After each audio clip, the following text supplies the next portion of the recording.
136. Ian exhausted the old predecessor. Shurji swept everything in front of him. It's spurting blood. Blood spurted out from Senior Golden Lion's nostrils like two long dragons. It is no longer the size of a small stream. It is simply two small fountains. A little scary, right? Did a blood vessel burst? Is there so much pressure? Kid. The old lion roared. At this time, blood was oozing out from not only his nostrils, but also from his eyes, which looked particularly oozing. At this moment, dark lightning finally appeared on the two famous swords embedded in his legs, and they swaggered with majestic momentum. Overlord color entanglement. Ian sighed in his heart. He was indeed one of the three great pirates of the year. Even though he was in such a state of despair, he was still able to exert such strength. It seems that for some reason, this senior's domineering power is limited. It should be the half of the rudder inserted into the head, right? Domination is the product of the joint action of body and mind, and the brain is the junction of body and mind. This place has been severely damaged. It is absolutely impossible to say that there will be no impact at all.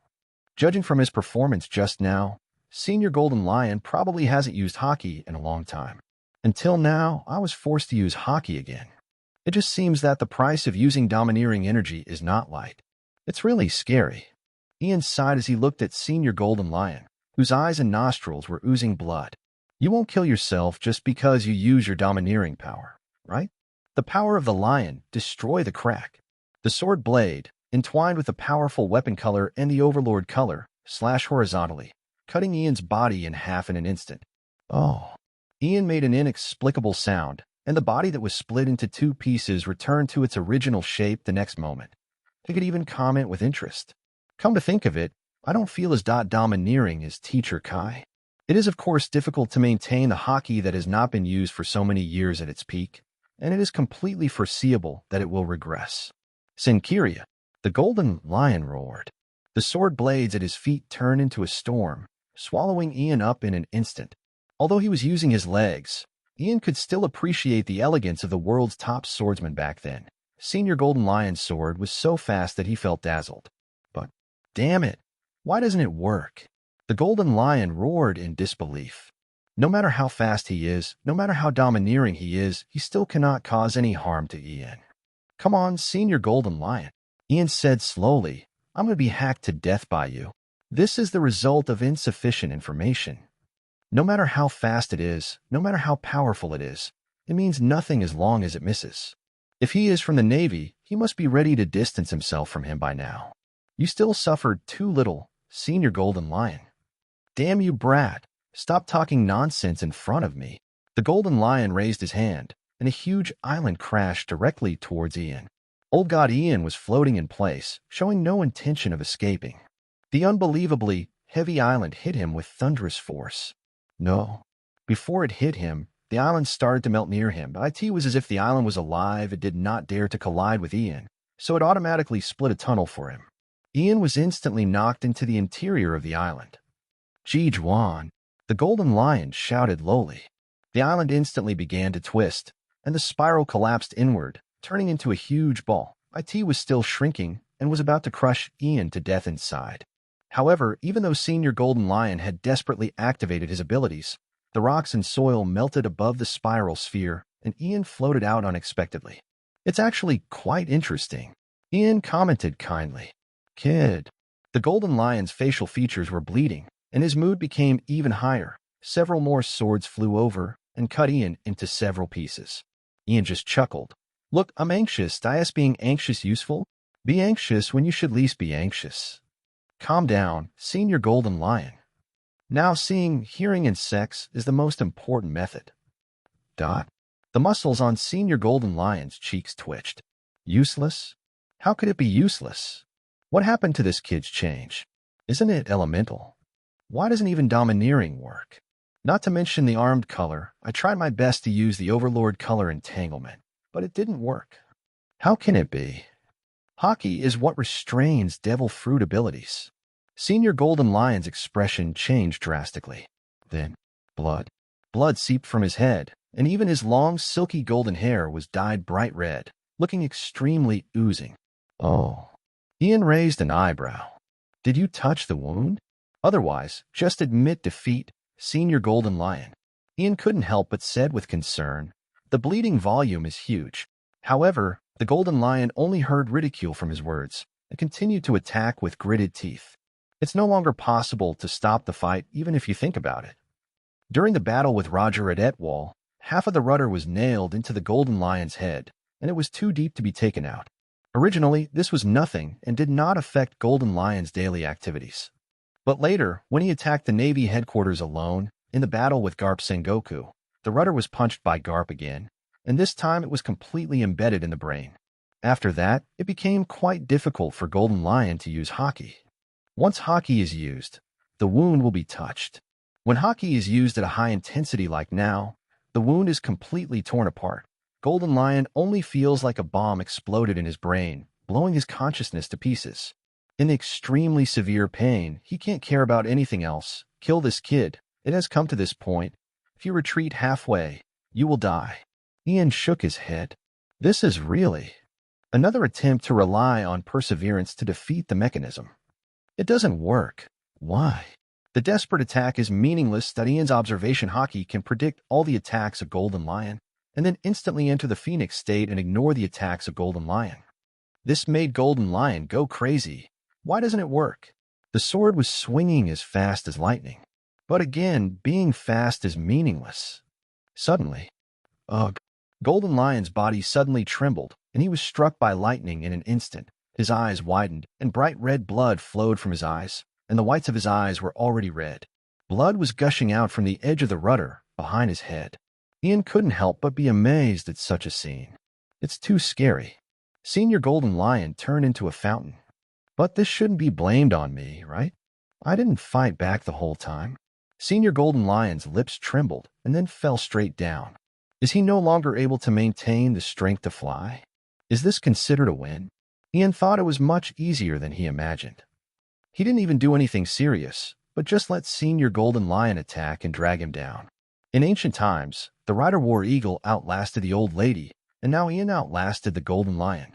However, it has been proven that foreseeing the future plus the Phoenix form is really the best.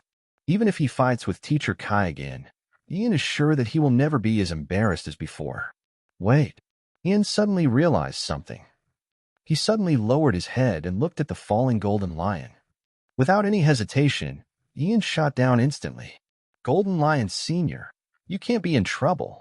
If this guy faints, the ability of the floating fruit will be lifted, and the floating islands in the sky will fall directly into the sea. Then Raskina Island is also doomed. The beasts on the island will also be buried in the sea. Ian is sure that at least at this moment, there is no one in the world who wants Golden Lion Sr. to be safe more than him. In just a few seconds, Ian has grabbed the falling Golden Lion Sr. The old senior was already barely breathing, with a pair of scarlet eyes half open, looking at Ian weakly, unable to speak, as if he would faint at any time.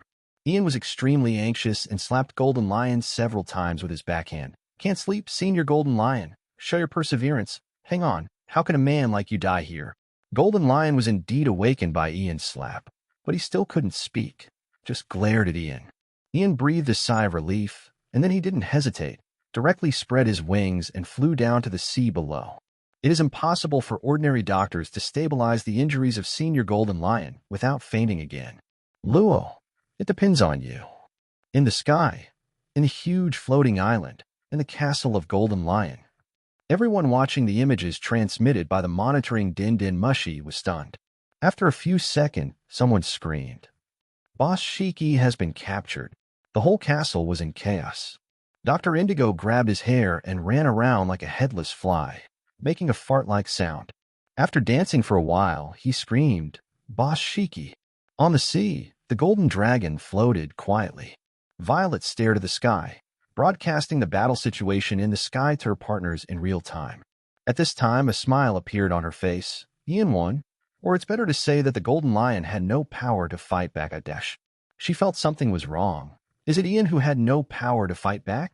Ian really didn't fight back at all. Anyway, the Golden Lion has been caught by Ian and is on the way back. Violet said, as expected of big brother Ian.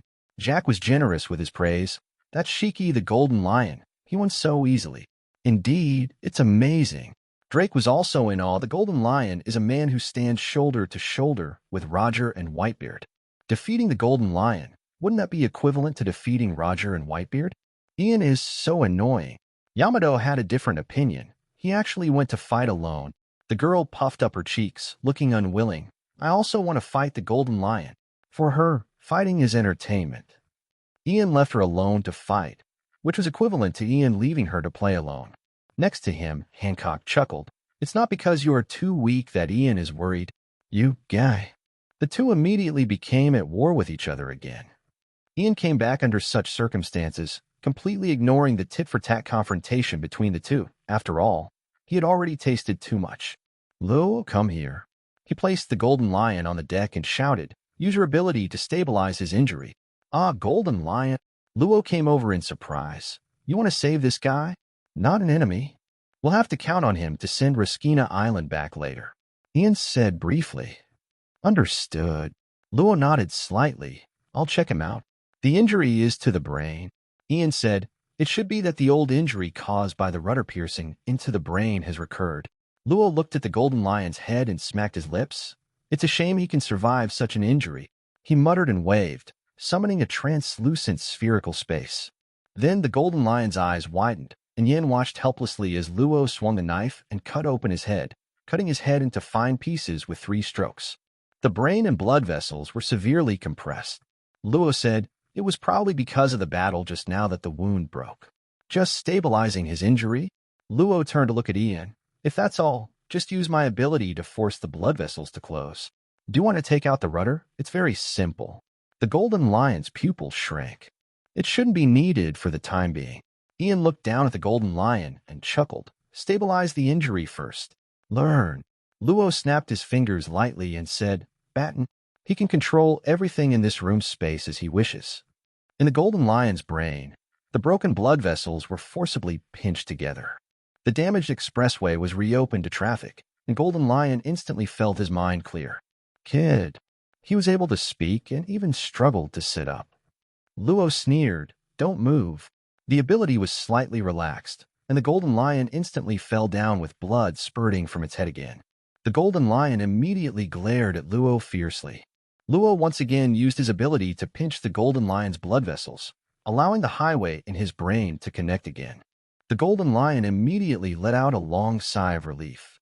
What do you want to do, kid?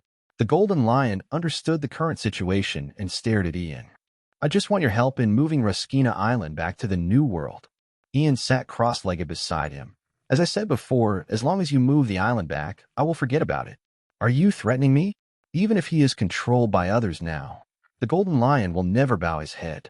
End quote. I'm just confused, end quote. Ian asked knowingly, Senior Golden Lion, since you have disappeared for so many years, why did you come here to snatch those beasts? Those beasts are of no use to you. The Golden Lion just sneered. How could this kid understand his great plan?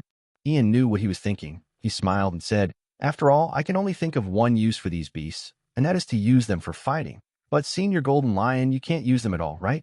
With your Piao Piao fruit ability, if you want to destroy anything, wouldn't you just drop it on an island and end it? Even places like Malinfanjuo or Mariajoya can't withstand an island falling from an altitude of 10,000 meters. The island? The Golden Lion was stunned. What this kid said seems to make sense. Instead of spending so many years cultivating the beast, why not just use the island to smash it? The Golden Lion's eyes are getting brighter and brighter. Yes. Isn't it easy to just smash down one island after another to destroy the entire East China Sea? What have you been doing all these years? A flash of regret suddenly welled up in the Golden Lion's heart, and he suddenly wanted to slap himself again. He obviously had the power to destroy everything long ago, but he wasted these years like an idiot. Why didn't you realize it so early? If you had understood this earlier, not to mention the East China Sea, the world government and the Navy would have been almost destroyed by you, right? Golden Lion also realized one thing. In this case, neither those beasts nor IQ are of any use. Then there is no need to fight with this brat over those things. Kid. So the Golden Lion looked at Ian and said seriously, I can return that island and those monsters to you. Even as compensation, I can give you an island in my hand. There are also many things on the island. You should really like these ferocious beasts. More importantly, there is this special plant on the island, which can further promote the ferocity of beasts. I have been studying it these years, hoping to develop more interesting drugs that promote ferocity. These research results can also be handed over to for you. The corner of Ian's mouth raised. Wouldn't it be better if it had been like this? Senior Golden Lion is quite good at being a good person, and he also knows how to give gifts when making amends. IQ? It seems to be a drug that can make the beast more violent. It's quite useful. But I have another request. Senior Golden Lion is really flexible. He just glared at Ian and wanted to kill him, but now he can make a request openly. He looked at Luo. This kid just said that he can take out the rudder on my head, right? 137. The transaction with the Golden Lion. The ancient island. Although he was unconscious just now, Golden Lion still heard Luo's voice. This guy said he could help him take off the rudder above his head. This is, of course, what the Golden Lion dreams of. This half of the rudder mounted on the head has no fashionable value at all. It is better to say that it is ugly. And the key is that this thing completely limits his domineering power. The brain is severely damaged, and in the past he used to be domineering at will, but now he is under great pressure if he wants to use it. He may even die suddenly. The Golden Lion has long wanted to take it off. It just can't be done. The rudder was sunk too deep, and trying to take it out would cause huge damage to the brain. Not to mention that after so many years, the rudder has completely grown together with the brain and is almost unshakable. But after slicing open his head and observing their injuries, the kid said he could take out the rudder. This kid is a user with surgery fruit ability, right? Senior Golden Lion is indeed well-informed and recognized Luo's ability at a glance. If it is this ability, it can indeed take out the rudder on my head. That's true. Ian nodded slightly. In the original work, Luo even used the surgical fruit to clean out the platinum lead toxin rooted in his body like tarsal maggots. What is a mere rudder? But Senior Golden Lion, what will you give in exchange? Ian said calmly. Performing such an operation is easy for Luo, but it is of great significance to Senior Golden Lion. Want to have sex for nothing? That must be impossible. Senior Golden Lion said calmly. Then what do you want, kid? As long as he can give it, nothing matters. As long as he can return to his peak form, everything will be worth it. Ian looked at the Golden Lion. It seems that there is really nothing to gain from this senior. The ability of the fluttering fruit can help the pirate group create several floating fortresses. But wouldn't that be completely in the hands of this guy? Ian doesn't do this kind of loss-making business. Unless you can get the Pia Piao fruit in your hand. But the rebirth of devil fruit is uncontrollable. Is it really possible to kill the Golden Lion Senior among a pile of fruits and gamble on the odds? That probability is too low. Unless there is the blessing of the dark fruit, the ability of that fruit should be the key to Blackbeard's ability to seize the devil fruit, right? But letting this guy recover might not be such a bad thing. The greatest wish of the Golden Lion Senior in this life is to surpass Roger. But Roger is dead, so he wants to destroy Donghai. Ian didn't really care what happened to Donghai. He only cares about one thing. The government cares about the East China Sea. When the Golden Lion Senpai starts taking action, the government probably won't have time to control the beast pirates. Moreover, the government and Navy Ian did not believe that Senior Golden Lion, who knew the true destructive power of his ability, said he would not take revenge. Considering these two aspects, Ian felt that he should save Senior Golden Lion, then help transport Riskina Island and the island you mentioned to Wano country. Ian made a simple condition. By the way, Dash. He looked back at Hancock. Hancock, do 9 snakes need to move there together? Of course. Hancock said in surprise. It's okay if Ian says it's okay. Ian twitched the corner of his mouth and asked her. IT was indeed unnecessary. A phone call was made to King Ross. Ian, how's it going? Did you find the Golden Lion? Concerned voices came from over there. Ian said, it has been resolved. IT was a small misunderstanding. Senior Golden Lion has turned my enemies into friends. Turn enemies into friends? King Ross was stunned for a moment. Ross, I'm just calling to ask. Ian introduced the current situation. How about moving Kuji to the vicinity of Wano country? This way we can completely get rid of the trouble of the windless zone. Moreover, it is closer to Wano country and safer. Oh, is it really okay? Ross's reaction was similar to Hancock's. That's awesome. Ian thinks so. After the popularization of seafloor stone inlay technology, the windless zone was just a shackle for Joshi Island to restrict their development, and a protective effect in the past had completely disappeared. Of course, it would be better to change places. So be it. Ian nodded and ended the call with King Ross. Jia, is the relationship with Nine Snakes Island so close? Senior Golden Lion smiled strangely. So, Senior Golden Lion, this is my condition. Help me send Raskina Island, the island you mentioned, and Nine Snake Island to the vicinity of Wano country and find a place to put them there. Settle down, Ian said. Simple. Senior Golden Lion grinned. He even suspected that Ian was giving him benefits on purpose. Was such a simple thing really a condition? It was just a trip to the new world, and it was not difficult for him at all. That's good. Ian nodded slightly and looked at Luo. Luo, prepare for the operation. Of course I'm fine. Luo said calmly. You said so. He doesn't care anyway. Whatever Ian says is whatever it is. So the surgery began. There was a dedicated operating room on the Golden Flying Dragon, and Luo started working immediately. Although this kid is only 13 years old, his medical skills are pretty good. Moreover, the focus of this operation is not on the technology, but on the ability to achieve the desired results. It didn't take long for Luo to push the Golden Lion Senior out of the operating room. When they met again, the rooster comb on the Golden Lion's head had disappeared. However, this guy's head has become a little shrunken, probably because the things in his brain have been taken out. I dug out the entire rudder piece by piece. Luo introduced, then use your ability to pinch the wound directly. IT should take a few days for the wound to heal. Well done. Ian nodded with satisfaction. His ability is worthy of being the fruit of surgery. It is truly remarkable. Jiao. Senior Golden Lion even simply sat up from the stretcher, raised his hand and touched his bald head, smiling brightly, finally getting rid of that ridiculous thing. While laughing, he looked at Ian. But boy, take out the rudder for me now. Aren't you afraid that I will go back on my word? Ian just smiled. After all, he is a senior Golden Lion. I think he won't me down, right? Snort.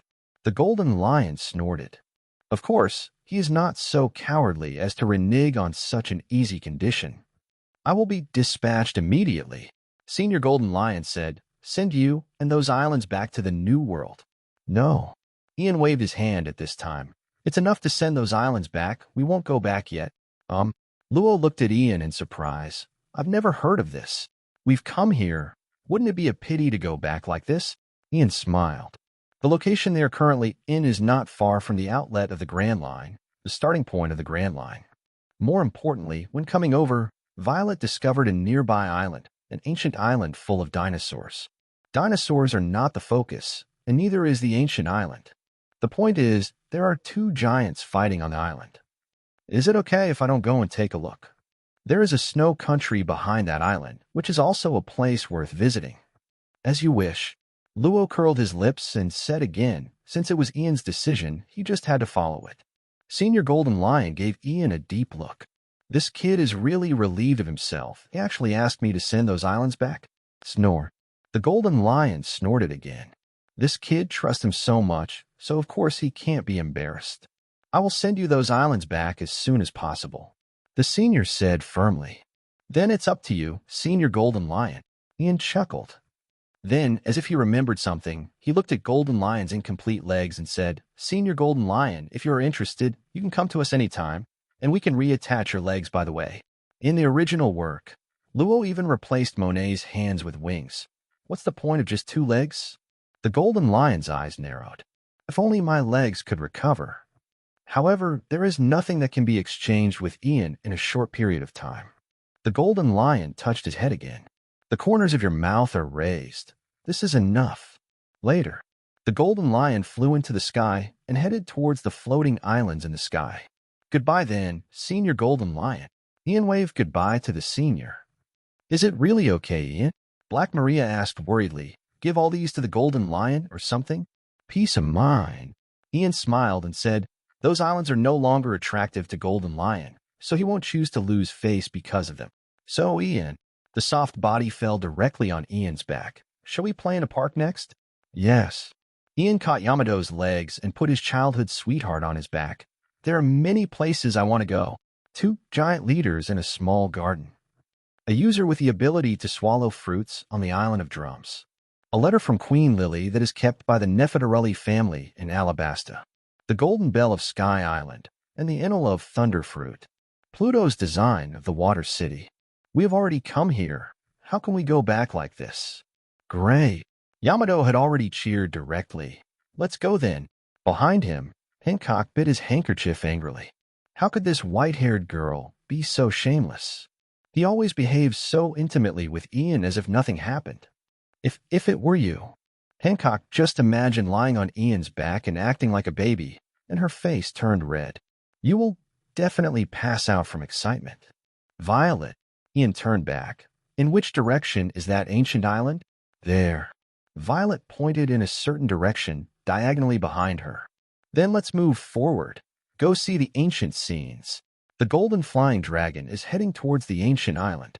Almost at the same time, the golden lion's lair floated in the sky. Puff, puff, puff, puff.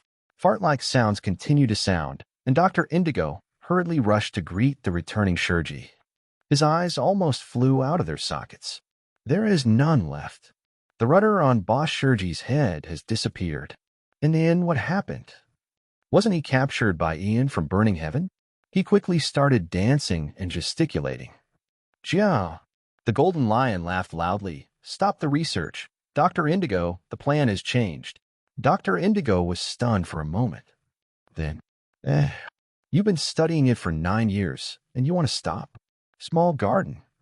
This is the name of this island. But this is not a garden. The area is not very large, but it is not small either. The island is full of lush trees. The golden flying dragon ran into trouble as soon as it arrived. There was originally an inland river flowing out of this island, but the golden flying dragon was too big and the inland river couldn't carry them at all. So the boat was parked on the coast, and Ian took his friends to land. Be careful. Ian took the lead and walked along the inland river. There are many creatures from the ancient times remaining on this island, so there are also many viruses that have long since disappeared from the outside world. Don't get bitten by bugs. Yes. Hancock, who was following Ian, was the first to raise his hand in response. So what exactly are we doing on this island? Luo looked around with interest and said flatly, Find someone. Ian said, Didn't Violet say she saw 2 giants on the island? It's 2 giants fighting. Violet emphasized. Giant. Luo grunted. But there is still something to look forward to. It is true that I have never seen a serious giant. Huh? Ian looked. Laughter came from the forest on one side, and along with the sound of heavy footsteps, a huge creature broke the tree and emerged from the dense forest. It's a dinosaur. Yamato rides on the back of a huge Tyrannosaurus and transforms into a sassy dragon knight. Then you're great, Ian said casually. However, aren't dinosaurs still alive and well here? How come the dinosaur's devil fruit is an ancient species? It can only be said that the traffic on the Grand Line is too congested. Boom. At this time, a loud noise suddenly came from the center of the island, and the entire island trembled slightly. Volcanic eruptions. Black Maria turned her head in surprise. It's about to start. Let's go and have a look. Ian chuckled, jumped up, and landed on the back of the giant beast Yamato was riding. Yamato? Huh, okay. Yamato slapped the Tyrannosaurus hard. Ryotaro turned. The huge ancient beast shook its body, then turned around without hesitation and rushed towards the direction of the volcanic eruption. Ian. Hancock's eyes were splitting. Damn white hair. I can do this kind of thing too. She ran fiercely into the forest and soon spotted a triceratops. Luo shrugged. Let's go. Friends, hurry up and follow. Later, the Tyrannosaurus Rex rushed out of the forest, and a clearing appeared in front of Ian's eyes. And on both sides of the open space, the 2 people were confronting each other. 2 giants over 20 meters tall. One man is tall and thin, with a long black beard flying under his chin, holding a sword and shield. One man was chubby, with a beard like a steel needle on his chin, and he was wielding a big axe. It's you. Guan Yu and Zhang Fei. No, the 2 former captains of the giant soldier pirates, Aoki Tori and Akiki Broki. Jin actually appeared on the stage, and Yi Qing returned. 138. The Friendship of the Giant. The Giant Pirates, a legendary group that dominated the world 100 years ago, are all giant warriors from the Giant Kingdom. Their strength is quite amazing, and they once brought great panic to the world. The 2 captains of the Giant Pirates, known as the Blue Oni and the Red Oni, are now in front of Ian. Huh, so big. Yamato looked at the giants in surprise. Much bigger than my father. isn't it? Teacher Kai is only more than 7 meters tall. Only 1/3 of the two giants that I in front of these two giants, he can only be described as petite. Blue Demon Dongli and Red Demon Brokey. The friends have also come out of the forest, Drake said in surprise. Giant pirates with a bounty of 100 million 100 years ago. They should have disappeared for almost 100 years. How could they be here? 100 years ago? Yamato turned back in surprise. Are they already over 100 years old? But they look about the same age as Dad. Ian said lightly, the lifespan of giants is 3 times that of humans. It is not uncommon to live to more than 300 years old. They are still in their prime. Toli and Brokey are now about 150 years old, which is about 50 years old in human terms. They are indeed the same age as Teacher Kai. 3 times. Yamato looked surprised. It's amazing.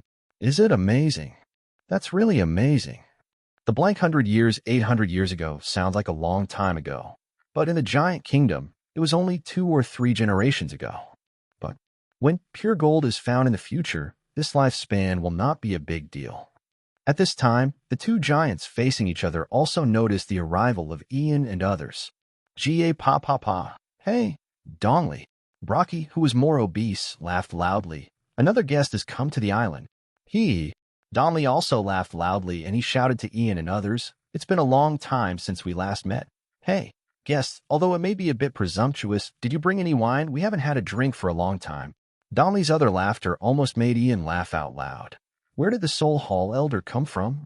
He smiled and replied loudly, of course, if I can invite the blue ghost Dongli and the red ghost Brokey to drink, then there will be plenty of wine. Crack. Brokey slapped the shield in his other hand heavily with the giant axe in his hand. Has the world not forgotten us yet? It's really exciting. Dongli also clenched the sword and shield in his hand. Then please wait for a while, friends. We will have a drink and talk about the ups and downs of this world later. And now, he looked at the enemy in front of him, his best friend. Brokey, come on, Dongli, the 65,231st battle. Brokey had already rushed towards Dongli. Let's start. Dongli laughed and fought back. The next moment, the giant axe and the giant sword collided. Boom! The air suddenly exploded, and the violent wind blew the giant trees in the forest bent down. What? Drake's face changed. So strong. Is this just pure power? Isn't it too exaggerated? So awesome. Yamato's eyes flickered, and he was eager to try. Ian didn't need to guess that she couldn't wait to fight the two giants. Is this the power of the giants? Jack couldn't help but marvel. This power is too exaggerated. Just the aftermath of the fight shocked them. Ian's mouth curled up. Who could have thought of it?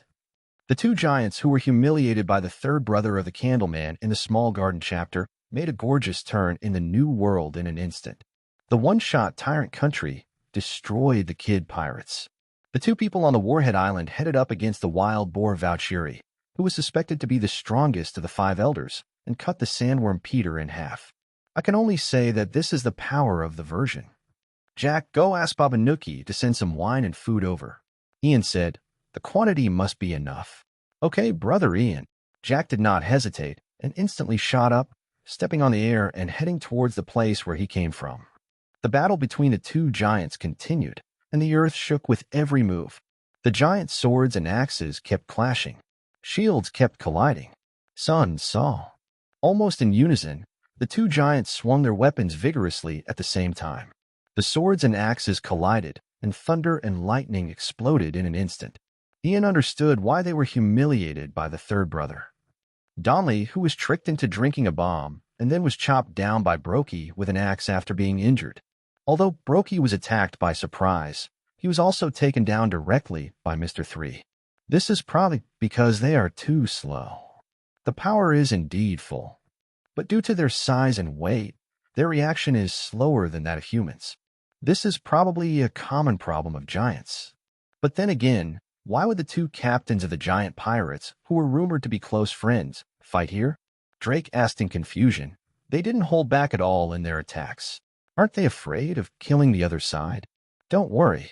Luo said calmly, didn't I tell you before the fight started? This is the 60,000th battle. I'm afraid they've been fighting here for so many years. There's been no winner or loser for many years. I'm afraid it will be the same this time. More than 60,000 times. These two people disappeared about 90 years ago. This works out to an average of 2 battles per day. Really diligent. How about working here year-round? Just as Luo said, the strength of Dongli and Braki can no longer be described as evenly matched. IT is a serious 50-50 split, with no difference at all. Even though the two of them fought with a determination to completely defeat their opponent, they were never able to cause any harm to the other. Their strength is exactly the same, that in the 90-year fierce battle, they have become extremely familiar with each other. They can know what kind of shit their opponent is going to do next moment by raising their buttocks. The two fought from afternoon to dusk, until both of them collapsed on the ground out of breath and tired, and the winner was still undecided. Jia, Jia, Jia, Jia, Jia. The 65,231st tie. Dongli laughed loudly. Brachi, it seems that the outcome will have to wait until next time. Next time, I will definitely win. Braki laughed too. Obviously, in the previous battle, there was no doubt that every blow was a deadly blow, all aimed at killing the opponent. But now the two have become close friends again, looking at each other and laughing. Although it may disturb the atmosphere at this time, but Ian walked over slowly and said with a smile, "The meat has been roasted. It is dinosaur meat hunted from the island, with a lot of spices added. All the wine on the ship has been brought over and put into huge wine glasses that were just melted. I also added ice cubes to it." He extended the invitation. "So, do you want to come to the party?" The two giants looked at each other, and then, "Of course." So, in the center of the small garden, under the moonlight, the banquet began. Gaba Baba, Jia, Jia, Jia, Jia. Braki and Dongli, who had not drank for many years, their eyes turned red when they saw the drinks Ian prepared for them, and they started drinking without hesitation. He drank a lot of wine in one breath like a whale. It wasn't until his cheeks were slightly flushed that he put down the huge wine glass that Ian had specially made for them, picked up the fragrant roasted meat, and started to nibble on it. "I haven't been this happy for a long time." While chewing the meat, Braki looked at everyone and Ian. "Speaking of which, friends, don't you know your names? Does this call us friends? Should we say that we are worthy of being a giant, extraordinary boldness and hardiness?" "Ian, my name is Ian." Ian smiled and introduced himself and his friends. "We are all pirates from the Beast Pirates." The Beast Pirates? The two giants were stunned at the same time. Never heard of it. They are the real seniors in the sea. They were traversing the world 100 years ago, and they came here to start fighting 90 years ago. Let alone the Beast Pirates. They probably don't even know anything about the Rocks Pirates. It doesn't matter if you don't know. Ian raised his glass towards them. "Just drink to your heart's content." The two giants laughed at the same time. "That's right. Friends don't need to understand each other so clearly. The AT this time, just enjoy yourself. This is what the so-called pirates are. Enjoy. Have fun adventuring. Fight with all your heart. It is enough to do these 3 things." "So," Black Maria asked with a smile, "why are you two fighting here?" Dongli and Braki looked at each other. Then he laughed again. "Reason? That kind of thing has been forgotten a long time ago." Dongli said loudly, "It's not a serious reason anyway. Forget." Luo's mouth twitched. "So you don't even remember the reason, but you still worked here for 90 years? It's enough to know that we should fight." Braki laughed. "When you encounter an irresolvable dispute and no one is willing to give in, then use a duel to decide who is right and who is wrong." "So," Black Maria lost her voice. "Is it because of this, the life and death struggle for decades?" Braki and Donnelly said in unison, "Isn't it enough? Fight, and then win. This is the glory of the Elbaf warriors." Yamato's eyes lit up instantly. "Indeed, we just have to decide the winner." Dongli looked down at her with a smile. "Little girl, you understand very well." Hey, hey, hey.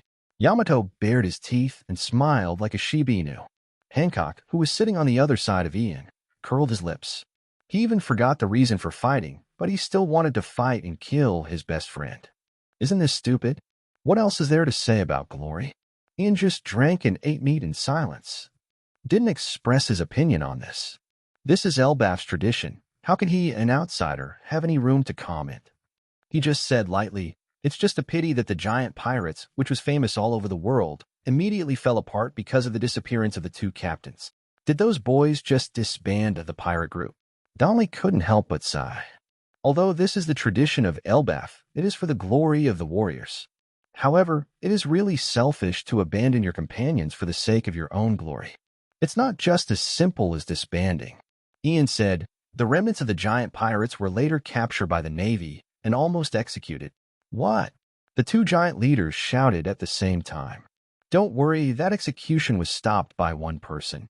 Ian said. Sister Carmelite, known as the Virgin Mary, stood up and stopped the execution. Oh, really?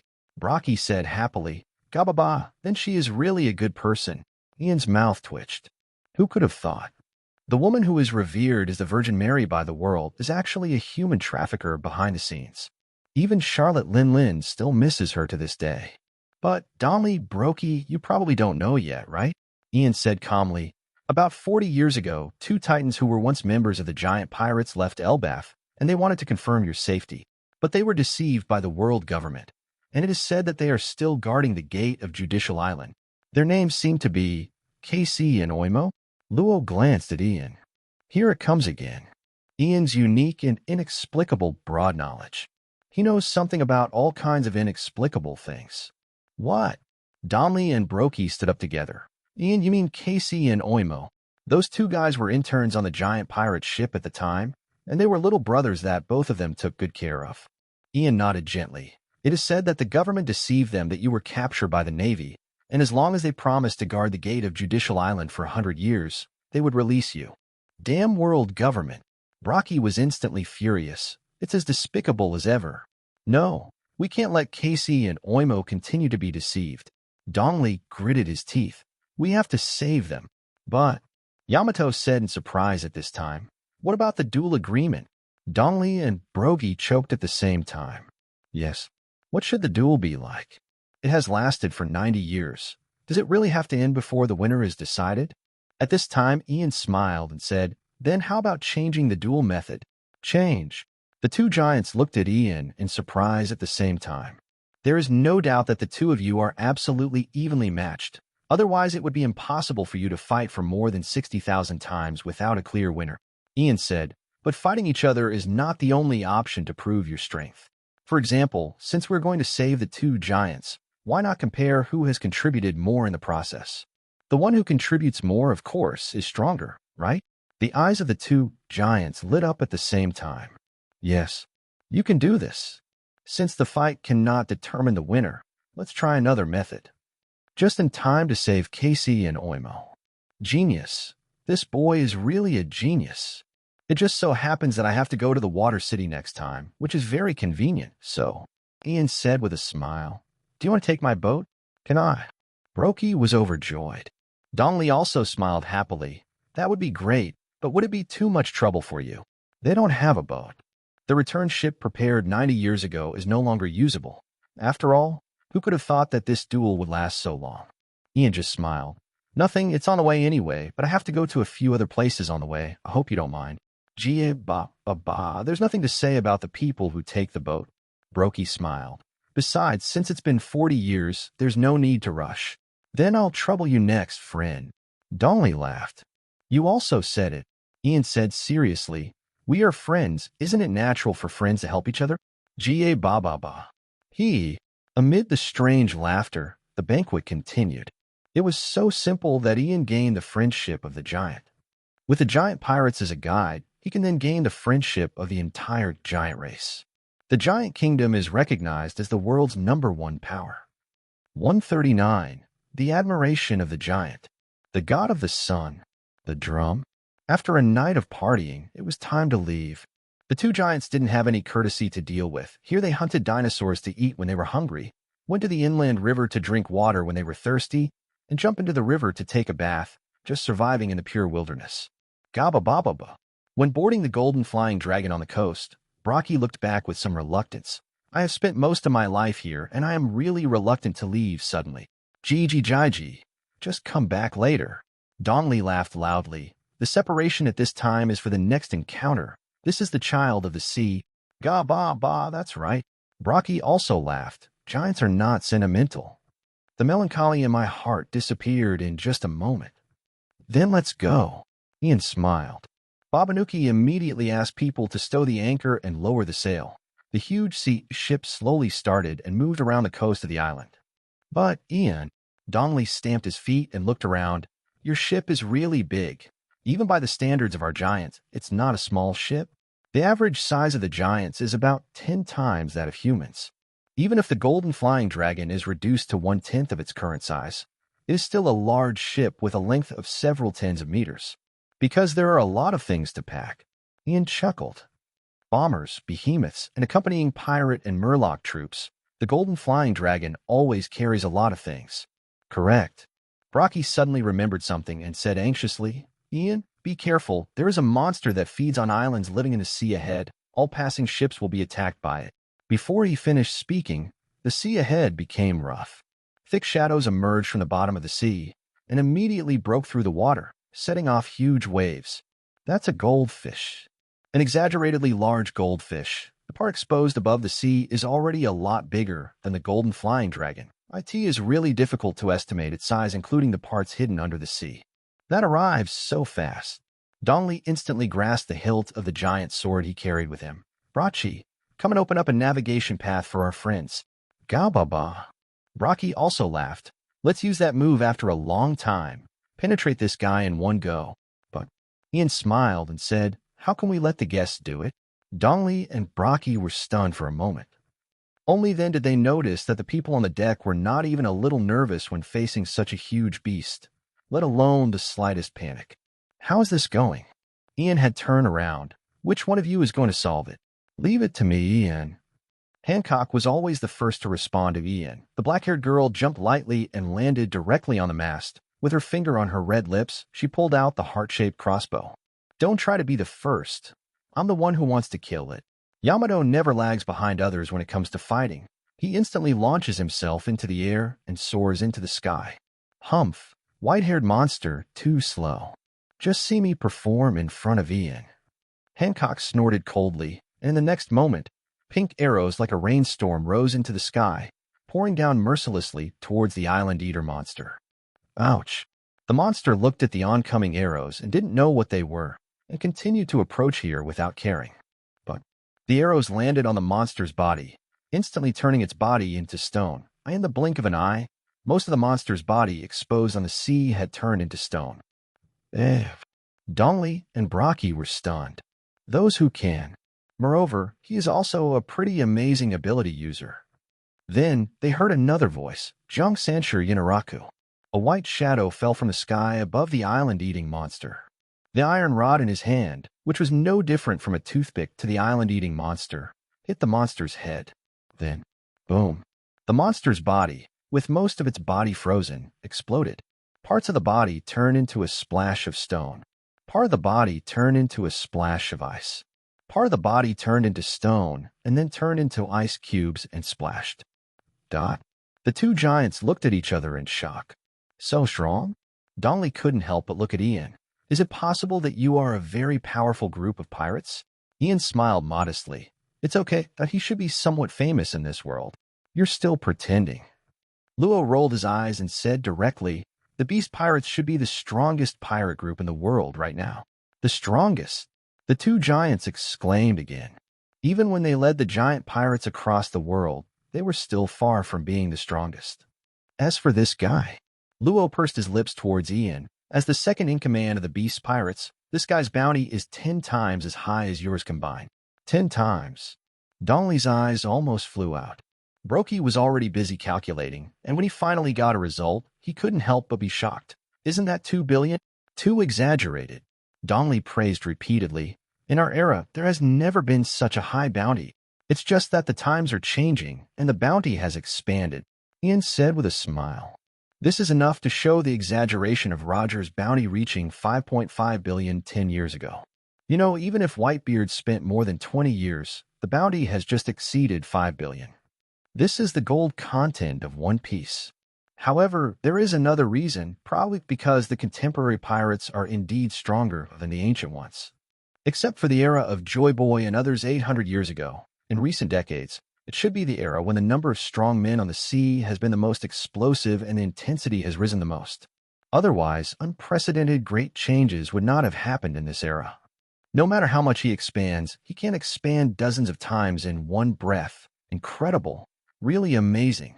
Brokey's eyes were full of amazement. So Ian, you are also super strong, right? Ian thought about it. Not bad. A rough calculation shows that his strength must be ranked after the top 10 among the living people in this world. Teacher Guy, Whitebeard, and Charlotte Lin Lin, the three active pirates, are the ones he cannot defeat. Rayleigh's strength should not be weakened too much. Even if he is not as good as Teacher Guy, it is difficult to say that he can defeat him. The probability that the guy has not mastered the King's Color Entanglement is a bit low. It is unknown how strong the Red Earl and the Impel Down is. Barrett, who has completed his awakening, is also a strong enemy. I just don't know if he has awakened. Drag, who leads the Revolutionary Army, is definitely a monster with boundless strength. Otherwise, why would he become a major concern for the world government? On the Navy side, Garp and Sengoku are the top strong men who can compete with Roger and Whitebeard, and I can't win. The strength of these three guys, Akenu, Akiji, and Kazura, should not be underestimated. And the leader of CP0 is probably also an incredible strong man. With the addition of the Knights of God and the Five Elders, there are more monsters in the power directly controlled by the Celestial Dragons. Not to mention the mysterious M. According to the routine of boys' comics, the boss of the strongest villain force certainly has the strongest power. Ian was shocked. After this calculation, let alone the top 10, it is hard to say whether he can rank in the top 20 at this time. There are so many monsters in this era. And there will be more next. The old enemies, Red Hair Hawkeye, have not grown to their peak state. Blackbeard is still waiting for an opportunity. Straw Hat Boy is still a runny kid. After hearing Ian's answer, the two giants looked at each other, and then looked at Ian. You can't pretend you didn't see it. Ian, let us see your strength. Ian held his forehead. Yes, all the giants are crazy about fighting. How can they resist the temptation to fight when they see a powerful enemy? Is that so? Ian smiled. It may not be too interesting for you. G.A. Pa. It's better to say that being defeated by a strong man is a fun thing. Brocky laughed. Donnelly had already raised his huge round shield and sword. Come on, Ian, let's see the power of today's pirates. In that case, Ian smiled. Then come on, let's make it clear. It's not easy to fight on the ship, so I will end the battle in an instant. In an instant, Brocky also raised his shield and giant axe. I'm really looking forward to it, Ian. Come on, friend. Donnelly shouted. Come and defeat us. Then, Ian's mouth curled slightly. Here we come. Shoo. In just a moment, he disappeared. What? Donnelly's exclamation was only a single word, and he suddenly noticed a black shadow. Subconsciously raised his shield for defense. Boom. Amidst the earth-shaking noise, Donnelly's shield exploded directly, and he took off on the spot like a cannonball, directly over the deck and smashed into the sea on one side. God bang bang. Donnelly was knocked away in an instant. Seeing his best friend being knocked away directly, Brokey not only did not feel any loss, but laughed even louder, and the huge axe chopped down directly at Ian, who kicked him away. You have to fly, too. Ian chuckled, took advantage of the force of the moon's step, turned the air, and kicked the huge axe with a whip kick. The fine axe from Elbaf exploded instantly. That in the fierce battle that lasted for 90 years, this weapon had already accumulated a lot of damage. Now it was hit by Ian's internal destruction domineering, and there was really no reason not to break. Brokey's hand was directly bounced up, and his body staggered backwards. At the same time, Ian had already catapulted in front of him, and his hand gently pushed. Football alone. The move of ejecting domineering to directly bounce the enemy away. Although I have never learned it from Kizaru, there is no need to learn such a simple move. Bang. The next moment, Brokey also flew out of the deck. Ian landed lightly on the side of the ship and looked down at the two giants thrashing on the sea below. How are they? Gigi Jiji. This is really great. Donnelly, who was the first to float out of the water, laughed loudly. What a powerful blow. It's amazing, Ian. Ba. There's no way to fight back. Brocky also floated out of the water and laughed loudly. It's so embarrassing. I thought I could fight no matter what.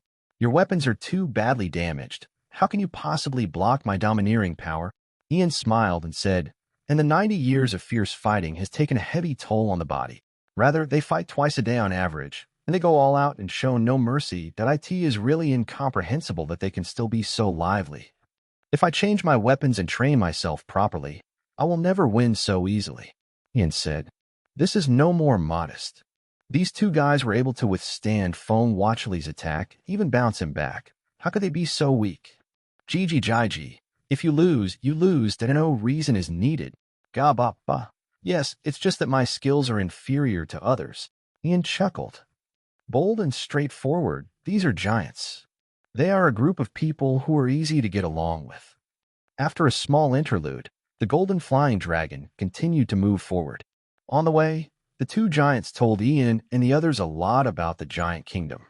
Location, history, heroes, and beliefs. The sun god, that is the god worshipped by our giant race. Dongli said, it is said that he can change his body freely, just like the sun, bringing light and hope to the world. Sun god. Yamato was stunned, and she looked at Ian. Isn't that Ian's ability? The two giants were stunned at the same time. Ian's ability? Luo was also stunned. Speaking of which, Ian, what is the name of your ability? I have been following this guy for so many years and have seen him use his abilities countless times, but Luo just suddenly remembered it at this time. It seems that Ian has never told them the name of his ability. Only to Yamato, the person he grew up with. The ability I possess is called the bird fruit phantom beast species, the winged dragon form of the sun god. Ian said, it should not be the same thing as the sun god worshipped by your giant race. It is not clear whether Joy Boy is the sun god Ian believed by the giants. He didn't know whether it was the legend of the sun god that came first, and then Joey Boy used this as inspiration to awaken the Nika form, or whether Joey Boy himself left the legend of Taiyin. He only knew that his sun god and the legend of the giants were not the same thing at all. The two giants looked at each other again. Then, Gaba-ba. That's such a coincidence. Jiji Jaiji. Maybe this is a fateful encounter. The giants not only didn't mind this, but found it very interesting. I don't feel at all that my beliefs have been trampled on. Soon after, the golden flying dragon arrived at the outskirts of a snow-capped island. Then, Drum Island. Luo was wrapped in a fur coat, exhaling cold air, looking at the island with some expectancy in his eyes. The legendary medical power. It is said that the best doctors in the world are here. He's also a doctor. I'll go get you some medical books later, but before that, Ian smiled and said, there is someone who must be taken away. The Tunten fruit is indeed a very powerful devil fruit. How can it be wasted here? Almost at the same time, Ian arrived on the island of drums. Navy headquarters, Marin Numerous. The shrill siren instantly put this large fortress of justice directly under martial law. Marshal Kong stood on the high building of his headquarters, looking up at the sky with cold sweat dripping from his forehead. Shurji, why don't you bastard rot in the corner of the world? Why are you running out now? In the sky, a man floated there quietly. With his golden striped kimono and long golden hair flying, he held a cigar in his mouth. Looking down at the Navy headquarters below, and Marshal Sora standing on top of the headquarters. Golden Lion Shurji. Shurji, the Golden Lion, escaped from Impel Down 9 years ago and broke Impel Down's record. How could this guy who had been disappearing all these years suddenly appear? Golden Lion lightly dusted his cigar at the banquet and said lightly, just to say, I'm back. By the way, let me say hello. Here's a souvenir for you, and I hope you like it. He snapped his fingers lightly. Sora was slightly stunned. Then his expression suddenly changed, and he looked up. Deep in the sky, a black thing suddenly fell. Getting bigger, getting bigger. A sharp explosion roared, darkening the sky. Marshal Kong's eyes were about to burst. Shurji, what did you do, you idiot? It fell from the sky. So it was an island. 140. The Golden Lion must die. The quack. With Wapple. There is nothing special about the sky. Anyone who is not blind can see it every day by looking up.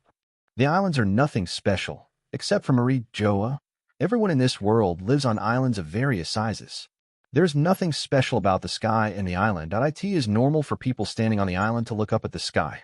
This is the daily life of people all over the world. But when the islands fall from the sky, it's really special. The entire Marin was silent for a moment. Then there was the cry of fear. Island. It's an island. An island fell from the sky. How is that possible? How did an island fly into the sky? Sora knew. That's the ability of the Golden Lion's fluttering fruit. This guy can make everything he touches escape from the constraints of gravity and then manipulate it at will. However, using an island to hit people has never happened before. The muscles on Kong's face were trembling. Tia glanced. The diameter of the island that was smashed down was probably more than 10 kilometers in diameter, much bigger than Marin. Kong couldn't even imagine what kind of damage such an exaggerated behemoth would cause if it fell from the sky. Of course, Marin Fanduo will be crushed into powder in an instant, and the huge impact will probably set off unprecedented, terrifying waves, swallowing up all the islands in the nearby sea. Is the Piao Piao fruit a devil fruit more destructive than Whitebeard shock fruit?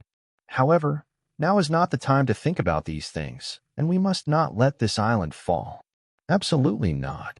Sengoku, Garp, what are you two bastards waiting for? Sora ripped off his coat and roared, "Crush it!" Behind him, two figures ejected into the air almost as soon as he finished speaking. At the same time, he pulled off his justice coat, revealing the same black suit underneath. The two pillars that have supported the Navy's progress since the last era, General Sengoku and Hero Garp, have risen to the sky. General Warring State's body emitted a strong golden light, and the next moment he turned into a huge Buddha. The Hero Garp's eyes were solemn, his right fist clenched, and the long black lightning was dragged by him, following closely behind him like a tail. Sora did not fall behind them. He also ejected into the air, his fists wrapped with dark haki. In the sky, diagonally above, the Golden Lion looked down at the three people soaring into the sky and slightly raised the corners of his mouth. Sora, Garp, and Sengoku, everyone is a damn bastard. After saying that, he turned around and flew away without hesitation. But this time, just say hello, and let's have fun next time. The wound on his head has not fully recovered, and he will have to wait until his brain has fully grown before he can start fighting with these guys again. He left, but the three men in the Navy roared angrily. Shock wave. Warring States clapped his hands upward. Armed Color and Overlord Color, two powerful domineering energies, were now fully injected into the shock wave that came with the fruit of the Buddha, and the astonishing torrent that distorted the air counterattacked upwards. Fist, bone, impact. Lieutenant General Garp punched the air. The air was blown apart in an instant, dark lightning radiated everywhere, and a domineering shock wave was blasted out that was no less powerful than the Warring States period. The same goes for Yukong. This man is also a master of domineering, waving his fist to create a domineering shock wave of astonishing scale like Garp. The three shock waves merged together and turned into an indestructible wave of destruction. The island that fell with thunderous force instantly hit this huge wave. Almost in an instant, the lower part of the island was penetrated directly, and the impact waves roared upwards unbridled. Even though it fell so fast, it was essentially just a mixture of dirt and rock. It is really not enough to look at in front of the domineering power of the strong men. Boom! Incomparably huge and brilliant clay fireworks exploded in the sky, and the island was torn apart by the three of them. But it's not over yet. A large number of earth and rock fragments are falling down. The small pieces are tens of meters long, and the large pieces are even thousands of meters long. Do your best, Marshal Kong shouted loudly. As he spoke, he waved his fist vigorously and continued to release domineering shock waves regardless of the cost, smashing the pieces of the island into pieces even more. Of course, the same goes for the other two people. If these huge pieces are allowed to fall, it will also be a disaster for Malinfando. Thunders continued to explode in the sky, and the top three Navy men continued to attack regardless of cost, finally breaking all the larger pieces. However, those smaller fragments still fell on the Marin-rich surface like a meteor shower. In just the blink of an eye, the island suffered serious damage, especially the headquarters building, which was directly hit with huge penetration holes. However, the worst thing is the town located behind the headquarters building, where many naval families gather. The place was almost reduced to ruins in this meteor shower. Kong looked down at the island below with thick smoke and screams everywhere, and his eyes were about to burst. Shiki, that bastard must die. Soon after, the report about the attack in Marin Chengdu was placed on Wula Oxing's desk. The five noble men who held the highest power in the world were silent at this time. After a long time, I don't know who spoke. The Golden Lion must die. The other four people nodded silently. Of course, that bastard can't be allowed to live. Otherwise, what should we do if that guy runs up to Marie Joa and throws a few islands down? Just thinking of such a scene makes the five old stars feel their scalps go numb. They are indeed immortal, but the other celestial dragons are not. There is no doubt that the Golden Lion who has returned to the sea has become the government's #1 concern. Are the fluttering fruits so exaggerated? All other matters can be put aside for the time being, but the Golden Lion must be killed. Ian still doesn't know that Senior Golden Lion has done such an earth-shattering thing in this short period of time. He had just landed on the icy Drum Island with his friends. Kababababa. Rocky rubbed his hands and walked on the fluffy snow, trampling the snow directly with every step he took. He stepped directly onto the hard frozen soil below, leaving huge and deep footprints. "It's so cold," he said with a smile. "It would be nice to have a glass of warm wine at this time." "There's nothing you can do about it. You've drank all the wine on the ship." Ian was still dressed in a black suit, and his clothes were not thickened at all due to the icy and snowy weather on Drum Island. "No need." Even without using his abilities, his resistance to severe cold or heat is very strong. "Jia, Jia, Jia, Jia, Jia." Dongli, who kept rubbing his arms to try to warm his body, smiled sheepishly. "I haven't had a drink in decades, so I feel a little unbearable for a while." "That's not unbearable." These two guys couldn't wait to drink wine every day, and they drank up all the wine left on the ship in 2 days. "Go to the town ahead to replenish supplies," Ian said. "I hope there will be enough drinks." "Ga-ba-ba." "Jia, Jia, Jia, Jia, Jia." The two giants smiled sheepishly. "So, Ian, who are we taking away?" Luo was also wrapped in a thick cotton jacket and walked in the snow with 1 foot deep and 1 foot shallow. "Is there anyone on this island who is enough to be our companion?" "Companion?" Ian tilted his head slightly. That's not true. At this point in time, Chopper didn't even know if he had been driven away by the reindeer herd, and he was wandering around on the island who knows where. Even as he grows into the Chopper of the future, Ian feels that the only thing he can use is the Lembo Ball. That thing can add multiple transformations to animal-type ability users. After eating multiple pills at one time, it can also reach a state of rampage similar to awakening. But Chopper would have to wait until 10 years before he could develop a blue wave ball. Of course, Ian couldn't be bothered to wait that long. He can achieve multiple transformations by using his life to return AS for awakening. No matter what, he can awaken himself after more than 10 years, right? Coming to the island at this time is for Wapple. That guy is not qualified to be his companion. Ian, look. A cheerful voice came from the side. Yamato jumped out of the forest on the back of a huge white rabbit. The rabbit had several big bumps on its head and looked tearful. Tuski. The name has already been chosen. It is very enthusiastic. As soon as it saw me, it rushed towards me. Of course enthusiastic. Ian twitched the corner of his mouth. This thing is a special animal of the Drum Island. Its name is Labong, and it is a carnivorous beast rabbit. It's just a pity that this time it encountered a more ferocious predator. Forward, Tuski. Following Yamato's order, Tuski jumped forward with all his strength. Not far ahead is a town. There are no large cities in the Sigu Kingdom, but there are many small towns scattered in the forest and snowfields, which appear to be a very warm layout.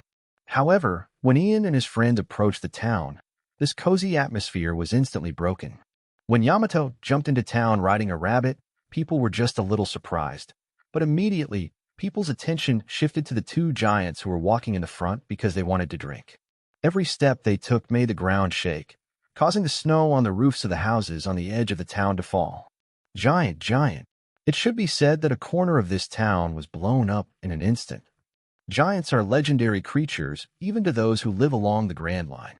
The place exploded instantly, and people wanted to escape. Bah, we seem a little too scary. Brocky laughed. This is not good. Dongli also smiled and said, It seems that no one dares to make a deal with us. It doesn't matter. Ian just walked forward slowly. Just let them be quiet. Because they are all civilians, this level is almost the same. Buzz. The air began to vibrate instantly, and dark lightning suddenly exploded from Ian's body, and an extremely surging, overwhelming wave of air surged forward in an instant. Oh, so domineering and domineering, Dongli exclaimed. You have the qualifications of a king. Handsome. Brocky was concise and to the point. Let's go. Ian smiled and stepped forward. The town has gone completely silent. On both sides of the street were people standing bent over.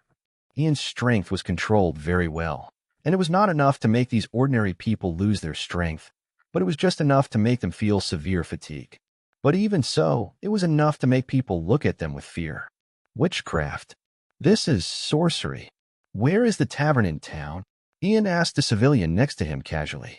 In a hurry, the man hurriedly raised his hand and pointed in a certain direction. Thank you so much. Ian nodded slightly towards him. Then he led everyone towards the tavern. But when we were about to get close to the tavern, Stop! Who are you? Wearing heavy military coats, a group of people dressed as soldiers stood in front of Ian and others. They looked at the two giants behind Ian tremblingly, but they still mustered up the courage to raise their guns and pointed them at them. The Drum Kingdom is a member of the world government. Do you want to be an enemy of the world government? World government. Jack raised his lips. That's really a lot of enemies. Black Maria said with a smile. How ignorant. Hancock was slightly angry. No one recognized Ian. What ignorant people. They have no idea who they are against. Ian chuckled. He doesn't dislike people who stand up for others. Ian, do you want to deal with them? Yamato jumped over on a rabbit. Just at this time. Stop. Stop it. A slightly frightened voice sounded, and a man stumbled out of the alleyway. He rolled around on the ground twice, and then quickly got up and stood in front of the soldiers. Oh. Ian raised his eyebrows. Watch this man. A black coat and a very distinctive hairstyle. There are hair pillars extending above, behind, and left and right. The hair is super large. This man is... Here, look. What do you want, you quack? A soldier looked at the visitor and immediately scolded him. Are you no longer satisfied with practicing medicine without a license, and now you want to collude with the intruders? The man named Cyriluk hesitated for a moment, glanced behind him with a cold sweat on his face, and happened to meet the eyes of Ian, who was looking at him with a smile. The man's body suddenly trembled, and he said quickly, Don't do anything stupid. Don't you know this man yet? Ian from Fenshin, the leader of the Beast Pirates, the owner of the Golden Flying Dragon, the man with a bounty of 2 billion. Not only him, but also the officers on board the Golden Flying Dragon are here. How could these monsters be enemies that Drum Island could afford to offend? If you are not careful, the entire country will be destroyed. Fun, Ian of Burning Heaven. No matter how ignorant they were, the soldiers had heard of this name. Their faces turned pale almost instantly, and they fell to the ground in fear, not daring to say a word. Jie, Ian, it seems that your reputation is indeed exaggerated. Dongli laughed loudly. Well enough. Ian chuckled. It's almost the same level as stopping a child from crying at night. Not too bad. Cyriluk's chest heaved violently. He gritted his teeth and turned back to face an enemy that was absolutely impossible to defeat. The man suddenly raised his hands. I don't have any ill intentions. I'm just curious, what do people like you do in a closed and narrow country like ours? Oh, this guy is pretty good. Yamato looked at him in surprise. He was obviously too weak, and he probably couldn't defeat the soldiers on the ground. But after knowing the identities of himself and others, he actually dared to face us. My friends need drinks. Ian smiled and said, Can I trouble you to deliver all the drinks? The more the better. Of course we'll pay. This is not like a pirate, Ian. Rocky laughed. But it's true that bullying civilians who have no power to resist has no sense of achievement. Drinks. Cyriluk's eyes suddenly lit up. Is it just drinks? There are also medical books. Luo stepped forward.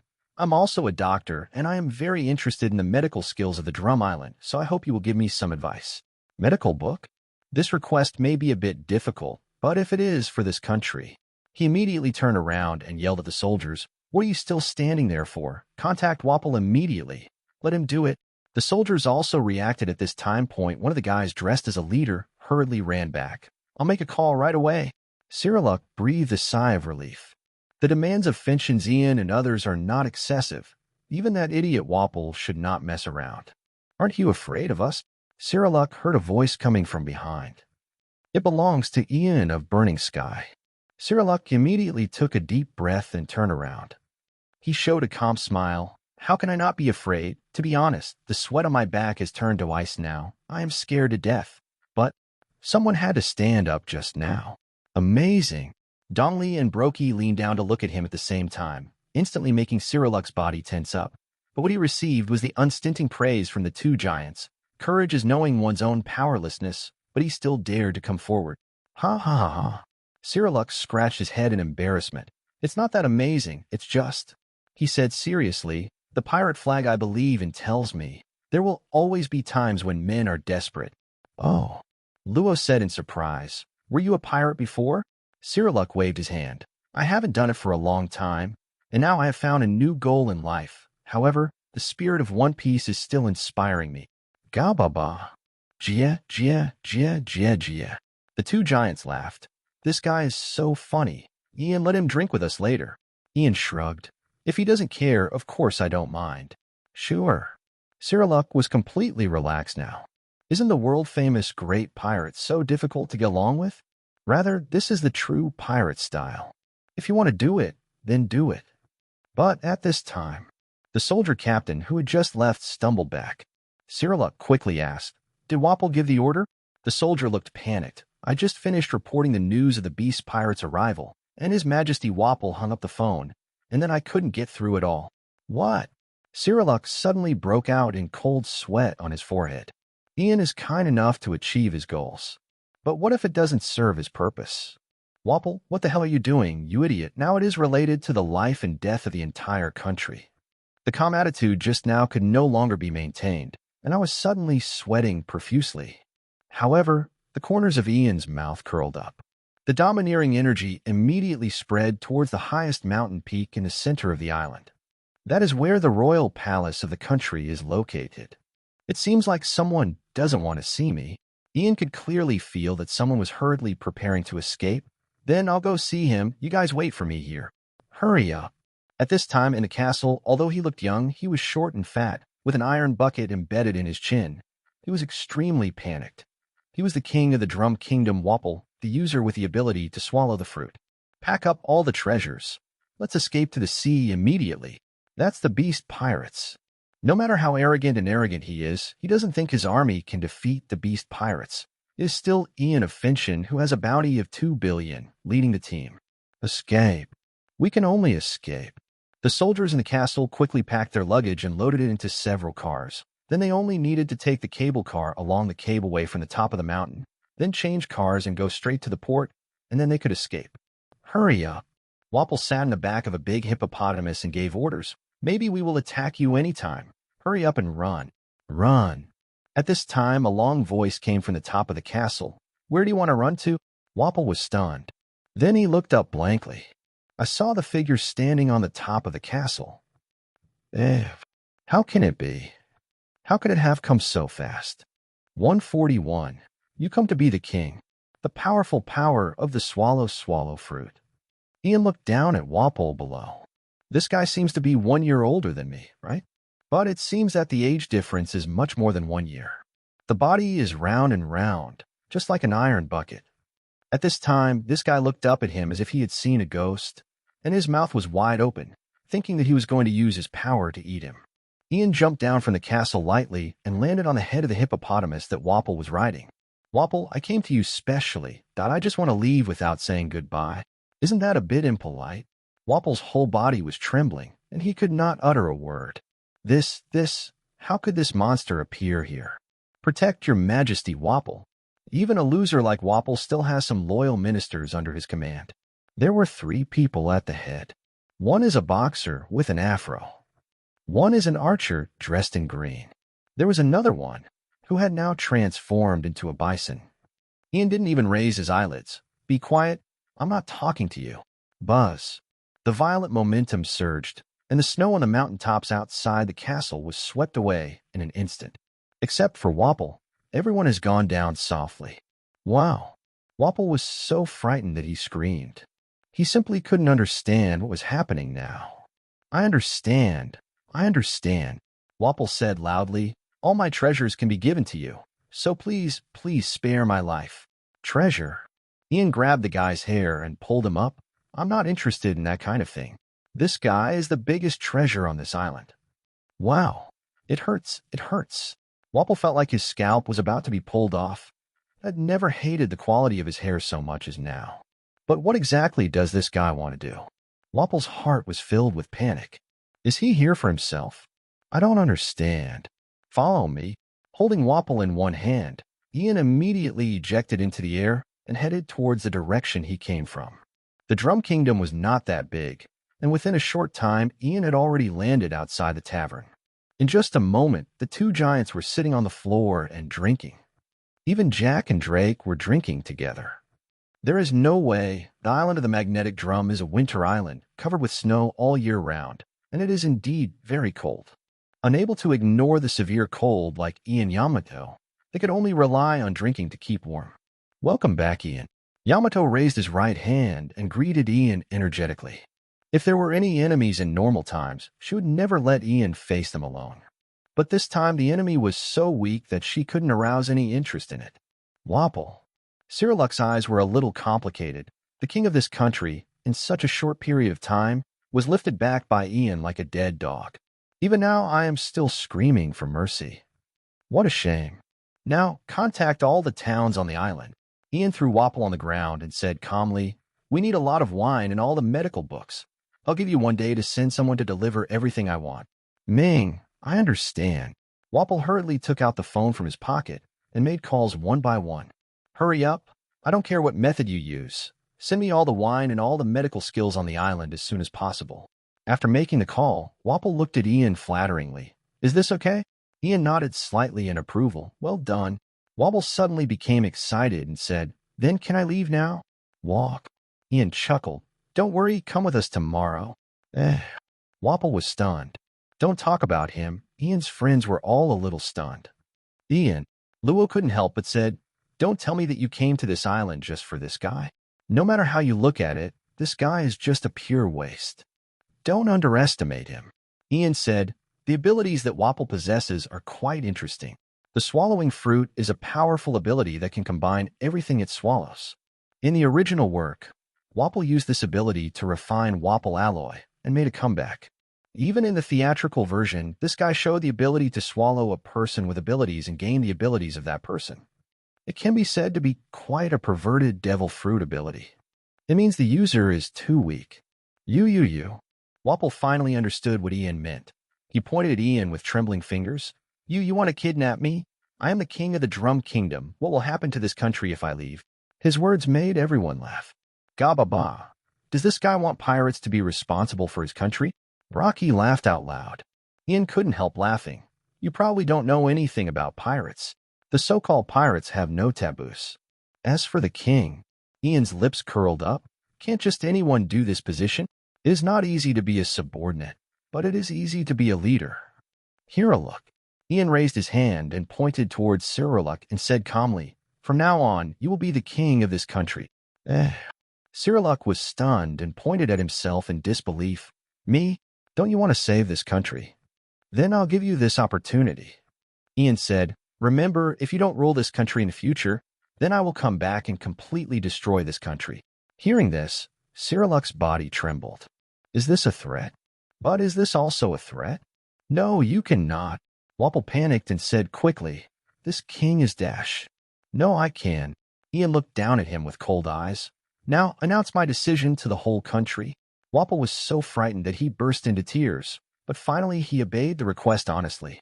Cyrillic was still feeling a little dizzy at this time. Just like this, he achieved a counterattack in life and became a king. It should be said that the people in the Drum Kingdom were pretty efficient in their work. One day later, the drinks and medical books that Ian wanted were delivered. Even more drinks than expected. After all, even the local residents need strong alcohol to ward off the cold when faced with the severe cold all year round. These drinks directly filled the storage room of the Golden Flying Dragon. The two giants looked at it with smiles on their faces. The medical books sent over were also huge, almost piled up like a hill. Luo could only gulp down his saliva. On the one hand, there is expectation. But on the other hand, it's too much. We have to see when. Cyrillic sighed and said that this time, the entire Drum Kingdom's medical skills were emptied out. Then there was nothing worth stopping for, and the Golden Flying Dragon set sail again. The next destination is Alabasta. One of the 20 kings 800 years ago, Nefertiti. Did not go to marry Ajoya to become a celestial dragon, but mysteriously disappeared. Before disappearing, she left a letter to her brother, the ancestor of the Nefertiti family, now the royal family of the Kingdom of Alabasta. There may be something recorded above. Although I'm not interested in the blank 100 years or anything like that, it would be nice if I could glean some of M's secrets from that letter. The Golden Flying Dragon slowly sailed away from the coast of the Drum Island. On the shore, Cyrillic looked at the distant ship with some confusion. What an amazing group of pirates. Suddenly a voice came from behind. They actually paid for the drinks and medical books. Really, I made a lot of money just by selling medical books, but there is no wine on the island. Cyrillic turned around and said, Correa, have you sold all the medical books you collected? Those things have been memorized in my mind for a long time. What appeared in front of Cyrilluc was an old woman with a graceful figure. He has white hair and a lot of wrinkles on his face, but he looks energetic. She said lazily, "Besides, medical skills are only useful if they are shared." Cyrilluc laughed. "I've never understood you." "Okay, what are you still doing here, kid?" The woman known as Dr. Kaleha clapped her hands and said, "Everyone is waiting for you. Next is your succession ceremony, your new king." Cyrilluc scratched his head. There is no sense of reality at all. Am I really going to become the new king? Or you can refuse and wait for Ian to come back and burn this country to ashes? Cyrilluc shuddered. Then let's forget it. That result would be too scary. So, if you don't know how to be a king, then you can make me prime minister. I will help you rule this country. You just want to take this opportunity to make money. Regardless, change has come to this country. The golden flying dragon continues to move forward.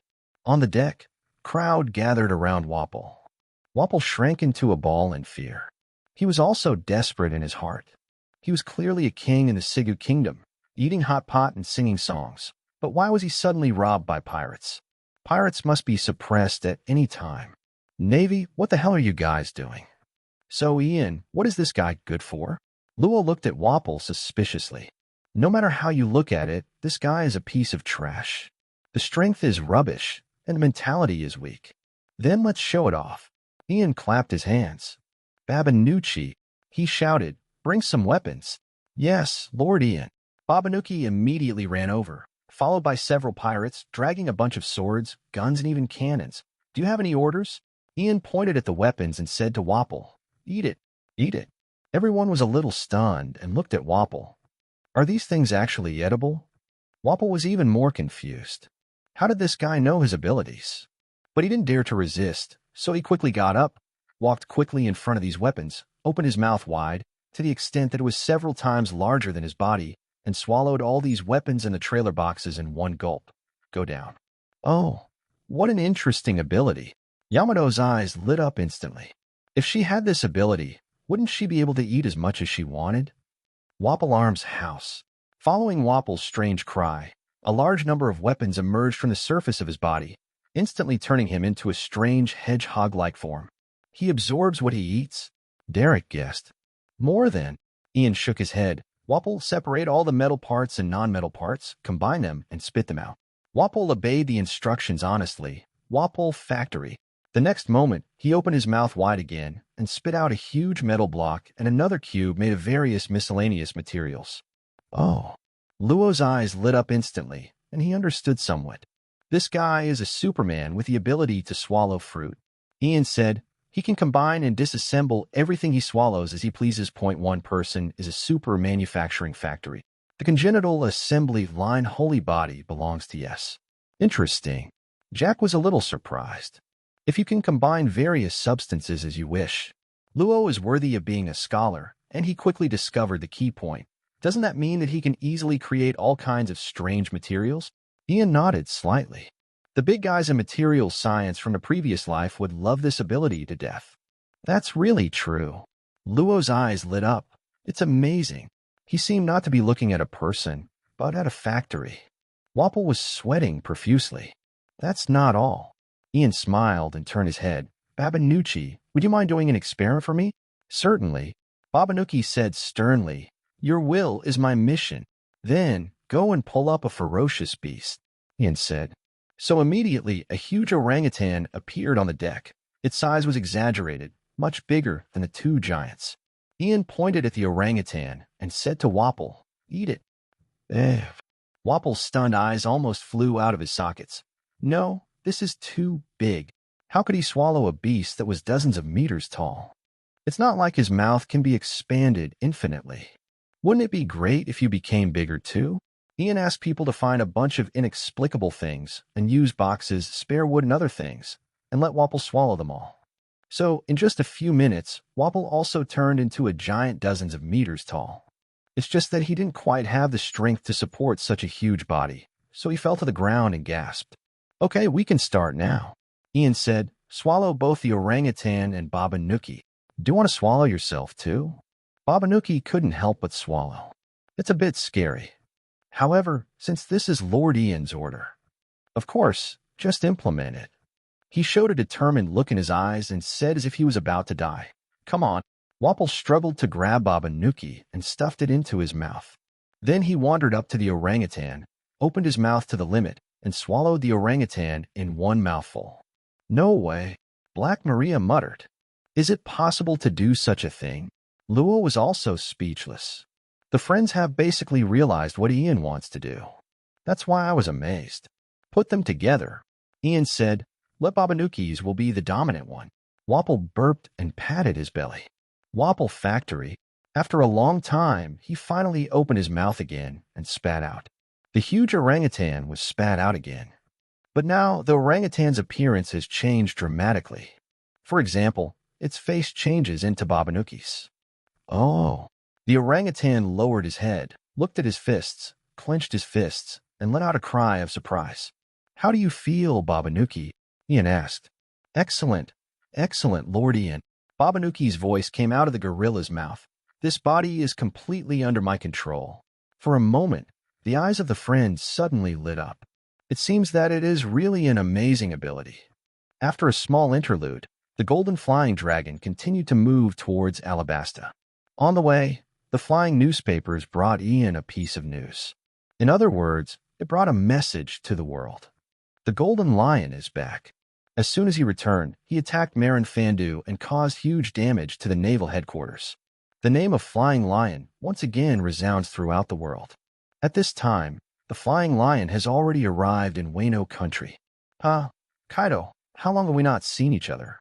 142 Crocodile vs. the Synthetic Beast Babanuki. Wano country, Onigashima. In the main building, Quinn frowned as he watched the dancing clown in front of him. Puff, puff, puff, puff. The man named Dr. Indigo still didn't change his shoes. Every time he stamped his feet, it was like he was farting. But this guy was like he was stepping on hot coals, and his feet kept stamping. Hardened. Uncle Quinn's fist hardened. Can he beat this guy? Indigo held a pile of information, looking reluctant. Finally, these are all IQ research materials. Dr. Indigo reluctantly handed the information in his hand to Quinn. "Hey, you can talk." Quinn was stunned. Dr. Indigo almost acted like a conditioned reflex, taking a side lunge, leaning his body, raising his right hand diagonally, and posing a heroic appearance. Quinn's eyes jumped. It's really rare to see a guy who is even more out of line than himself. However, IQ? Quinn flipped through the information in his hand. His eyes lit up little by little. It seems quite interesting. He was an expert in pharmacology, and this so-called IQ plant was indeed right for his specialty. A drug that can make beasts more ferocious? It's not useless. At the same time, on the top of the main building, in Teacher Kai's reception room. "Sure, gee, you old bastard are not dead yet." Teacher Kai's face was slightly red, and he sat lazily cross-legged on the soft cushion, lazily looking at the golden lion sitting below. "I thought you had already turned into bones in a corner of the sea. I won't die even if you die." Golden Lion snorted coldly. "How could I die before I dominate this sea?" "Dominate?" Teacher Kai snorted lightly and glanced at the two swords connected to Golden Lion's legs. "Just you? Ha, little devil." Golden Lion's eyes condensed and invisible air waves were brewing. "Is it because I have been away from the sea for too long that you have forgotten my terror?" In the era when he and Roger Whitebeard were fighting for supremacy in the New World, what was this bastard kid? Teacher Kai didn't even raise his eyelids. "If you come here to say this kind of nonsense, I will smash you into a meat paste." An old thing abandoned by the times, and he ran to him to show off his power. Ha ha. Golden Lion was not angry, but laughed loudly. "Now is not the time to fight with you, a bastard. After I complete the next goal, I will come back to the New World. That time, it will be time for this world to remember the horror of real pirates again." "Real pirates?" Teacher Kai smiled noncommittally. "So, what do you want to do?" "Of course." Golden Lion took a deep breath. "Surpass Roger." Huh. Kaido was a little confused. What is this guy talking about? Didn't Roger die a long time ago? Why bother with a dead person? By the way, Golden Lion didn't mean to explain, and his body floated up. "Where do you want to put those islands? That's why I promised your kid. Since I promised, of course I have to do my best." "Where?" Teacher Kai frowned slightly. "This is a problem. Where should I put those islands?" "Alabasta." The government member country located on the island of St. Ting in the front half of the paradise has a population of more than 10 million, a standing army of 600,000, and several large cities of decent size. Compared with those countries on the sea, where one city is the entire territory, this country is indeed worthy of the title of a superpower. However, this superpower has never been rich. After all, most of the country's territory is desert, and the only areas suitable for human survival are the oases scattered throughout the desert and the banks of the mother river St. Dora River. Agriculture itself can be said to be weak, and industry cannot be developed due to lack of technology. Therefore, even though this country has a vast area and a long history, life is still tight. However, this kind of thing has nothing to do with Ian.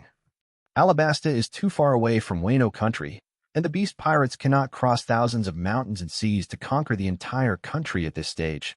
It has no interest in the development of this country.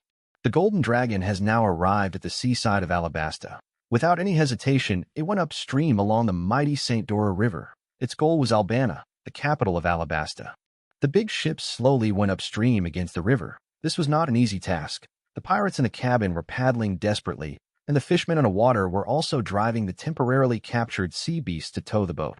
What appeared in front of Ian and others at this time was the desert on both sides of the river, shining in the sun. Golden. Yamato sat on the side of the ship, swinging his legs leisurely. It's just like the land covered with gold. That kind of thing is good. Luo lay on the deck like a dog, with his tongue stretched out. Yamato, get some more ice cubes. I'm about to die of heat. Huh, you guys are so lame. Yamato turned back with a smile.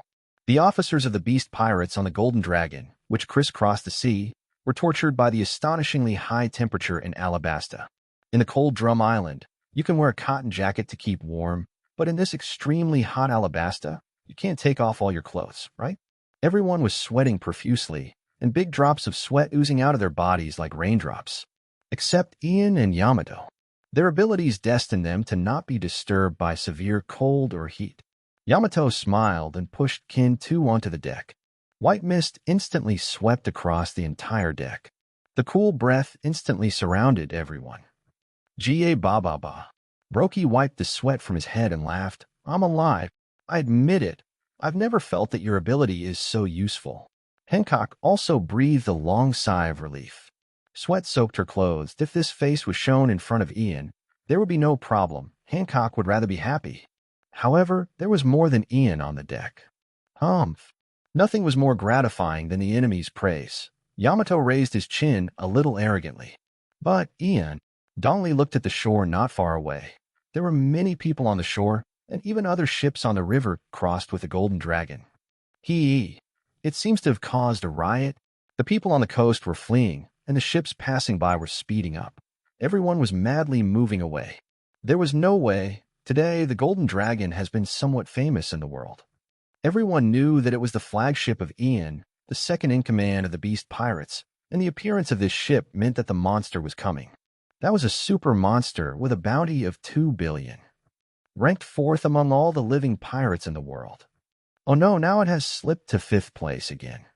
Because the Golden Lion, who was thought to have died in a corner of the sea, has reappeared, and his wanted order has been activated. But even so, a monster is still a monster. It doesn't matter, Ian said lightly. If it is exposed, it will be exposed. Can there be someone in Alabasta who can stop him? It's just Crocodile. Whether he has the courage to appear in front of him is another matter. If the Navy has the ability, it can dispatch a reserve admiral. The Golden Dragon went forward all the way, and soon had completely penetrated the inland of Alabasta. It's almost here. Violet stopped the big ship from moving forward and pointed to the direction of the shore. From here is the shortest distance to that city. Albana, the capital of Alabasta, is located deep in this desert. It is not easy to reach it after a long journey, so Ian first let the Golden Dragon go deep into the depths of the Santa Dora River to find the closest distance to Albana. But even so, it is not easy to cross the boundless desert in front of us. Luo swallowed his saliva. We are not going to walk over there, are we? I'd better stay on the boat. Violet also spoke weakly. If she really had to travel a long distance across the desert, her skin would be ruined. Let's fly over there. Ian soared into the sky, and in an instant he had turned into a huge golden flying dragon across the sky. He did not have the romantic spirit to walk across the desert. If you really want to see the desert, it is much more spectacular to look down from the sky. Oh. Donnelly and Brokey looked up at Ian, who was shining with golden light at this time, and exclaimed repeatedly, "It's so gorgeous. Is this the sun god that Ian mentioned? It's really as noble as the sun." "Sorry, Donnelly, Brokey," Ian said to them. "Next you have to stay and watch the disembarkation. After all, the two giants are a bit too big. You can't just hold them with your claws and fly, right? Gah, leave it to us." The two giants didn't care, just laughed and said, "We'll wait for you here." So Ian took his friends and soared into the sky, heading straight for Albana, the capital of Alabasta. It must be said that it was quite spectacular to look down at the vast desert from the sky. It was endless, with golden light everywhere, and the desolation and grandeur intertwined, which made people's hearts surge. At the same time, the news that the Golden Dragon came to Alabasta had swept the whole country like a hurricane. The naval base near St. Ting Island. The colonel of the Navy headquarters stationed here was immediately scared out of his wits. Ian the Burning Sky. Wasn't that guy still in the New World to take over the territory that originally belonged to Wang Ji not long ago? How could he appear here now? How could he resist such a monster? He contacted the Navy headquarters as soon as possible. But the reply he got was that most of the headquarters manpower was now sent out to search for the whereabouts of the Golden Lion, and no one could come to support. However, Alabasta is a government member country after all, and the headquarters is not doing nothing. We will inform Crocodile that as a Shichibukai under the government, it is time for him to contribute. Shichibukai? The colonel stationed here was wondering, could a mere Shichibukai stop Ian from doing whatever he wanted? Not everyone is Hawkeye Mihawk. However, this is the only way now. The colonel gritted his teeth and said, "Get ready to set sail." In any case, the justice he believed in would not allow him to sit idly by. Alabasta, the city of miracles, Rainland, in the casino in the center of the city. The man with a horizontal scar on his face had a gloomy face. Ian from the Burning Sky. What did that guy come to Alabasta for? Could it be that he was also coming for Pluto? He could only think of this reason. Otherwise, what else in this barren Alabasta was worth that monster coming all the way from the New World? He naturally thought that Ian came to Alabasta on purpose. No. He had to do something. The next moment, a stream of yellow sand flew out from the Rainland and flew towards somewhere. The Golden Dragon quietly docked on the bank of the St. Dora River. The weather was so hot that the two giants simply jumped into the water with the pirates who also stayed on the Golden Dragon to take a bath in order to reduce the impact of the heat. The raging waves caused by the two giants in the water made the river water boil. However, the monsters tossing in the water at this time were not just the two of them. There was another guy with a larger body tossing in the water. It was a huge gorilla, a gorilla with a human face. His strength was quite terrifying, and a huge wave splashed when his arm hit the river surface. Boss Babanuki. At the foreshore of the river, the pirates couldn't help cheering as they watched the giant beast tumbling in the water. Ha! Babanuki laughed triumphantly. After he merged with this beast before, he didn't ask Lord Ian to cancel this fusion. There was no way. The power he had after the fusion was too strong. The body of a ferocious beast, plus his wisdom and technology as a human, this is not as simple as 1 + 1 = 1. Babanuki can almost be sure that he is now enough to fight with Master Jack and others, and even stronger. What is the point of becoming a monster for the sake of strength? But at this moment, the wind suddenly blew. The violent wind swept the yellow sand all over the sky, blowing the pirates on the sea so hard that they couldn't open their eyes. "Gwa, you really have a leisurely mood," the beast pirates. A playful voice came from the yellow sand. "Who is it?" Babanuki suddenly jumped up, exerting all his strength, and the explosive force directly made him, who had a huge body of tens of meters, jump up and fall heavily on the shore, causing an earthquake. At this time, he noticed that a man had been standing on the side of the Golden Dragon. Even in the desert, he was wearing a thick fur coat, with a horizontal scar on his face and a big golden hook in his left hand. Babanuki narrowed his eyes slightly. He knew this man. 7 warlords of the sea, Crocodile. What do you want to do? Crocodile, who came quickly, was also a little confused when he looked at Babanuki. What is this thing? A beast? But it has a human face. A person with special abilities? But he was swimming in the river just now. 7 warlords of the sea? Donley and Brokey turned over and boarded the ship from the other side of the Golden Dragon, looking at Crocodile in surprise. I have never heard of it. What kind of organization is this? Of course, Crocodile could not fail to notice the two giants, and his pupils shrank slightly. Blue Demon Donley and Red Demon Brokey. How could the two giant captains who led the giant pirates to dominate the world 100 years ago appear on the Golden Dragon? But now they are not the focus. Crocodile's body floated up, and his body turned into yellow sand and flew into the sky.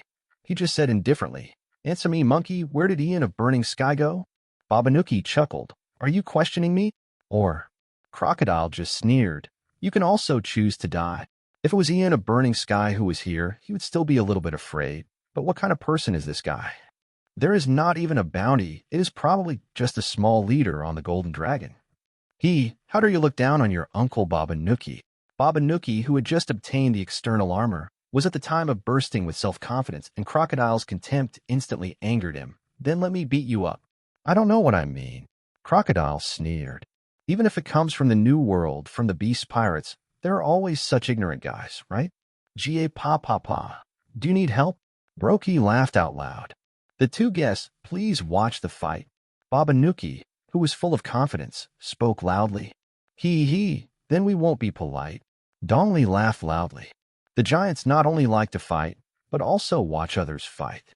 Babanuki clenched his fists and collided with his two huge fists. "Come on, chimp." What a clown. Crocodile flew to the upper side of Babanuki and sneered, "Then go to hell." He casually swung his right hand down. Desert Blade. The yellow sand condensed into a blade, tearing through the air in an instant and crushing towards Babanuki. "Hey." Babanuki laughed softly. If it was before, he might not be able to react to this attack. But now he has completely merged with the beast, perfectly inheriting the gorilla's original dynamic vision and agility. It is easy to dodge this attack. But Babanuki did not dodge. He crushed the earth and soared into the sky, crashing into the yellow sand blade. Crocodile sneered subconsciously. I can already imagine the miserable look of this idiot being split in two by the yellow sand. But the next moment, his pupils suddenly shrank. The sharp yellow sand blade that was enough to easily tear the desert fell on the monster's head and only left a shallow blood mark before being directly smashed. Then, the huge monster was almost in front of him. So hard, so fast.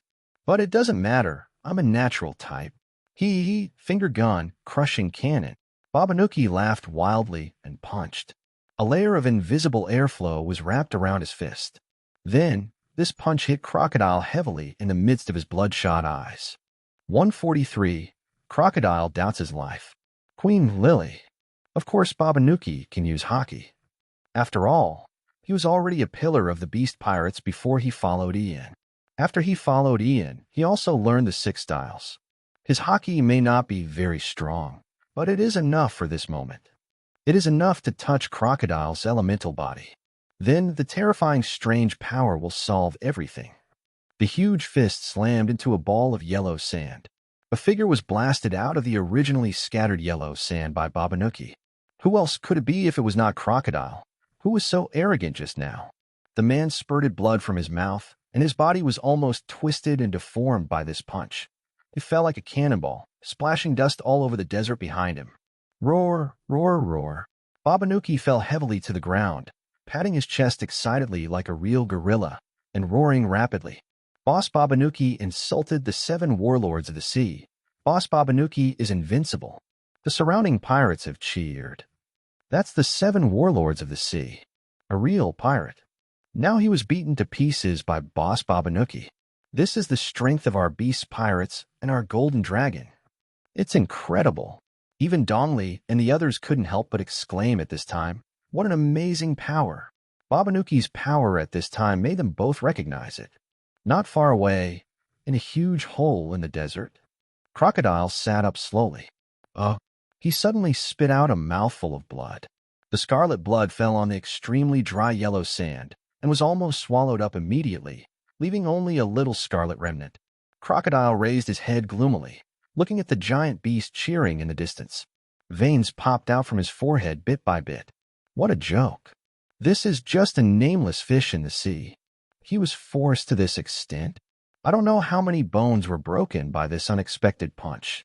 It was too careless to transform into an element in front of a master who could use domineering. Desert Diamond Sword. In the angry roar, Crocodile flew up again, swung his right hand, and four blades that were much larger than the yellow sand blades just now tore through the desert and rushed towards Babanuki. But Babanuki raised the corner of his mouth and swung his right leg, storm kick. If it was his original body, then the use and mastery of this move would not be very good, and it would not be able to exert much power. But now it's different. Even if the skills are crude, so what? Just use brute force to make up for it. The huge slash came down like a crescent moon in the sky, sweeping across in an instant, tearing directly through Crocodile's yellow sand blade, and still crushing towards Crocodile unstoppably. Crocodile's body was instantly torn in half. It was a pity that Babanuki could not add domineering power to the external slash, otherwise Crocodile would not dare to take it so hard. Damn it! The sand crocodile was furious to the extreme. Not to mention Ian, who was famous in the world, he had not even seen his cadres under his command, but was forced to this extent by a small fish whose name he did not even know. In addition to anger, Crocodile's heart also derived another emotion. Has he fallen? Has he lost his strength in this long period of hiding his strength? Roar, roar, roar. Let me crush you, Sand Crocodile. Babanuki launched into the air, and then fell towards Crocodile like a meteorite. Crocodile took a deep breath, and the next second, he turned into yellow sand and merged into the desert below. Boom. The giant beast's iron fist smashed down, directly smashing a huge hole hundreds of meters around. But, Babanuki looked around in surprise. Where did that guy run to? His armament hockey was a mess, and he was not good at observation hockey at all. Desert Sunflower. A low roar came from deep underground. Then Babanuki suddenly found that the soft yellow sand ground under his feet began to collapse. He didn't know when he was in the middle of the quicksand, and the sinking yellow sand was dragging him down with it. Roar, roar, stop looking down on me. Babanuki roared, Moon Step. With such a huge body, the Moon Step is not very useful.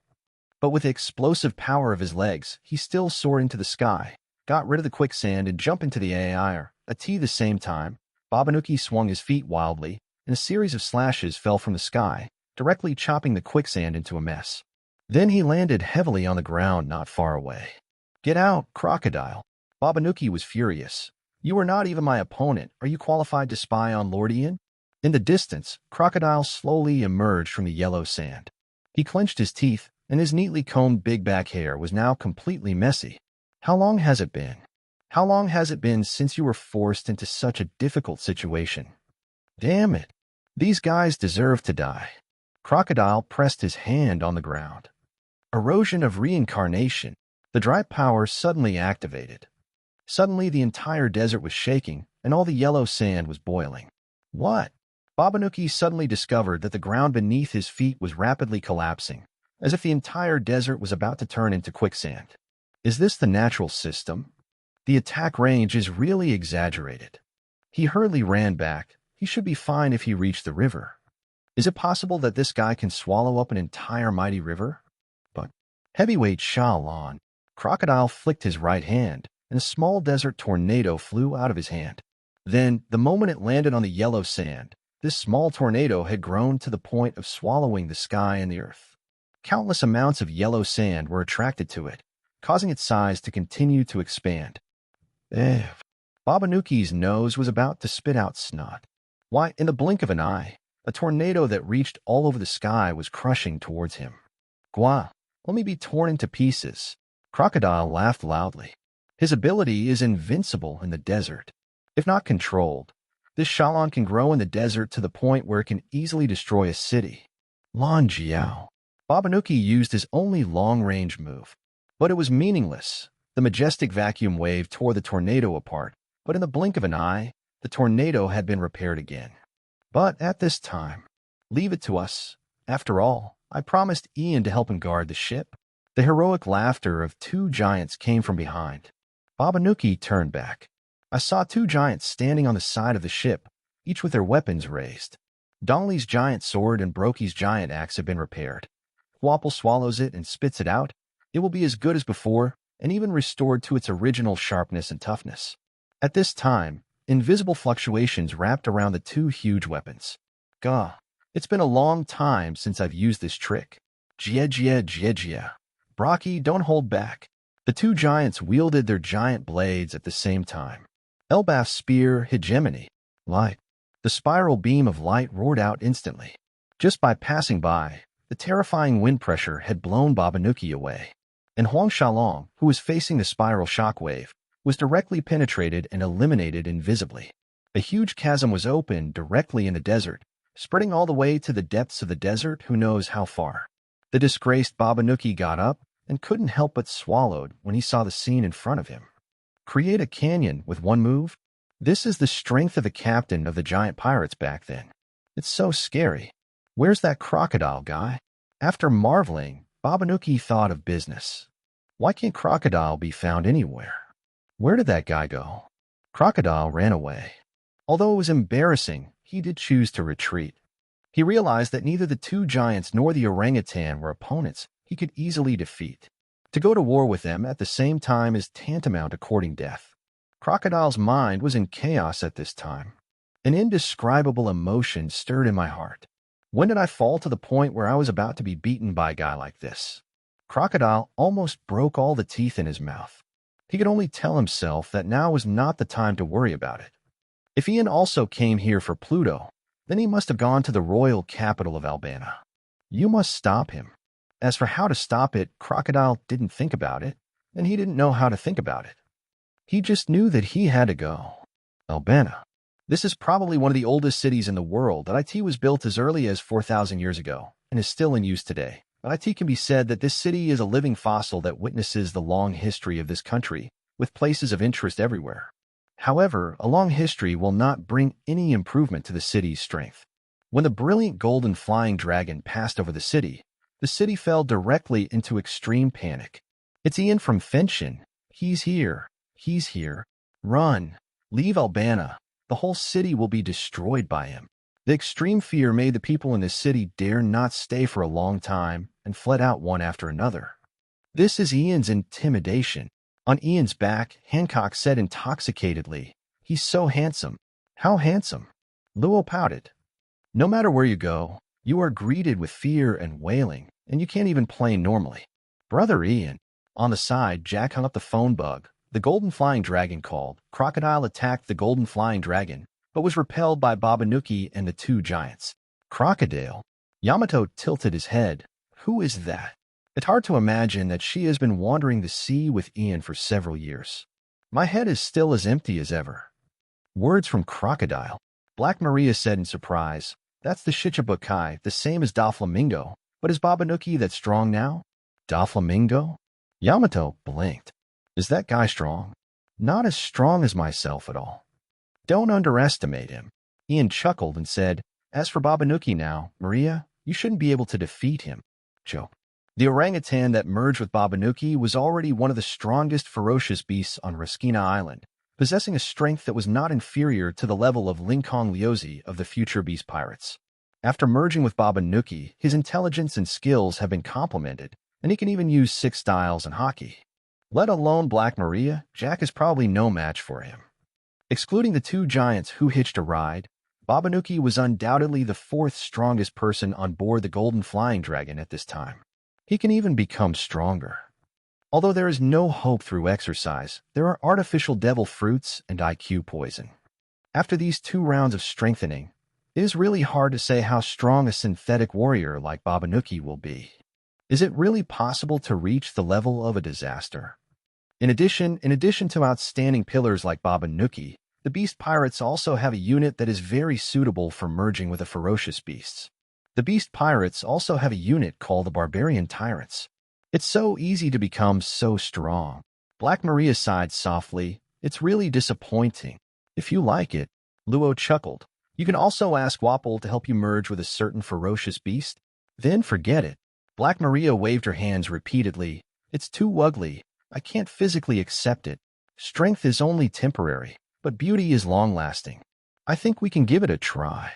Jack looked eager to try. As long as you can become stronger, as long as you can help Brother Ian, then he has nothing to fear. Let's talk about it later. Ian said calmly, We're here. He has flown to the center of Albania, and below is the royal palace of this country. At this time, there were already soldiers outside the palace, looking up at the golden dragon falling from the sky with vigilance and fear. Ian was too lazy to talk nonsense. As he fell, his overlord color was activated, and he swept away the soldiers below in an instant. The moment he hit the ground, he returned to his human form, and his friends fell behind Ian. So, Ian, what exactly are we here for? Yamato asked curiously, looking around. There doesn't seem to be any powerful guy. Ian walked up the high steps outside the palace and said calmly, "Come and get a letter." Letter? Luo frowned. This is another of Ian's unique and incomprehensible pieces of trivia, right? Do you know if someone has a letter in their hand? At the top of the steps, the heavy palace door was closed, so Ian raised his hand and knocked politely. "Should you open the door, or should I blow up the palace?" There was silence for a moment. Then a depressed voice finally sounded, "Open the door." Then the palace door slowly opened. At this time, what was exposed in front of Ian's eyes were a soldier who was extremely nervous and sweating, a kobold with sword drawn, and a birdman flying in midair. Ian looked emphatically at the birdman.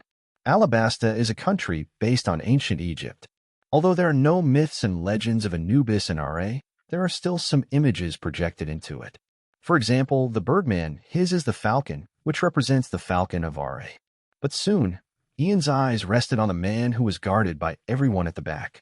He is a bit thin, and his clothes are not that gorgeous. He doesn't even wear a crown on his head, but he should be the king of this country, Nefertulali, known as Cobra. Ian of Burning Sky. The king was also sweating profusely at this time. The tens of thousands of troops that had been urgently assembled were quietly destroyed. What can this small army in the palace do now? Is it possible to stop the man in front of me? He was just confused. What is it about this barren country of ours that can attract the attention of a man like you?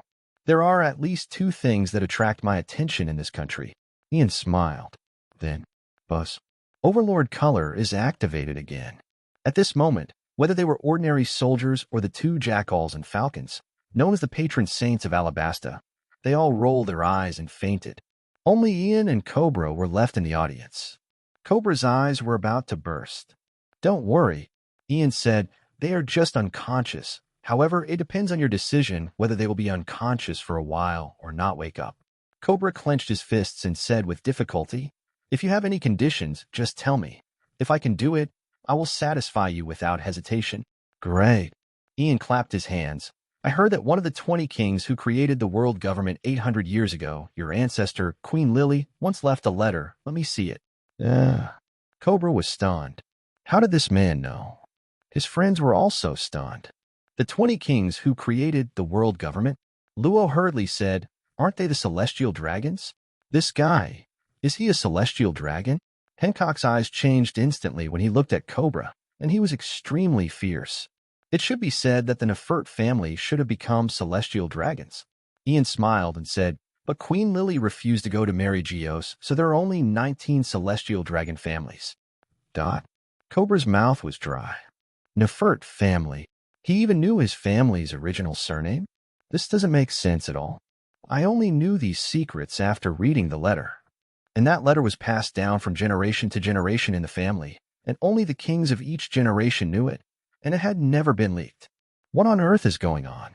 Cobra couldn't understand.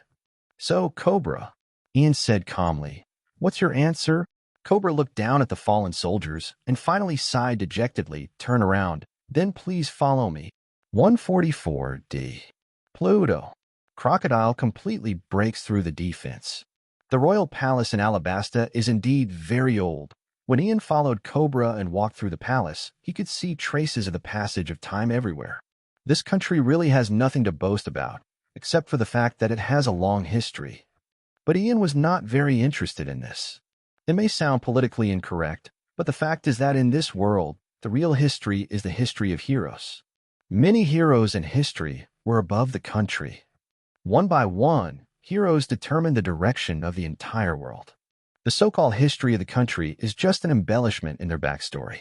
Their stories are often more thrilling than those of any other country. Cobra took Ian and others to a treasure room deep in the palace. Although it is said to be a treasure room, it is actually quite shabby. There are no gold or silver treasures at all, just a few sparse boxes piled here. Luo couldn't help but curl his lips when he saw this scene. Is this the wealth owned by the royal family of a country? It feels not as good as the Golden Dragon and the treasure room. This King Cobra is probably not as rich as Ian. This is it. Cobra opened several boxes and took out a small box from the safe in a corner at the back. He carefully took out a letter from the small box and handed the letter to Ian. Ian raised his hand and took the letter. What can be seen at a glance are the traces of history revealed on the yellowed envelope. Why are they traces of history again? It was considered an antique after all. Ian carefully opened the envelope and pulled out the thin piece of letter paper inside. This should be considered a celebrity calligraphy and painting, right? Not written in ancient script. That's the first sentence at the beginning. We were all deceived. Ian read the words above. Deceived. Black Maria blinked. What do you mean? Who are we? Who is the person who deceived them? Who is the person who wrote this letter apologizing to? Ian continued to read, We have committed an irreparable crime, and the world may be pushed into the abyss as a result. But it can't end there. He wants to erase this past, and I will never let him succeed. We must not let those who come after us know nothing about this history. Although it is a shame, free will can only be inherited by people in the future. One day, someone will bear this heavy past, inherit D's will, and reopen this unfinished war. D. Luo was stunned for a moment. His full name is Trafalgar D. Vatirlaw. So, brother, don't go to marry a Joya. One day, the world will need Alabastus' answer. Let her descendants quietly wait for the person who carries everything to appear. Ian continued to read, Sister, Nefit D. Lilu. This letter ends here. It's gone. Luo was still a little confused. It feels like nothing has been said. Gone. Ian shook his head. Another damn Riddler. Is there something you can't just explain clearly? Even if I don't record everything that happened during that blank 100 years in this letter, I can at least expose that Gaim's background. Ian searched for the name Nerona M in the history books for a long time, but could not find any useful clues. I only know that this guy is one of the 20 kings who created the world government, and nothing else can be found. Younger brother? Hancock blinked. So, is this a letter from a sister to a brother? It should be a farewell letter. Ian looked at Cobra. Cobra nodded slightly. It is said that after Queen Lily left this letter and left, she never returned to Alabasta. No one knows where she went. He paused. Obviously, the other 19 kings have some records in history, even if they are not many, but Queen Lily, she was completely erased from history. Only our Nefit family has been recorded in history, word of mouth from generation to generation. Just like the blank 100 years, Drake spoke up.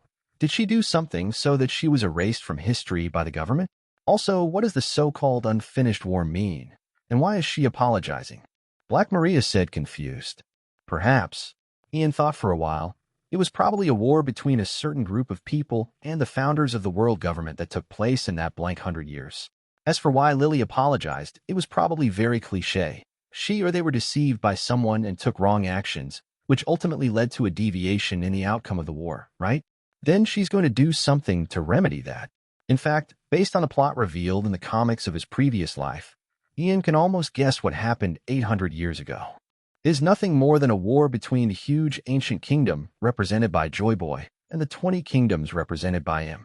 Judging from Lily's letter, many of the first 20 kings were probably deceived by him. For some reason, Joy Boy and the others were defeated, and Queen Lily later found out that she had been deceived. Then, after leaving the letter, Lily took action. According to him in the comics, the historical text was probably sent out by Queen Lily, and he was also deceived by Lily. He thought it was Lily's mistake. Perhaps, after that mistake, Lily was dealt with. This is why the history of the world has not recorded her.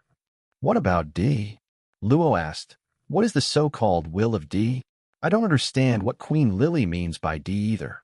Cobra also shook his head in confusion. Except for Queen Lily, I have never heard that there is a D in our last name. Ian said, D is the enemy of the celestial dragons, the natural enemy of God. They are probably the people who were enemies of the 20 kings of the world government 800 years ago. Is it the devil? Is it destruction? Is it a dream? Or is it destiny? Judging from the original work, D is probably not a bloodline, but a spiritual belonging. Sabo was once surprised that Ace and Luffy both had a D in their names, and Ace asked him if he wanted to add one to his name. In the original work, Cobra also said before his death that he finally knew where Alabasta should go, and he and Vivi were also D. Probably, that's what it means. According to this theory, he could also be D and change his name to Idion from then on. There is no D in the world, or in other words, everyone can be D. God's natural enemy? Luo muttered to himself. It sounds pretty good. An enemy of the celestial dragons? Cobra was greatly shocked. The celestial dragons are the gods of this world. His heart suddenly started beating wildly. Are they, the clan that was supposed to be the celestial dragons, actually the enemies of the celestial dragons? This news is so exciting. A trip in vain. Ian shook his head and casually handed the letter back to Cobra. A letter rated as meaningless. Nothing was said.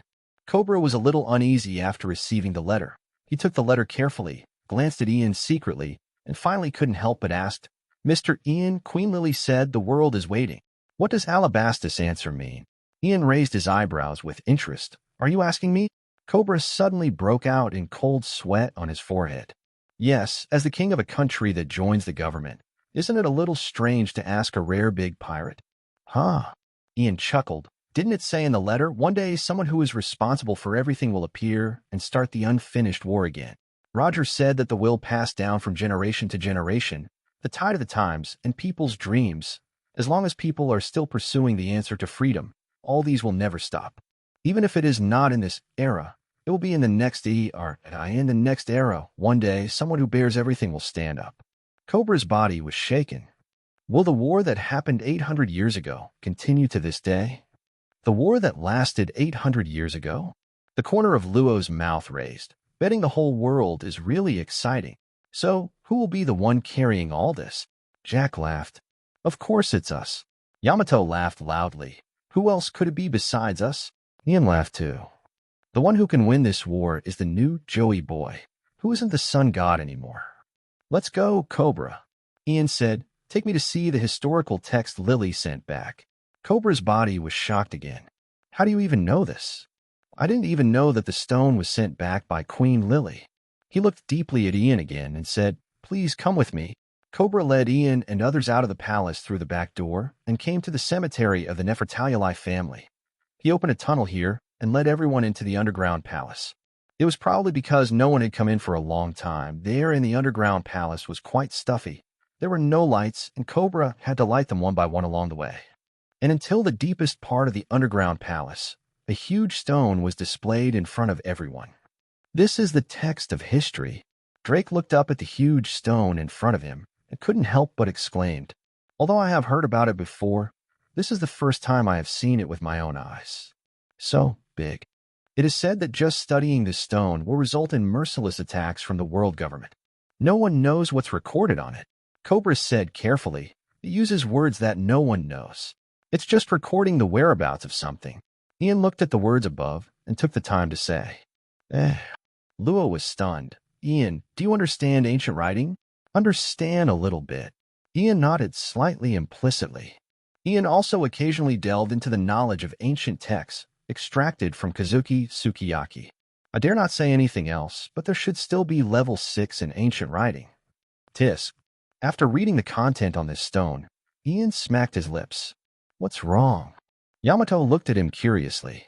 A little disappointed, Ian shook his head. He had long known that Hades was in Wano country, but I don't know where exactly it is. He guessed that it should be at the bottom of an inland sea somewhere in Wano country, or simply in the underground space. That's why he wanted to see if there was a detailed location recorded on this stone. The good news is that the exact location of Pluto's burial is indeed recorded on the stone. But there's two pieces of bad news. One of them is that Pluto can only be taken out after the founding of Wano. This is easy to say, and in the final analysis, the so-called founding of Wano country is nothing more than clearing the high walls surrounding the country. It is not difficult to do it without relying on the Elephant Master. But the second bad news is that Pluto also needs to replenish energy. Isn't this the same weapon as the one held by the celestial dragons? Do we have to expect Vegapunk to develop the Holy Flame? But that was more than 10 years later. Or Ian narrowed his eyes. "You really should go and get Pluto's blueprints back. There can't be an energy module on the design diagram, right?" Cobra couldn't help but feel a little timid as he watched Ian's expression change. Yes, it didn't satisfy him. But Ian said, "Let's go back." "Already healed?" Luo asked. Ian nodded slightly. "Anyway, there is still something gained. At least we figured out where Pluto was buried." Cobra breathed a sigh of relief. Is it finally over? Fortunately, it did not cause any huge casualties. Just as he was about to leave, Ian suddenly remembered something. He turned around and said to Cobra, "I've caused you so much trouble, so let me do you a favor." Cobra hadn't figured out what was going on. He saw Ian's body instantly blazing with flames.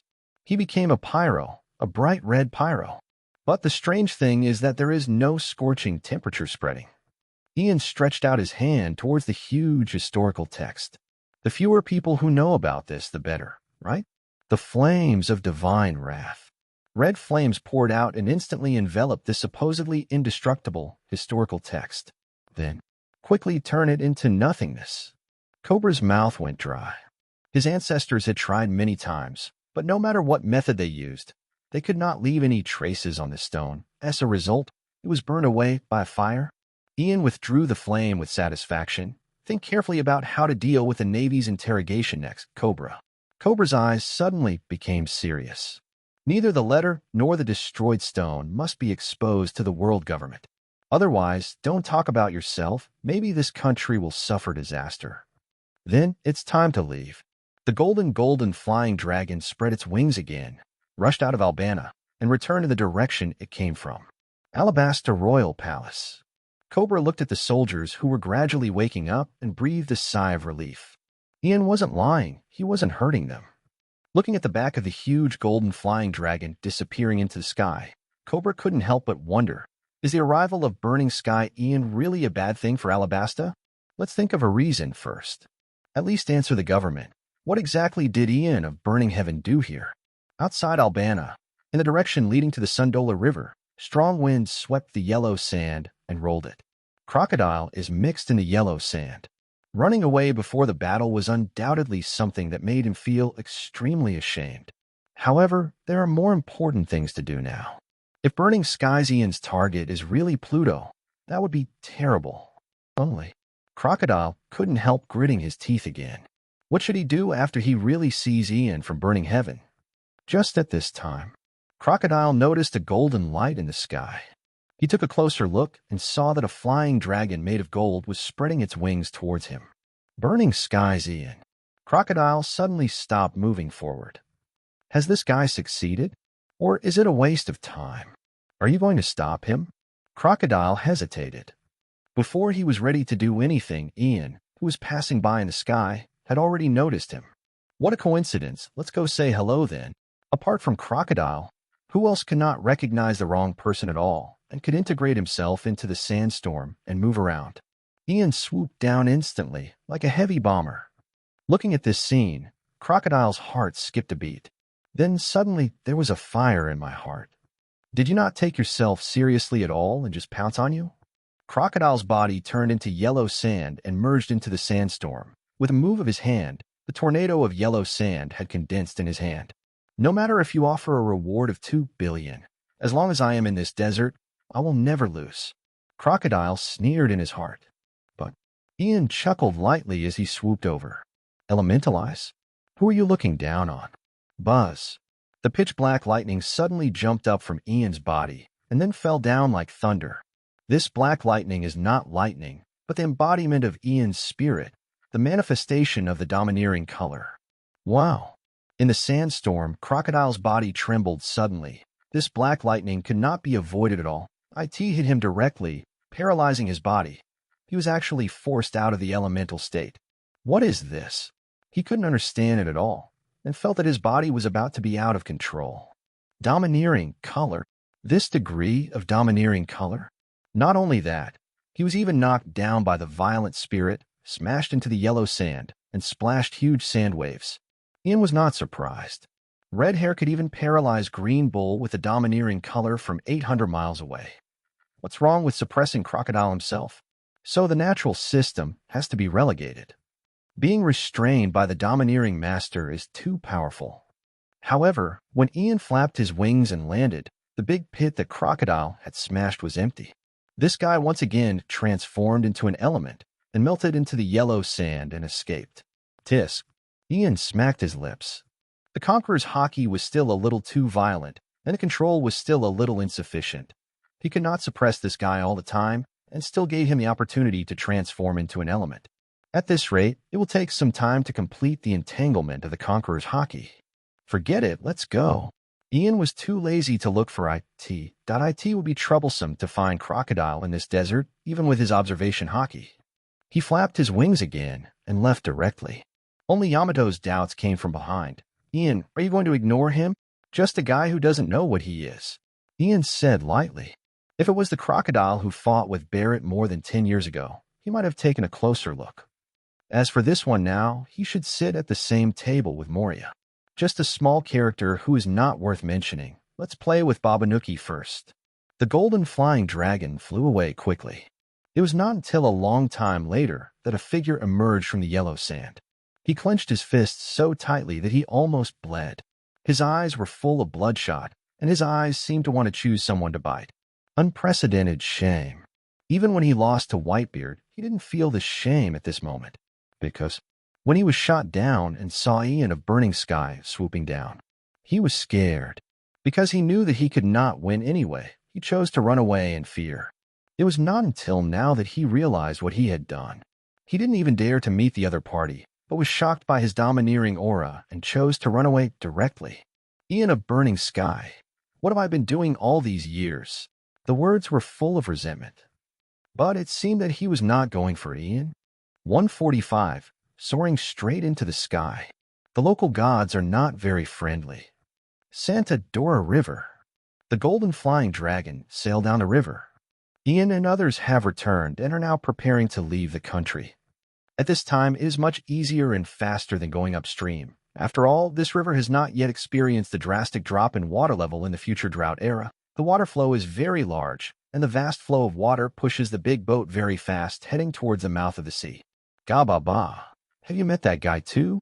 Brocky couldn't help but laugh when he heard Ian talk about meeting Crocodile. He was a bit timid, and he chose to escape directly after Dongli and I took action. It's been too long since I've been away from the sea. Ian commented on Crocodile calmly. It seems that he has forgotten what the laws of the sea are. After all, what would happen if that guy Crocodile got Pluto? Can he hold on? But Ian looked at the gorilla standing aside. Well done, Nika. And no matter what, that guy's also a Shichibukai. It's all the power you gave me, Sir Ian. Babanuki was very clear about it and quickly expressed his loyalty. Otherwise, how could I have the strength to fight against a guy of that level? So, how does it feel? Ian asked, having been integrated for so long, do you have any bad feelings? Babanuki said, it was fine at first, but the longer it goes on, the more I feel like I will be interfered with by the will of the orangutan. Ian nodded slightly. This is not surprising after all. It is a complete fusion of two individuals. Although Babanuki's will is the dominant one, it is impossible to say that it will not be affected at all. It seems that they cannot be together for too long at once. Otherwise, their will may be eroded. In the end, they might end up like those jailer beasts in Impel Down City who failed to awaken, with their humanity swallowed up by their bestiality. That will be pointless. So, Ian, where are we going next? Yamato couldn't wait to ask, Judiciary Island? Don't worry.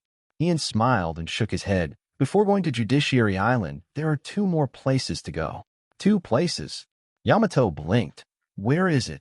The first place. Ian raised his right index finger and said, how about taking a spin in the sky? In the sky? It is still necessary to visit Sky Island. Ian doesn't care about the Golden Country. He already has enough money, and there is no need to read the historical text recording the position of Neptune. But there is one place that Ian thinks is worth visiting. Baika.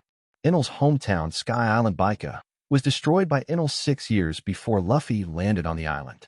As for why it was this place, it was because Ian knew that after flying to the moon in the original work, Enel found an underground ruins, and coincidentally, the name of that city was also called Baika. That's fun, right? The golden flying dragon went all the way down the Sanola River and soon approached the mouth of the sea. But, Ian, there are Navy warships blocking the way ahead. Violet, the lookout, turned around and said, ahead, at the mouth of the river, naval warships were waiting in formation, seemingly waiting for their arrival. Are you going to sink them, Brother Ian? Jack asked for advice. Don't worry about them. Ian waved his hand. Bump them over. Therefore, the Golden Flying Dragon did not stop and went all out to ram into those naval warships.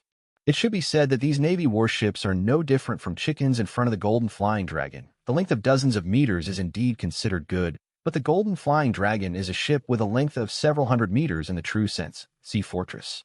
Seeing the Golden Flying Dragon crashing directly into it and stationed nearby, the naval captain, who hurried over after hearing Ian's arrival, immediately screamed in a panic. Spread out. Quickly spread out. They are not of the same scale at all. Let alone a collision. Even if it is a collision, all the warships will be smashed to pieces.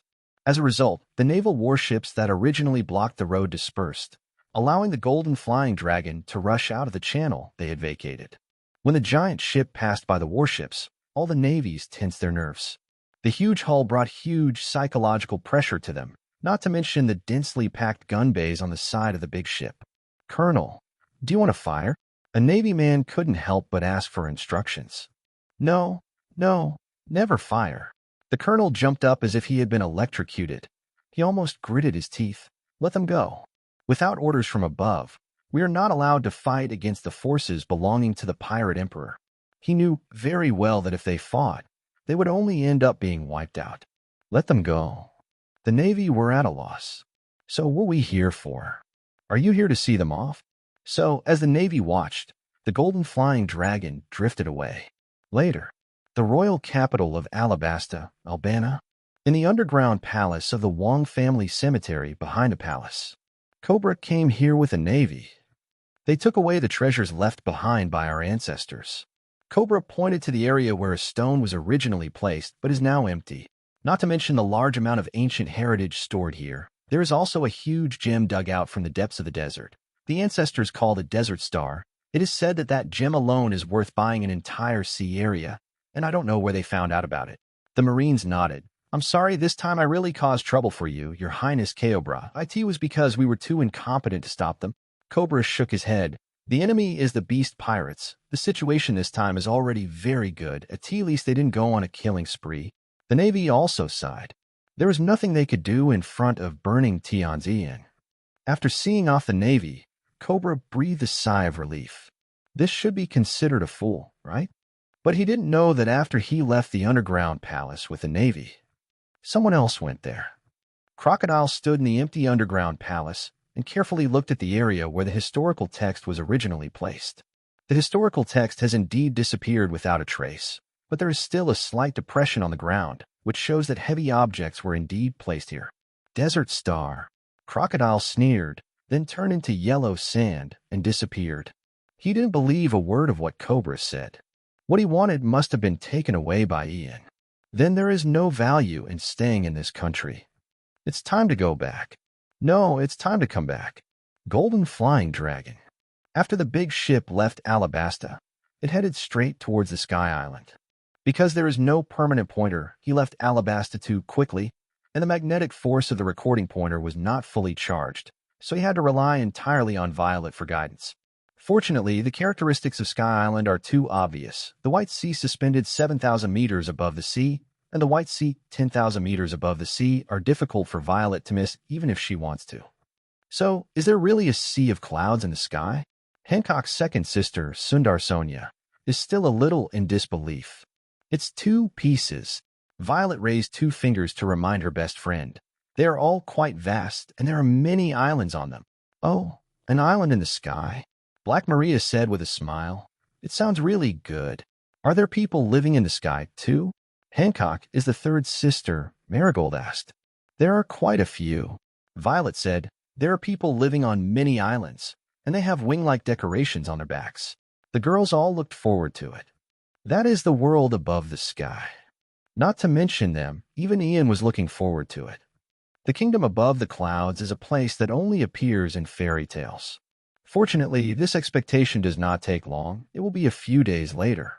This is it.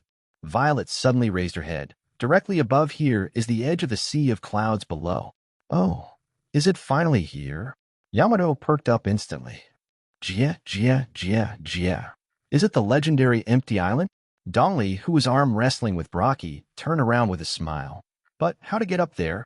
Of course. Ian twisted his neck and said, "Fly up." The next moment, golden light bloomed, and the huge golden flying dragon suddenly spread its wings in midair. Hold on tight. Then Ian grabbed the golden flying dragon, used his domineering energy to strengthen the hull, and then fluttered his wings.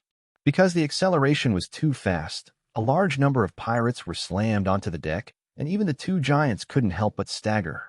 The huge battleship has risen into the sky with Ian, heading towards the depths of the sky like an arrow from a string. "Ha! Go to Sky Island." Yamato cheered and climbed onto Ian's head as nimbly as a monkey, looking up at the sky with great expectation. Hancock was furious. "Gaba! What an exaggerated power!" Brocky was lamenting something else. How can such a huge ship be carried so effortlessly? Even mutated individuals among the giants are far inferior to the ancient giants, right? Ian just flapped his wings upwards. The straight-line distance between Baihai and Qinghai is only 7,000 meters. Even if he is holding the golden flying dragon, this distance is just the blink of an eye for Ian. It can already be clearly seen, that huge white ocean. Then the next moment, Ian flew up from the edge of the ocean and could finally overlook the sea. "Oh, so beautiful." Yamato, who was standing above Ian, couldn't help but cheer. The endless sea of white clouds slowly fluttered under the strong wind in the sky, as if they had really arrived in heaven. "Well, isn't this a bad description?" Ian thought. "The sea in the sky?" Luo stood on the side of the ship and couldn't help but be a little surprised. He looked above his head and saw that there was a sea of clouds squirming in the wind above. There is actually another one above. This world is always crazier than we think. Beside him, Drake felt a lot. The more you come into contact with this world, the more you will marvel at how wonderful it is. Violet. Ian looked down at the sea of clouds below and did not notice the existence of the island at first. Where is the nearest inhabited island? About 30 nautical miles at 2 o'clock. Violet answered immediately. Ian did not hesitate, fluttering his wings and moving forward. Let's ask for directions first and find out where Baika is. At his speed, 30 nautical miles would only take a few minutes. Soon, a white island appeared in front of Ian's eyes. This is a not very big island, probably only 2 or 3 kilometers in diameter. The IT is all white, with only a little green in a few areas. There is a small village on the island. All the buildings are white and seem to be made of clouds. When Ian landed on the shore of the island with the huge golden flying dragon, the entire island boiled. The residents of the island are not blind. They can naturally see the golden flying dragon, which is as big as a mountain. However, the residents on the island did not feel afraid of this. Instead, they gathered around as if watching the fun. And then that's what they saw. It's really Yun. Jumping up and down on the beach of the large and cheerful island is like playing on a trampoline. Others were also groping around in surprise. Especially the two giants Dongli and Brocky were rolling around on the beach like two little devils. Well, giants and kingdom above the clouds do go well together. Of course, it's a cloud. This is the characteristic island cloud of Sky Island. Ian answered her while looking at the residents approaching from the direction of the village. Have you never seen people from Qinghai? Not only was he not afraid, but he seemed very interested. The clothes of these Sky Islanders are similar to what Ian thought. This is really a sea, Goyalu. Ian turned his head and couldn't help but twitching the corner of his mouth and found that Yamato had fallen down in the shallow water on the beach. Haiyun is not only a cloud, but also a sea. After grabbing this guy out of the sea clouds, Ian carried her and walked towards the villagers. All the villagers looked at him curiously. Can anyone tell me which direction Baika is? Ian said, I can exchange Qinghai's items with you. Whispers suddenly started. Qinghai? Are you from Qinghai? That's amazing. People looked at Ian. The Qinghai people's ships are so big. It's amazing. People looked at the golden flying dragon. The people in Qinghai are so big. It's amazing. People looked at the giant still rolling around on the beach. Finally, a trembling old man stood up and asked cautiously, Are you going to Baika? That's right. Ian nodded. The old man kindly reminded, The god Enel who rules Baika is a cruel man and has godlike power. It is very dangerous there. God. Yamato, who had Yenti slipping into his hand, immediately looked up. Sounds so interesting. Ian also laughed. You just need to tell me the direction. So later, Ian took the golden flying dragon into the sky again and headed towards a certain direction in the sea area. Only this small island was left, and the villagers were faced with a bunch of things from Qinghai, and their eyes were filled with excitement. Oh, the food in Qinghai. It's amazing. Qinghai's clothes are incredible. Qinghai's weapons are still incredible. Baika. This is an empty island located near the center of the White Sea. According to the old man, Baika is the largest country in the entire White Sea. Only the Angel Island and the Island of Gods on the upper White Sea can rival it. The distance is not that far, just over 100 nautical miles. Ian flew with his head down, and within a short time, the island appeared in front of him. It is indeed quite big, with a diameter of more than 10 kilometers. It is still completely white, but you can clearly see a large number of row upon row of buildings. So, should I say hello first? Ian looked up. Seconds ago, deep in Baika, in a luxurious palace, the man revered as a god opened his eyes. Yeah, you actually dare to trespass into the kingdom of this god, then turn into dust, Yuan. He flicked his right hand casually towards the sky, and in the next moment, this arm turned into lightning and rushed into the sky. God's sanction. Time returns to the present. Ian looked up. A bolt of lightning suddenly appeared in the sky and hit him overwhelmingly. Oh, Ian chuckled. The local god seems not very friendly. I originally planned to say hello first. However, the range and attack range covered by this sight color are really no joke. 146, Laws Battle. God versus God. Ian looked up at the thunder in the sky. Otherwise, why would there be a group of people on major forums in the previous life advocating that the thunder fruit is the strongest devil fruit? Even if the version of the mythical beast species arrives and the natural system is retired, it will be the same. The main reason is that the thunder fruit is really powerful. It has 3 very rogue and unreasonable abilities. First, the electromagnetic wave that can amplify the observation hockey to an exaggerated degree. Second, the long-range strike ability that can match the detection range and can be called precision bombing. Third, matching the first 2 abilities, the movement speed that can be called instant teleportation. These 3 abilities combined are enough to disgust people to death. Hiding more than 10 kilometers away and constantly throwing lightning to strike you, what can you do? The most likely thing is that you can't catch up, and you can't escape. What should you do? In addition to these disgusting abilities, lightning itself is also a powerful energy that can be used directly as energy. It can be called a hexagonal all-round ability. No wonder it was the favorite devil fruit of the protagonist of the pirate fanfiction before the mythical beast species era. But, as I said, times have changed. Crack. The shining lightning fell from the sky, but it failed to hit Ian.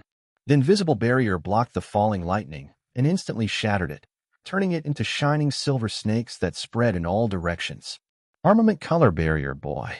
Kizaru can even deflect Nika Luffy's fist. Just lightning. What? In the center of Baika, in the temple, the white-skinned man widened his originally lazy eyes in shock. The attack didn't work. After a brief shock, an interested smile appeared on his face. Yeah, interesting, he said in a thunderous voice. Call the priests, there are interesting guys coming. On Ian's side. Is it thundering? Yamato, who was standing on Ian's shoulder, raised his head curiously, but there were no dark clouds in the sky at all. The nearest cloud was the Bye-Bye Sea floating 3 kilometers above this sea of clouds. Where did this thunder come from? It's the fireworks to welcome us. Ian chuckled. Fireworks. Below, on the deck of the Golden Dragon, Dongli laughed. Then these fireworks are a bit too intense. Is it the enemy? Jack was alert instantly. Brother Ian, are you ready to fight? Don't worry, let's see what welcome activities have been prepared for us first. Ian's mouth curled slightly. Yamato also held Ian's neck and said with a smile, someone on the island has already started to act. Ian flapped his wings forward until he came to the edge of the island, then slowly landed and placed the Golden Dragon on the Sea of Clouds. Only then did he have time to look at the island. At this time, they should be in the port of this country. Yes, who said that islands on Sky Island can't have ports? There are also ships on Sky Island, and they will communicate with each other. There is even a punishment on Sky Island called the Flowing Cloud Punishment. It means tying people up and throwing them on the boat, letting the boat sail beautifully on the Sea of Clouds until it reaches the end of the Sea of Clouds, falls directly into the Qinghai Sea, and breaks into pieces. Ian regained his human form and landed on the deck. It seems that they don't welcome our arrival very much. Luo stood by the side of the ship with his arms folded, looking at the residents of Baika on the shore. It is visible to the naked eye that the residents of Baika are constantly retreating, wanting to stay away from the port and the Golden Dragon. They often have a look of fear on their faces, as if they are afraid of something terrible that will happen next. Didn't the old man say it before? Ian said with a smile, "This island has a very cruel ruler, and he probably doesn't welcome outsiders very much." Oh. Black Maria covered her mouth and chuckled. The old man also said that the man who ruled this island was called a god, and he had the power of a god. God. Ian chuckled. Who is not a god? Then let's have a game of One Piece Super, God and God. Anyway, the final enemy is the guy who calls himself a god, so it's not bad to use the little god in the sky as an appetizer. It's bad. I won't really become Ideen later, right? Ideen, here I come. Yamato's eyes suddenly lit up, and his body leaned out of the side of the ship. On the coast, the crowd scattered in fear, and a group of soldiers in white uniforms flew from the wide street on strange shoes like roller skates. They held various weapons in their hands, but without exception, all the weapons were white and made of clouds.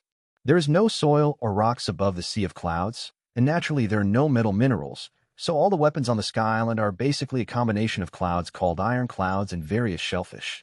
The soldiers surrounded the entire port and aimed their weapons at the Golden Dragon. There were 3 people leading these troops. They didn't look too old. One was a bald man, riding on the back of a huge dog. One was a knight riding on the back of a purple flying bird. The last one was wearing purple clothes, biting his upper lip, rolling his eyes, and his hair was like spider legs standing up. Ian looked at these guys one by one. I have an impression that they are the priests under Enel who appeared in the Sky Island chapter in the future. Are they from the old team? Invaders, stop here. The knight riding on the back of the flying bird drove the big bird to flap its wings and flew above the golden flying dragon. He looked down at Ian and others.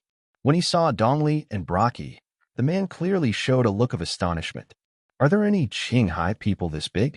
But he sneered. So what if it's big? They are still nothing more than ants in front of the power of the great god. The great god Enelu said that you have committed an unforgivable sin and dared to refuse the sanctions sent by God. Ah. Yamato tilted his head. Hey, are you really arrogant? Luo sneered. Is it already a sin just to refuse the so-called sanctions? The so-called sanction is the thunder that came down just now, right? He is really more arrogant than that guy, Ian. Ian, Hancock's face was as cold as ice. What else can I say to these guys? Let me turn them into stone. How dare you offend Ian? These bastards are already seeking death. But Ian waved his hand and just chuckled. Don't worry, just play with him. But the great God is merciful after all. Even if you have committed unforgivable crimes, he is still willing to give you a chance. The Bird Knight, the priest under the command of the god Anilu who rules Baika Island, the Sky Knight Shura gradually raised the corners of his mouth, revealing a cruel smile. As long as you can pass the test set by us and the 3 priests, your lives will be saved. Just hearing his words, the residents on the shore showed unbearable expressions. Probably, this so-called test is not a fun thing. In fact, there is no need to make an estimate. Ian, who has read the original comics, certainly knows that the so-called test of these priests is nothing more than a killing game. Those who can survive from their hands are considered to have passed the test. Test? Ian chuckled. You come here with bad intentions. Luo reminded, we are the ones here. In that case, just do as the Romans do. Ian smiled. That guy from Enel should be hiding somewhere now and observing here with his knowledge. Then just have fun with him. Lo. Ian patted Luo next to him on the head. Go and deal with them. Luo broke away from Ian's hand, but smiled slightly excitedly. Me? Isn't it a little overqualified? He has never been a calm-tempered person. On the contrary, he is very boring. Ian smiled leisurely. What are you talking about, Luo? You are already the youngest. Luo's face froze instantly. Violet is not a combat member, and among the others, even Hancock's 2 sisters are masters of domineering, and they are not something Luo can defeat at this time. The domineering strength of Sandersonia and Marigold may not be high enough, but the fruits of surgery used to resist Luo are more than enough. The next moment, Luo stepped on the air with a stinky face and rose into the sky, looking at Shura, the knight in the sky, riding on the back of the flying bird with gloomy eyes. I've decided, let's chop this guy into 18 pieces and treat him like Ian. Luo frowned slightly again. The air at high altitude is slightly thinner, so using the moon step is not as smooth as in Shanghai. But the impact is not big. Luo looked at Shura with a stern look in his eyes. I can't deal with Ian. I can't deal with Yamato. I can't deal with Hancock. I can't deal with you. Kid. Shura frowned slightly. But he can actually fly. Is he a person with the same abilities as God? But it doesn't matter. Hey, no matter it's a kid or a person with abilities, I'll kill them all the same. Then let's start with you, little brat. Shura smiled cruelly, clamped the mount under his crotch with his legs, and the huge bird spread its wings and flew high into the sky in an instant. Luo did not pursue. It is very unwise to use moon steps to chase someone who can actually fly, unless the strength gap between the two sides is huge. He believed that this guy would attack. This is indeed the case. After circling in the air, Shura galloped down on the big bird. The knight's spear in his hand was pointed at Luo, trying to open his eyes directly. Luo twitched the corner of his mouth. It was really a simple and direct offensive. Who can this attack hit? The next moment, the two of them passed by each other. What? Shura turned around in shock. No hits? Why? He has obviously used the heart network to assist in aiming. This guy Luo has done a good job in practicing the 6 forms. Shura didn't see it clearly, but Ian saw it clearly. The moment he was about to be penetrated by Shura's lance, Luo's body suddenly became as soft as paper, and he easily avoided the penetrating blow. Paper painting. He really works hard. Behind him, Jack said calmly. He basically taught all the 6 postures to the later friends, and no one had more say than him. No matter what despicable tricks you use, you can never defeat me, the Knight of Heaven. Shura controlled the flying bird to turn its head, and with an angry roar, he slapped the flying bird's head under his crotch. The flying bird opened its mouth wide in an instant and spurted out blazing flames, turning into a pillar of fire and heading towards Luo. Breathing fire. Yamato was shocked. A phantom bee species? There are so many phantom bee species. Ian patted her head. It's just a flame shell added to the bird's beak. The uses of empty island shells are indeed quite diverse. Not only did the flames spurt out of the bird's beak, but Shura's lance was also covered in flames, and he followed the pillar of fire toward Luo menacingly. Below on the shore, the man riding on the back of a big dog, the head of the 3 priests, Kung Husbandman Om, shook his head. Unlucky kid, he actually made Shura become serious. In the sky, the corners of Luo's mouth raised. I don't know what to say. He made a move with his left hand and placed his right hand on the hilt of the sword at his waist. Room. Laugh. The next moment, the flames suddenly spread out in the sky. What? Om raised his head in shock. The flames sprayed by Shura's mount were actually split into 2. Wrong. It wasn't just the flames that were split in 2. Everything in Shura's eyes was spinning, and he saw his body flying all over the sky. But where is his head? In what manner did his own head see all this? There was no time to come up with an answer. Luo waved the knife in his hand casually. The 2 living bodies of Shura and his mount bird had been turned into pieces. As the room space was released, these fragments fell down like rain. TSK. Ian smacked his lips. To put it bluntly, Luo's moves look really cruel. Shura. Om roared instantly and pulled out the long yuntai sword from his back. Kid, what have you done? Don't worry, it will be yours soon. Luo ejected and landed in the middle of the 2 priests in an instant. Well, Priest Nirvana, who was biting his upper lip and rolling his eyes, immediately punched him. Strong wind spurted out from his elbow, which contained a wind shell, greatly increasing the speed of his punches. At the same time, Om jumped off the back of the big dog, flicked the knife in his hand, and the originally long knife actually extended like a snake at this time and slashed towards Luo like a sword. And the huge dog at his feet also reacted very quickly, and its huge paws instantly smashed down on Luo. In an instant, the 2 of them joined forces to attack, blocking almost all of Luo's escape routes. But room. Luo smiled wantonly, and with a move of his hand, the spherical space expanded again. The 2 priests and the big dog were all covered in it. Then, brush. Luo disappeared in an instant. The attacks of the 3 people hit the empty space directly, shattering the ground into pieces. Disappeared. Om suddenly sweated on his forehead. That's not right. He turned his head suddenly. He can use the heart network. Luo was behind him at this time with fine electric light on his hand. He smiled and pushed gently towards his back. Scalpel, boom. Oem suddenly felt that all the strength in his body disappeared. He watched helplessly as his heart burst out of his chest. What's this? Such a terrifying ability. But it's not over yet. Even if Ohm is knocked down, Nirvana and Big Dog still attack Luo again. Holy God. Luo just waved the knife casually in an understatement.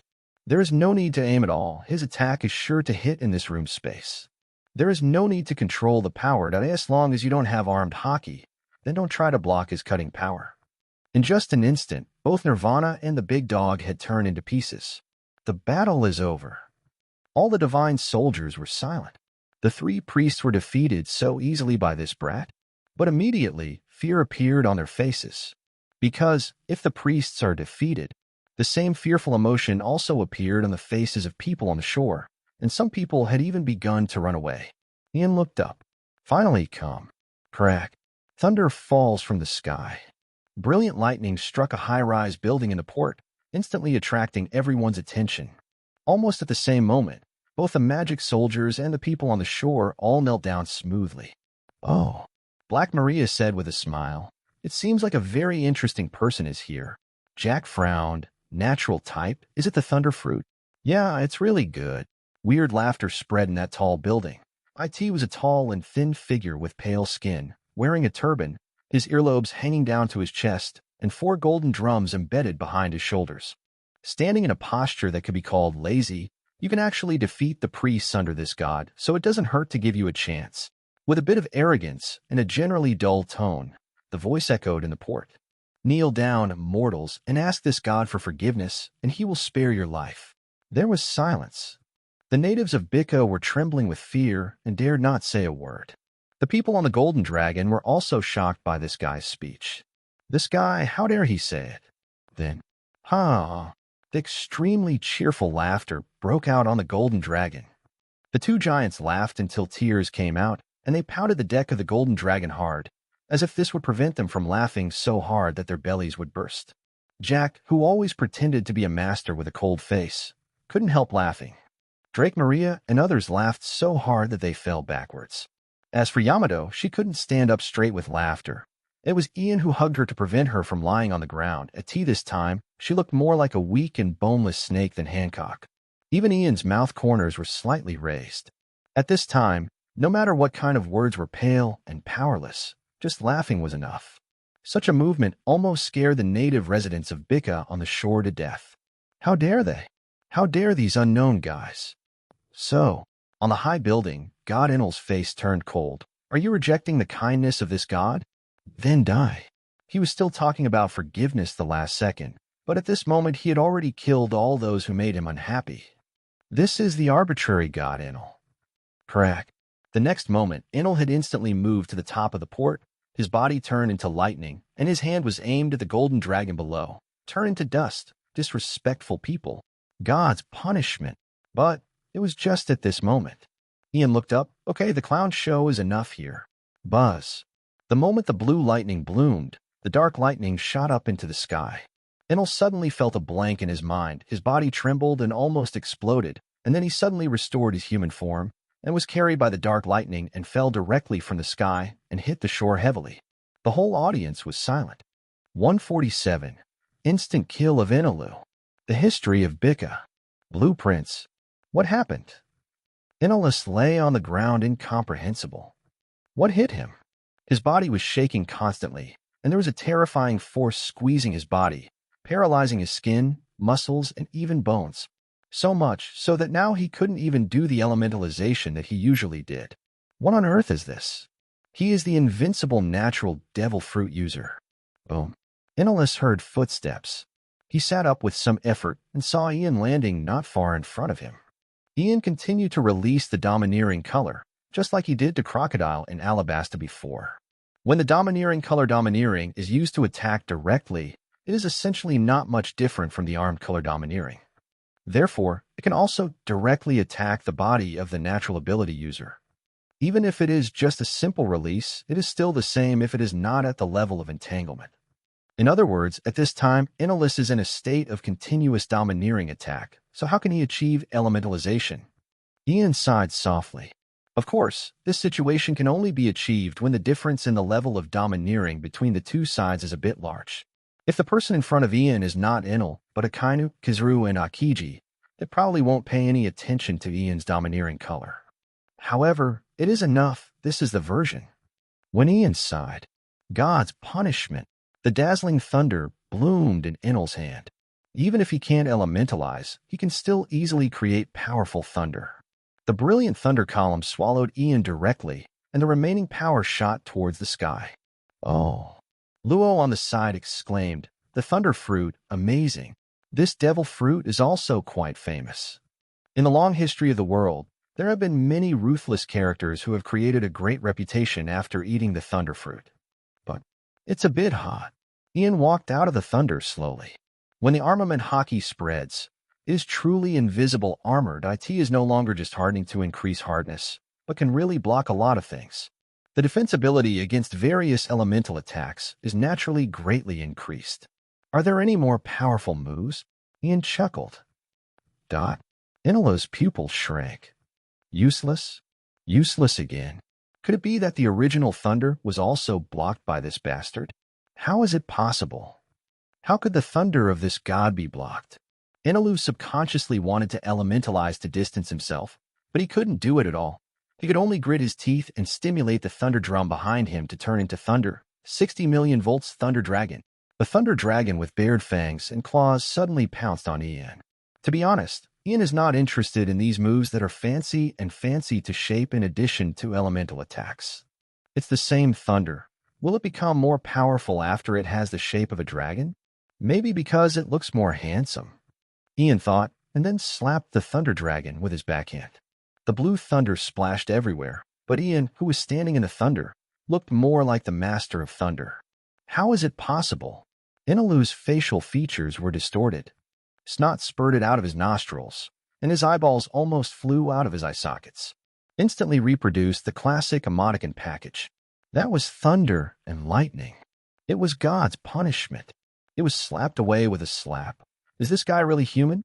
This is already 60% of his strength. Is this level of electric shock completely useless to this guy? He must have used some ability to avoid my thunder and lightning. Enelu gritted his teeth. There was no need to hold back at this point. Look, I'll electrocute you into charcoal. Enelu shouted angrily and rushed towards Ian, and his whole body suddenly burst into brilliant lightning. 100 million volts discharge. The extremely brilliant lightning immediately engulfed Ian completely. The dazzling thunder splashed hundreds of meters high, and the island clouds that made up this coast were directly blasted apart by electricity, and the sea clouds were evaporated in large areas, revealing a huge hole. Wow! Luo subconsciously raised his hands to resist. Too close. Why didn't you run farther? This time you will be affected. The destructive power of the natural devil fruit is still too exaggerated. But it's okay. Luo was subconsciously panicked for a moment, and then immediately put down his hand. Yes, Ian is here. Ian raised his right hand, and his right hand was pitch black, and his domineering aura spread out, isolating all the leaping lightning. No, impossible. How is it possible? Enel screamed almost crazily. How can it not work? How could such a thing happen? He is a god. It seems that this is the end. Ian smiled, flicked his right index finger lightly. Flying finger gone. Snap. A light sound. There is no need for any powerful moves. After adding hockey, it is enough to use an air bullet shot out with one finger. If Ian were to use it, the power of this air bomb will be far greater than that of artillery fire. IT was simply not something that Enelu, who could not transform into an element and was not domineering, could withstand.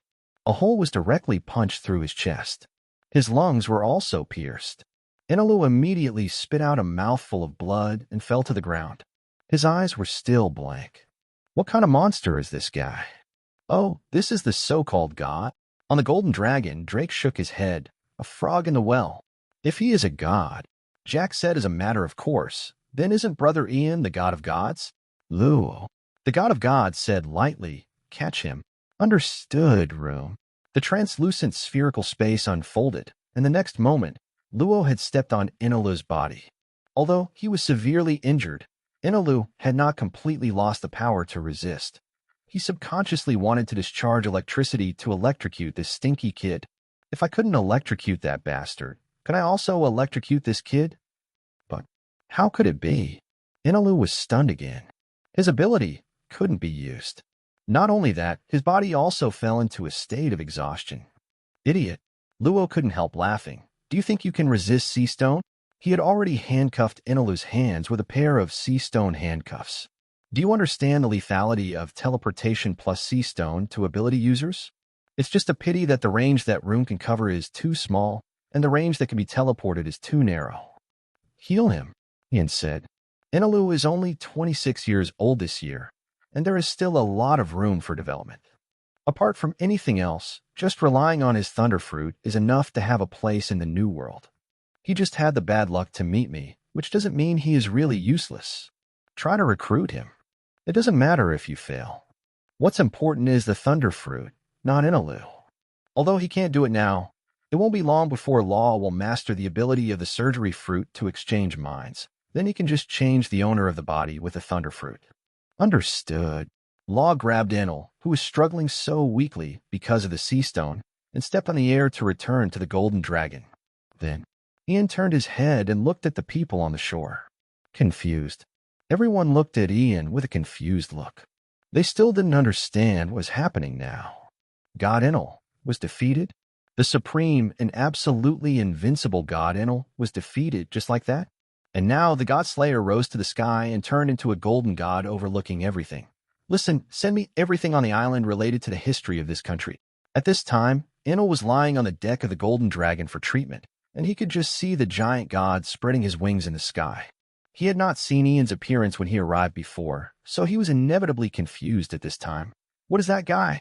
Him. Luo skillfully used his ability to sew up Enel's wound, and casually said, probably the sun. The sun. Enel was stunned. The whole of Baika moved in an instant. No one dared to refuse the request of Ian, who easily defeated the god Enel. The god army, led by the two surviving priests Nirvana and Om, acted as lackeys, searching the island like mad dogs for everything Ian wanted. It only took one day, and everything about the history of this island had been delivered to Ian. It was a pile of information like a small mountain and several white-haired old men. The information was the information recorded by the Baika people on history, and the old man was an old man who knew many ancient legends of Baika. At this time, Ian was flipping through the book while listening to the old men of Baika telling stories about the past. Our ancestors were not originally the natives of this sky. They came from a land that can be called infinite. Infinite land? When they heard this, the friends were a little surprised. Is it the Red Earth continent? The people of Sky Island immigrated from the Red Earth continent? Only Ian knew that the truth was much more exciting than they imagined. The moon. I occasionally heard that people in Qinghai called our hometown this way. Puff the moon. At this moment, everyone looked at each other. The moon?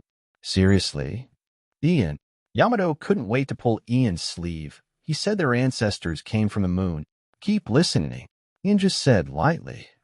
Combining the oral accounts of the elders and the information collected from Baika, the history of this country that Ian finally restored is, many years ago, a civilization called Baika was born on the moon. They have very advanced technology and built a prosperous civilization on the moon early.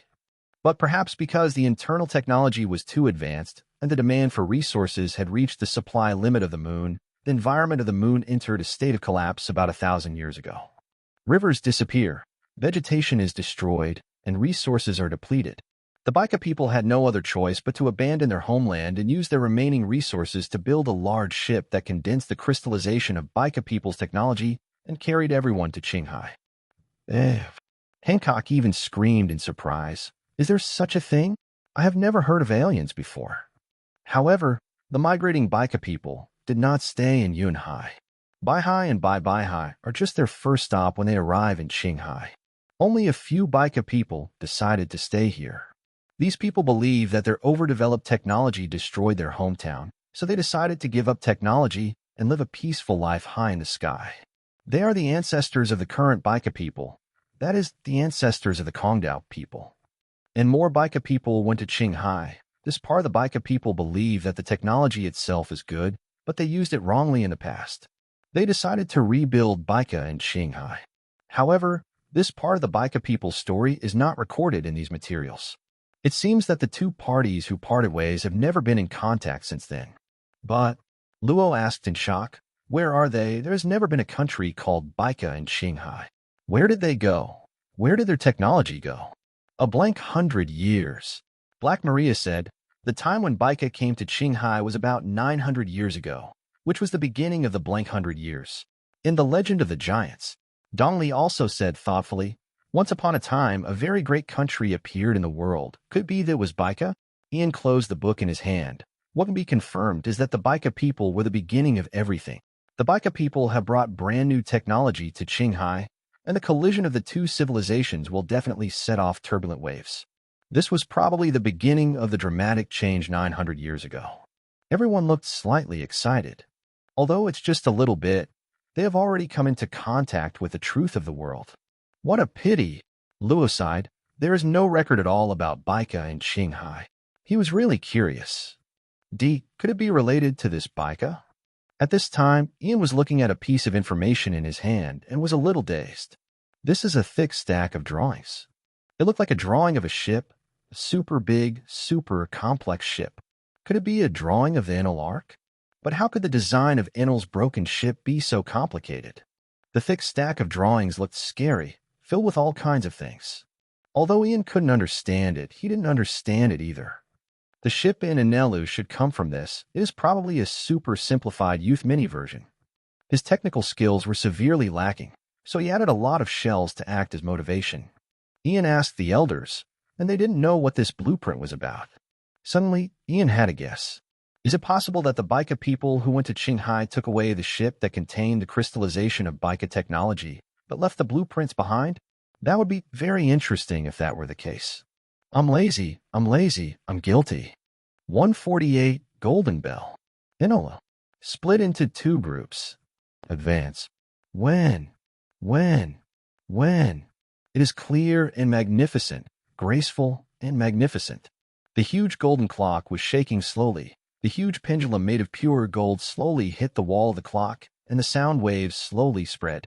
Ian just stood quietly under the golden clock and looked up at the slow swing of the huge golden clock. This is the top of the sky world. Higher than the 7,000 meters above the sea is the White Sea, which is 10,000 meters above the sea.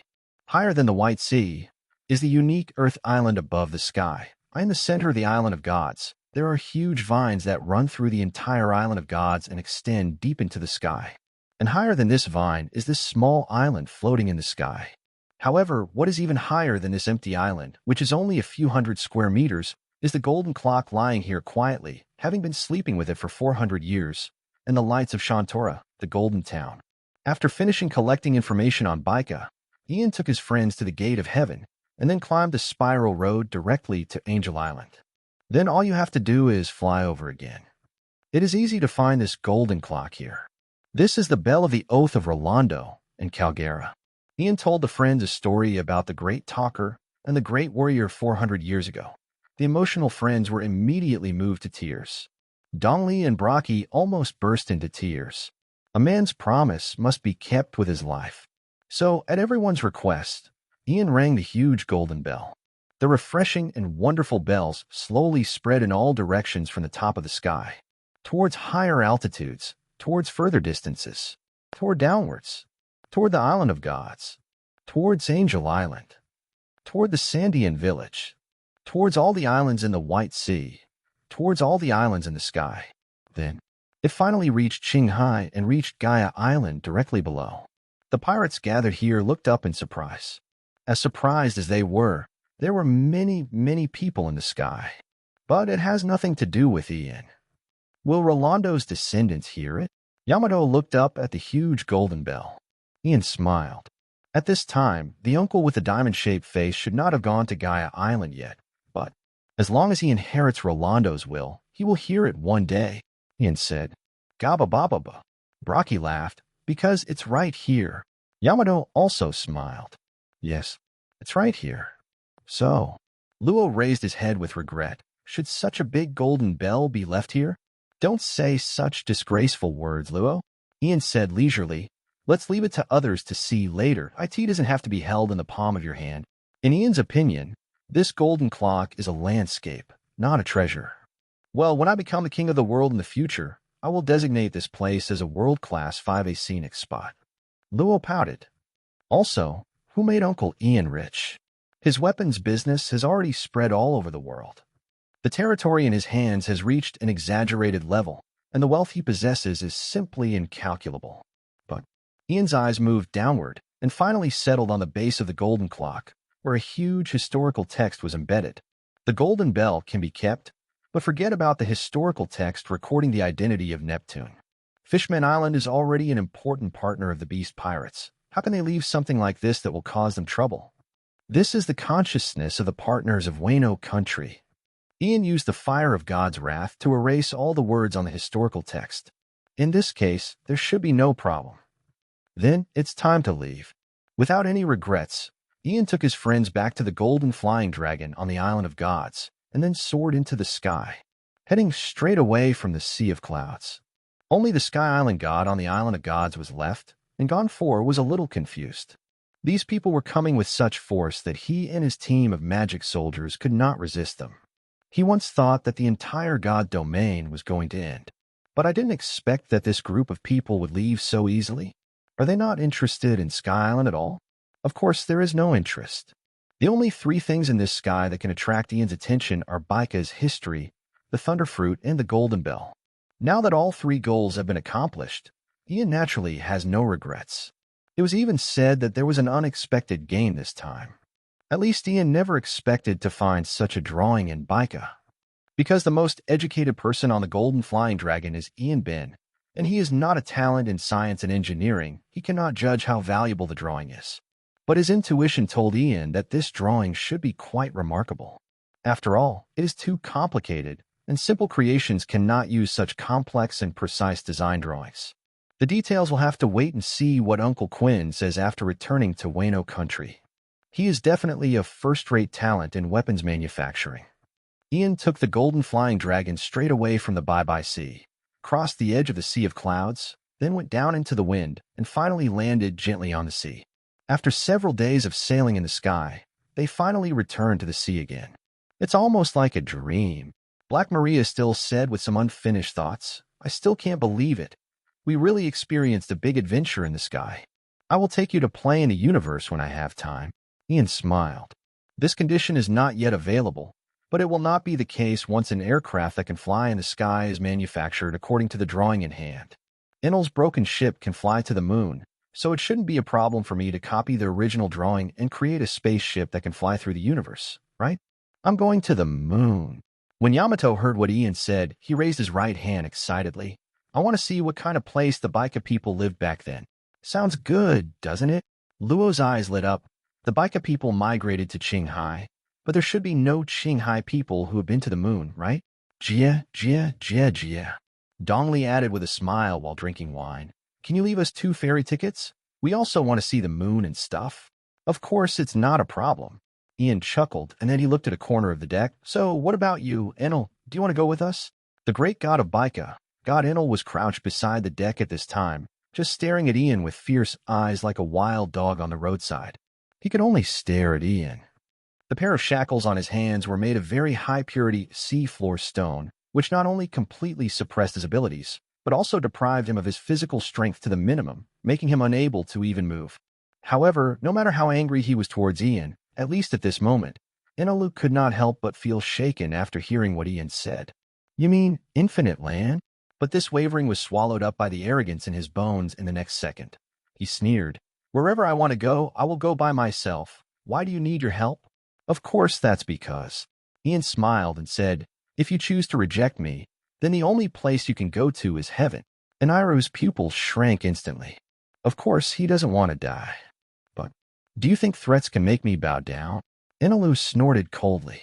Isn't that too disrespectful? How about we make a bet and narrow? Of course, Ian knew that Enel was not a man who would bow his head easily, so he said, I will take your heart, and after you take it back from me, I will give you your freedom. But until then, you must obey my orders for the time being. Hard. Enelu looked at Luo instantly. Although he didn't see the moment when Luo took Ohm's heart, he did see the moment when Luo gave it back. You can't resist now anyway, can you? Ian smiled and said, Don't worry, unless you choose to run away, I will not take the initiative to destroy your heart. How about it? Do you want to bet? Bet that you can surpass me in the future and win back everything you have from me. Luo couldn't help but want to laugh. Ian completely fooled this guy into thinking he was a fool. That is to say, the idiot who bullied Thunder and Lightning had no idea about the situation on the sea and what the name Ian of Burning Sky meant. How could anyone in the world become stronger faster than Ian? The current gap is already so wide that it will only widen in the future. But Enelu didn't know. No one told him. Or, Ian smiled and said, You can also choose to die. Enelu thought for a while and said, As long as I can get my heart back, you will keep your promise, right? Ian shrugged. I don't have to lie to you. Good. Enelu nodded heavily. His eyes flickered, and he didn't know what he was thinking. Great. Ian snapped his fingers happily. Luo, learn. Luo stepped forward consciously. Seize Enelu's heart, and then untie the sea tower stone handcuffs that restrain this guy, all in one go. Later, Ian leaned against the string of the boat, tossing a heart up and down in his hand, Enelu's heart. He looked at Enelu, who had overcome his weak state, got up from the ground and moved his body, and asked with a chuckle, How do you feel? Enelu touched his chest with his hand. The hole made by Ian before has been restored by Luo's miraculous surgery. So, give it back to me. In the next moment, Enelu turned into lightning, moved in front of Ian in an instant, and reached out to grab the heart. Got it! But, bump.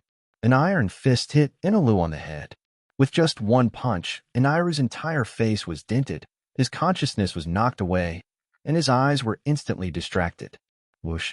It flew hundreds of meters like a cannonball and slammed into the sea in the distance. Go pick him up personally. Ian put away his fists and said lazily, Yes. A fishman instantly jumped into the sea and swam over there. Ian, isn't it a little too harsh? Black Maria said with a smile. After this punch, the guy wouldn't be able to get up if he didn't lie in bed for a few days. Let him be a little quieter. Ian smiled and said, Otherwise it would be very noisy. The destructive power of the thunder fruit is still a bit too great. If you don't be a little careful, it doesn't matter to you, but the golden flying dragon is easily destroyed. This should be a long journey. But it doesn't matter, there is plenty of time, so take your time. After spending an unknown amount of time in the darkness, Enelu opened his eyes. Headache. He rubbed his head subconsciously, and the first thing he felt after sitting up was an unparalleled headache. It felt like my head was going to explode. What happened? He was at a loss. He only remembered that he wanted to snatch his heart back, and then his vision went black, and then he couldn't remember anything. Stop rubbing. A faint voice came. Enelu suddenly raised his head and saw the kid named Luo opening the cabin door and looking at him quietly. It's been 4 days, and your injuries have already healed, Luo said. He remembered something and added another sentence. But it's normal for you to have a headache. After all, Ian said he wanted you to be quiet, so he asked me to feed you sleeping pills for a few days. Enelu's fist hardened instantly. That bastard. Almost subconsciously, the network of hearts spread. In the next second, Enelu had turned into thunder and could not disappear from Luo's eyes. Oh. Luo pretended to be amazed. Thunder fruit, cool. The next moment, Enel appeared directly on the deck of the golden flying dragon. But before he could do anything, his body was immediately paralyzed. Just in time, Enel heard Ian's voice. There is a task for you. It's this move again. Enel almost gritted his teeth. It can't be elementalized again. What exactly is this?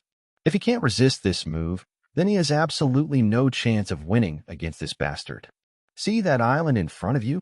Enelu subconsciously raised his head when he heard this. Then he saw an island. A pointed, strange island like a fountain. Even though he was angry, Enelu was inevitably a little surprised at this moment. This is the first time I have seen the islands in Qinghai Sea. Ian said, You go to the island later to find the same thing for me. If you find it, I will teach you how to become stronger. I don't need you to teach me. Enelu subconsciously spoke harshly. But the body stood up straight. Will this guy give himself the skills to counter his move? Lo! Ian shouted at the top of his lungs. I'm coming. Luo, who was wearing a spotted hat, ran out of the cabin. What's the matter? Ian pointed to the island in the distance, the island called Water City. You and Inalu will go to Water City later to get something for me, and then come and meet us. He thought for a while and said, Violet can go too, that IT will be much easier. Ah. Violet, who was eating melon on the side, pointed at herself blankly. Am I not a civilian employee? When are you going to go out into the field? Me and Inalu? Luo frowned. He looked at Inalu and then at Ian. It's just the two of us. What about you? Violet was very dissatisfied with this. Hey, Brad, how about me too? We won't land in the Water City. The world government has its eyes on this island, Ian said. The government has probably long suspected that Pluto's blueprints are in the Water City, so it would not be a good idea to directly get involved at this time. So, we attack Judiciary Island directly. Ian said, I'll meet you after I get the things. Understood. Luo nodded slightly. So, Ian turned back. Gaba baba ba. Jia, jia, jia, jia, jia. The two giants had begun to laugh wildly. Let's go. 149. Strike on Judicial Island. Pluto's blueprint. The City of Water, a world-class shipbuilding city, is home to the world's top shipbuilding craftsmen. IT has been world famous for its shipbuilding technology hundreds of years ago. At this time, there was a coast in the Water City. Master Luo, we will respond to your call at any time. In the water, several fishmen looked proud. This city is full of waterways, so it is the home ground of our fishmen. There was also a ship beside them, a sea-coated ship on which Luo came from the Golden Flying Dragon. Luo nodded slightly. Although the three of them were asked to perform the mission, a group of fishmen were actually sent to act as assistants. Ian, you are so gentle now. Then, I wish you all great success. After leaving such a blessing, the fishmen took the coated sea boat and dived into the sea.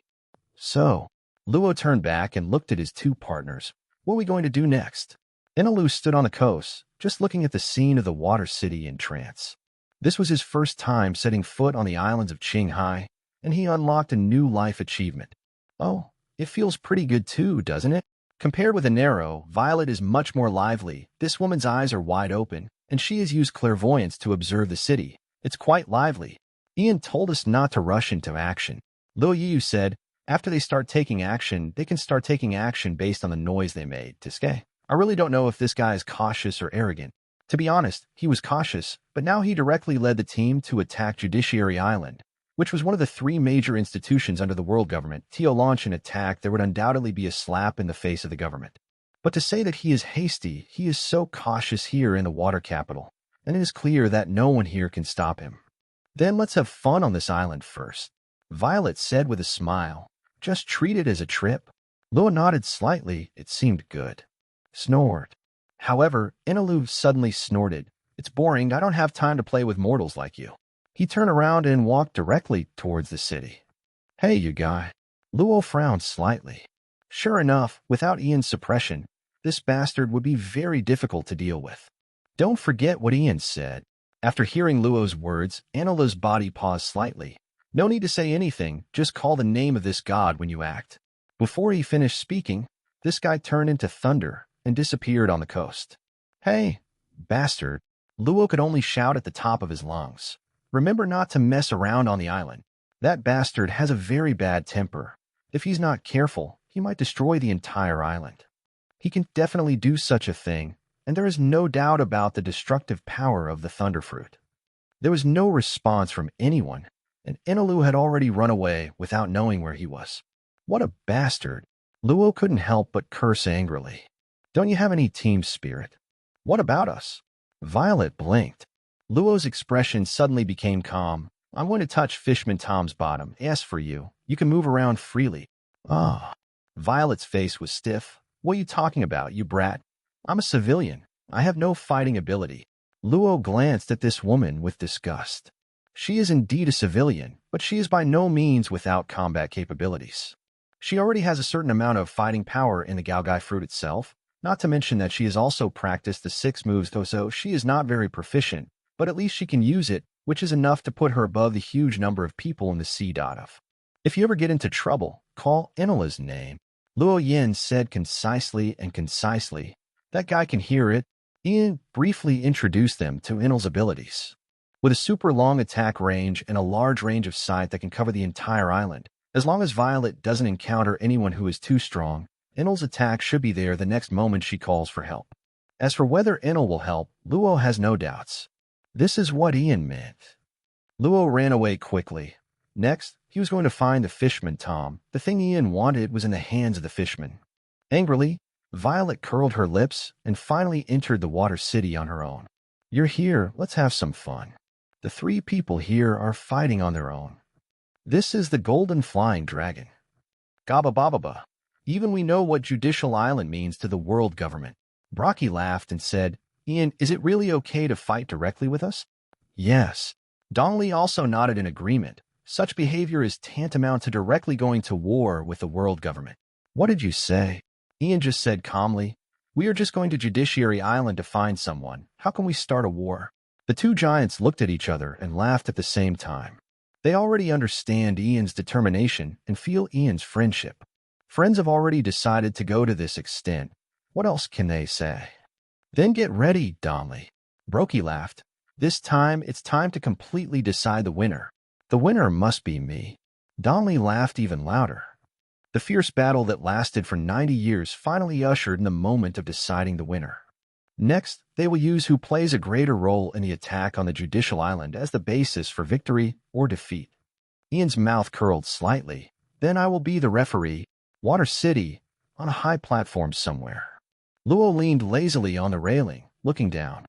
After joining the Beast Pirates, Ian is really generous with money. Every month's pocket money is given according to hundreds. So now that we have finally come to a city where business is still prosperous, how can we not go shopping? Violet has already forgotten Luo and Enel. At the highest point of Judicial Island, on a small platform below the huge fountain, Enelu sat here quietly, holding a bunch of apples in his arms. He picked up one and swallowed it in 3 or 2 bites, without even spitting out the apple core. He drooped his eyes were dull, and he looked like he was in a daze. However, the heart network covering the entire island was carefully observing every corner of the city. Shinga, it's quite interesting. At least apples can be eaten at will. Enelu picked up another apple. Unlike Sky Island, the island cloud can't grow anything. Below was the sea, but at this time, there were several people working diligently on the sea. The leader was an abnormally fat and burly fishman with yellow skin. He brought 2 disciples. One was a man with blue hair, and his perverted lower body was wearing a pair of briefs. The other man was older, with blue-purple hair, and his clothes were much neater. With them was a middle-aged woman with yellow hair, who was a little fat and holding a bottle of wine while working. In addition to these 4 people, there was also a frog working. The combination of these 4 people and the frog was the famous Tom Studio in Water City. What they are doing now is laying tracks on the sea. Luo has already found out clearly. Many years ago, the fishman Tom was sentenced to death by the judicial ship sent by the Judicial Island for building ships for the Pirate King. But he took out a plan called the Sea Train, claiming that he would build a sea train that connects the sea. The judges approved his plan and agreed with him that if he really built a sea train, he would be pardoned for his crime. And now Tom is in the process of building it diligently. A train running on the sea? Luo whispered softly. I think the airplane advocated by Ian is more practical. After all, the cost of building rails on the sea is much smaller than building an airport and building an airplane, right? That is to say, the climate of the Grand Line is too strange, and the planes often cannot fly too far. And the cargo capacity is far from enough. However, Luo looked at the bright smiles on the faces of the people below. So happy. Then I hope you won't be too disappointed later. I will try to be gentle. A store in Water City. This row, and this row. Violet waved her hands generously. Pack all the clothes for me. I want them all. Crunch. Judicial Island. It was dark, but the island known as the city that never sleeps was still bright. This is the Supreme Court under the world government, one of the 3 major institutions alongside the Navy headquarters in Impel Down. All serious criminals will be escorted here for trial, but the trial is actually just a formality. All prisoners sent here will either be executed directly or sent directly through the gate of justice to Impel Down. This is an island surrounded by a huge fence. The entire island is divided into 4 parts. Front Island, the area where the port and the gate are located. Main Island, a semi-floating island extending to the top of the huge hole, where various courts and trial offices are located. Tower of Justice, the center of Judicial Island, where the island's guardians are located. Bridge of Hesitation, located behind the Tower of Justice, a huge bridge connecting the Gate of Justice. At this time, the port of Judicial Island. A group of Navy stationed here suddenly noticed something wrong. Outside the huge iron fence on the rippling sea, it seemed that something was coming. Ship. A Navy picked up a telescope and looked over. It doesn't look like a warship. Is it a government ship? No application has been received. Judicial Island is not a casual place. Even government and Navy ships have to apply to approach. Once foreign ships approach, they will be directly attacked. However, when the Navy looked over through the telescope, his body instantly became stiff. It was not until a few seconds later, when his colleagues around him were all confused and didn't know what this guy was doing, that he finally screamed heartbreakingly. It's the Golden Flying Dragon. Ian of Burning Sky is here. On the coast, after a brief silence, the next moment there was complete chaos. Golden Flying Dragon. Why do they appear here? What a joke. Even CP9 can't defeat them. Notify the Tower of Justice immediately. Notify the Navy headquarters immediately. Chaos comes. At this time, the Golden Flying Dragon was approaching. Gababa. Is that Judiciary Island? Dongli and Brokey stood side by side on the bow of the ship, one carrying a big sword and the other holding a huge axe. Jia. It's quite spectacular. Let's see your performance next. Ian sat on the side of the boat at the back and said with a smile, "Just watch it." The two giants looked at the huge island in front of them. The first thing that blocked them was the towering iron fence. Then behind the fence is the huge towering door behind the port. If you want to enter the interior of Judiciary Island, you must first open the iron fence and then go through the door. Dongli then punched them all in one go. Brokey laughed and raised his axe. Jia. By the way, tell Oyamo and Casey that we are here. Dongli also raised the sword in his hand high. Oh, coming soon. Ian was interested. This was his first time watching it. Oh. Yamato pulled Ian's sleeve excitedly. Is it the move that Dad taught us? Something is different. Ian smiled. But it's probably about the same. They are all combined attack skills. But it's a pity that Ming Ming has mastered that move a long time ago. But because Yamato's strength is too weak and doesn't match him at all, he never has the chance to use it. The two giants had tensed up, and invisible waves surrounded their weapons. Then, hegemony. As the two huge weapons fell, huge spiral waves roared out. A huge crack was torn out in the sea in an instant. Almost in the next second, the front of the extremely strong and huge iron fence was directly smashed into pieces, and the waves continued to move forward without any hindrance. It crushed all the ships in the port, blew away all the Navy and government agents on the shore, and then crashed into the huge door at the rear. The heavy door only lasted a moment before being penetrated directly. The spiral wave was weakened, but it still roared forward. After penetrating the town streets behind, it bombarded another even larger door, which was the door leading from the former island to the main island. What? On both sides of the door, two giants looked at this sudden attack in disbelief. This is. The two of them were shaking with excitement. Boom. This gate was also penetrated, and the impact wave was changed in direction as a result. It flew up diagonally, tore up many courts, and then flew towards a building above the huge hollow. Inside the Tower of Justice. What? You said the Golden Flying Dragon. How could such a thing happen? It's absolutely true, Sir Spangdine. A sleepy-eyed man hurried to the window with a phone in his hand. He blinked.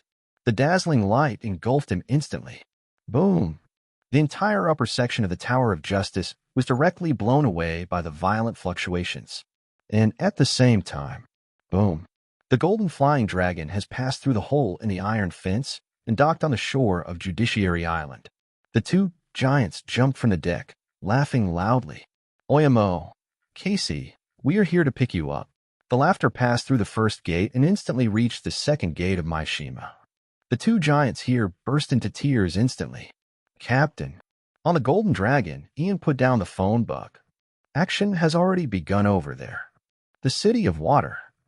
It's getting late. After a day's work and a delicious dinner at a restaurant in the town, a group of people from Tom's studio returned to Hulk Island where they lived. It was originally a place where scrapped ships were concentrated. It was later renovated by Tom and became the location of their studio. A group of 4 people talked loudly, reviewing today's work and estimating tomorrow's progress. Until, in the darkness, a young man walked out and stood in front of them. The tall fishman Tom was stunned for a moment, then laughed without hesitation. "Kid, are you lost? This is not a place where children should play." Luo just looked at the people in front of him calmly, then turned around and urged, "What are you still dawdling about?" "I'm coming." Along with a lazy female voice, several people in Tom's studio saw a girl coming out. It's just that her movements are a little weird. He made an upside-down OK gesture with his hands, clasped them upside down on his eyes, and looked at them weirdly. Seeing that Violet had activated her ability, Luo nodded slightly and looked at Tom. "Then I'll just ask.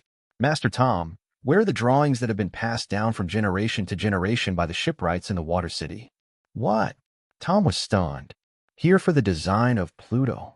"But how did they know?" Tom subconsciously protected his lower back with his hands. Because it was too important, he always carried the design with him. "Then it's on him," Violet said directly. "Yes, in the lower back. Mind reading. 150 blueprints in hand. Giant soldiers are coming again. Yellow monkey comes to help." Violet's ability cannot directly read memories, but she can directly read people's thoughts while they are thinking. Both silence and lies resisted this ability. The moment she thought about it in her mind, all the secrets were exposed in front of Violet. Unless Tom masters the powerful domineering force, in that case he can block Violet's prying eyes. But it's a pity that although Tom has some martial arts, his job is just a boatman. Although he doesn't know anything about domineering, he can at least be said to know nothing about it.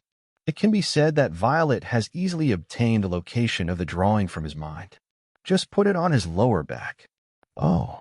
Luo's eyes suddenly turned and looked at Tom's waist. "This is good news. It saves all of us time." "Who are you?"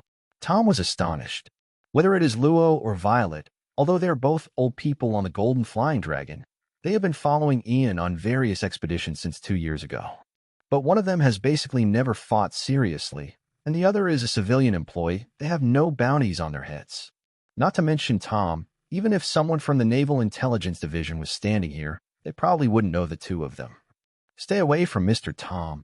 The one who reacted more violently than him was the man with blue hair. Tom was his teacher, his adoptive father, and the most respected man in his life. Almost subconsciously, this guy took out a fire from nowhere, grabbed it, and pointed it at Luo and the two. "Hey, Frame." What else did Tom want to say? "Tisk." Violet put down her hands and took 2 steps back in disgust. "My work is done. Don't ask me about the battle. I'm not counting on you either." Luo snorted lightly. Laugh. The blue-haired man, Frankie, who is still called Katie Frame, felt his eyes blurred and then suffered a severe pain in his stomach, and his body fell softly to the ground. He didn't even realize what was happening. Consciousness had left him. Amidst the astonished eyes of the remaining 3 people, Luo slowly stepped forward and stretched out his right hand towards the fishman Tom. "Master Tom, give me the blueprint. IT will be good for us all." "Run, Mr. Tom, run." Before Tom could speak, the eldest disciple Bingshan beside him was already shouting in a hurry. "These guys are here for Master Tom. Mr. Tom must run. As long as he runs into the water, no one can catch up with Mr. Tom as a fishman." As for Frame, Bingshan glanced at Frankie, who was lying on the ground and had passed out. He gritted his teeth and wanted to pounce on him. "Just think of it as the one I owed you in my previous life." "What are you talking about, iceberg?" But Bingshan's plan did not come true. Tom protected him behind his back and said boldly, "How can I leave my lovely disciple to escape alone?" He clenched his fists. "Then let's have a loud fight." "Fighting?" Luo twitched the corner of his mouth. He shouted at the top of his lungs, "Inalu, can you hear me? Give them a little deterrence, but don't hurt them." Tom was stunned. Who is he talking to? Crack. Thunder suddenly lit up the night sky, fell from the sky, and crashed on a nearby garbage hill, causing a huge explosion and burning flames. Tom's pupils suddenly shrank. Is it a coincidence? Crackle. Another bolt of lightning fell. But this thunder did not cause an explosion. Instead, in front of everyone's eyes, it finally condensed into the appearance of a man. Inalu with long ears took shape in the shocked eyes of Master Tom and his apprentice. Natural system. Tom suddenly felt a chill on his back. Enelu glanced at these people. Is it them? What that bastard Ian wants is in their hands. That seems pretty simple. Ian promised him that as long as he completed this task, he would teach him to become stronger. So, Master Tom, Luo once again extended his right hand towards Tom. It's on your body anyway, isn't it? You can't take it away, and you can't hide it. There is no need to further intensify the conflict. Tom was silent. He lowered his head. He saw the pale faces of Bingshan and Kokoro, and also saw Frame, who was still unconscious on the ground. Tom finally sighed and stretched his hands towards his lower back. The corners of Luo's mouth raised high. Today's investigation of the fishman Tom made him quite fond of this man. He didn't want to make the scene too ugly if it wasn't necessary. Tom took out a thick stack of drawings from his waist and slowly handed them to Luo. But at the same time, he couldn't help but say, "This is very, very dangerous stuff. You must not act recklessly." Luo casually took the stack of drawings and looked at them for a few times. Kindness. The design is quite complicated and I can't understand it at all. It can only be roughly seen that this is a design drawing of a ship. But danger. The corners of Luo's mouth raised. Originally, there is no more dangerous existence than us in this world. Let's go, mission accomplished. Luo nodded with satisfaction. But before leaving, he looked at Tom with a half smile and said, "By the way, Master Tom, for the sake of this island, it's better not to tell anyone about what happened today." Tom's expression suddenly darkened. What a despicable young man. He actually threatened him with the Water City. He said angrily, "The existence of this blueprint is secret to begin with, and I won't tell anyone." That would be great. The three Luo people left in a swaggering manner. Almost at the same time, another place on the sea, the Navy headquarters, is full of Malin. Golden Flying Dragon. Marshal Kong roared in shock. Didn't that bastard Ian just leave Alabasta not long ago? Why did he go to Judiciary Island again? Island of Justice. The naval chief officer in front of him, Lieutenant General He, said calmly, "It happens to be not far from the Alabasta route." Damn it. Kong gritted his teeth. What a non-stop brat. But it's still at this time. Now that all the troops are sent out to search for that bastard Golden Lion, the Navy headquarters really can't send enough combat power to Judiciary Island for support. And with Ian's bastard action efficiency, even if reinforcements are sent over, they probably won't be able to absorb the exhaust fumes from his departure. Probably for the two giants on Judiciary Island.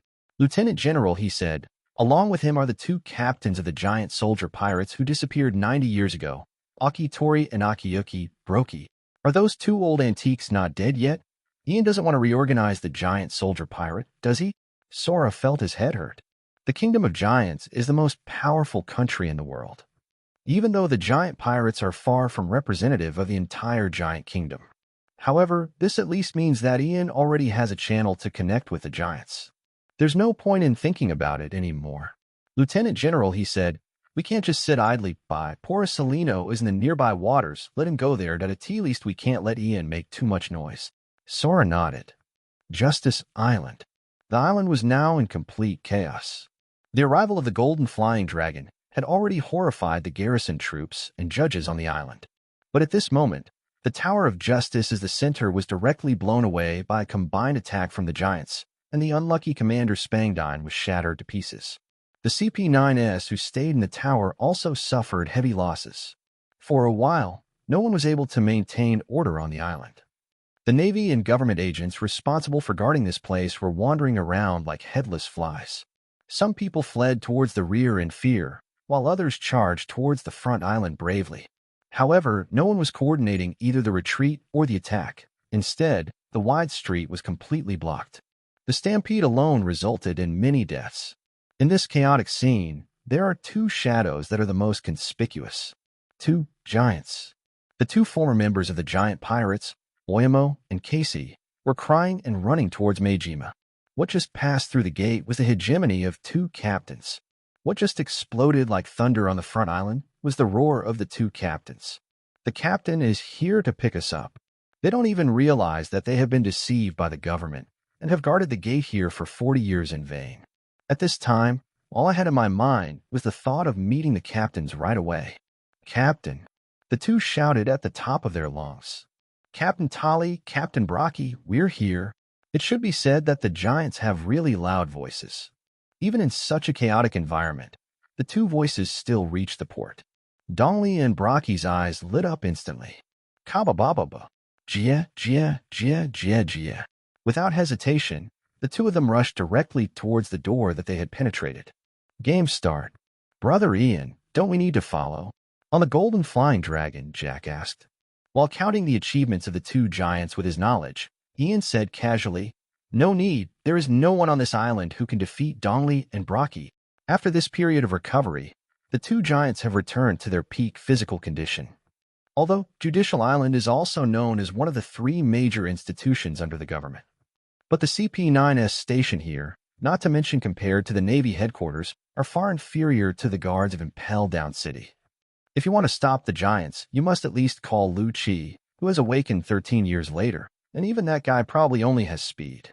Just as Ian said, the two giants were rampaging forward on the island. Not that there weren't Navy or government agents trying to stop them. It just makes no sense at all. The huge swords and battle axes he wielded easily blew away everything that dared to block the way. Even the assembled military formation was defeated by the two giants. Firearms could not penetrate their skin. Heavy artillery could not shake their progress. Let alone swords, there was no chance of touching the two of them. The giants have such terrifying power, which is of course supported by their strong and exaggerated bodies. When O'Hara was there, Sorrow could directly resist the heavy artillery of the demon-slaying order battleship. In just the blink of an eye, the two giants had already rushed to the huge door that connected the port and the front island. A large hole had been punched through the door, naturally unable to stop the two from moving forward. They finally broke into the interior of Judiciary Island. And what awaits them here? It was a queue that finally formed a neat line. Black and white are distinct. Government agent in black suit.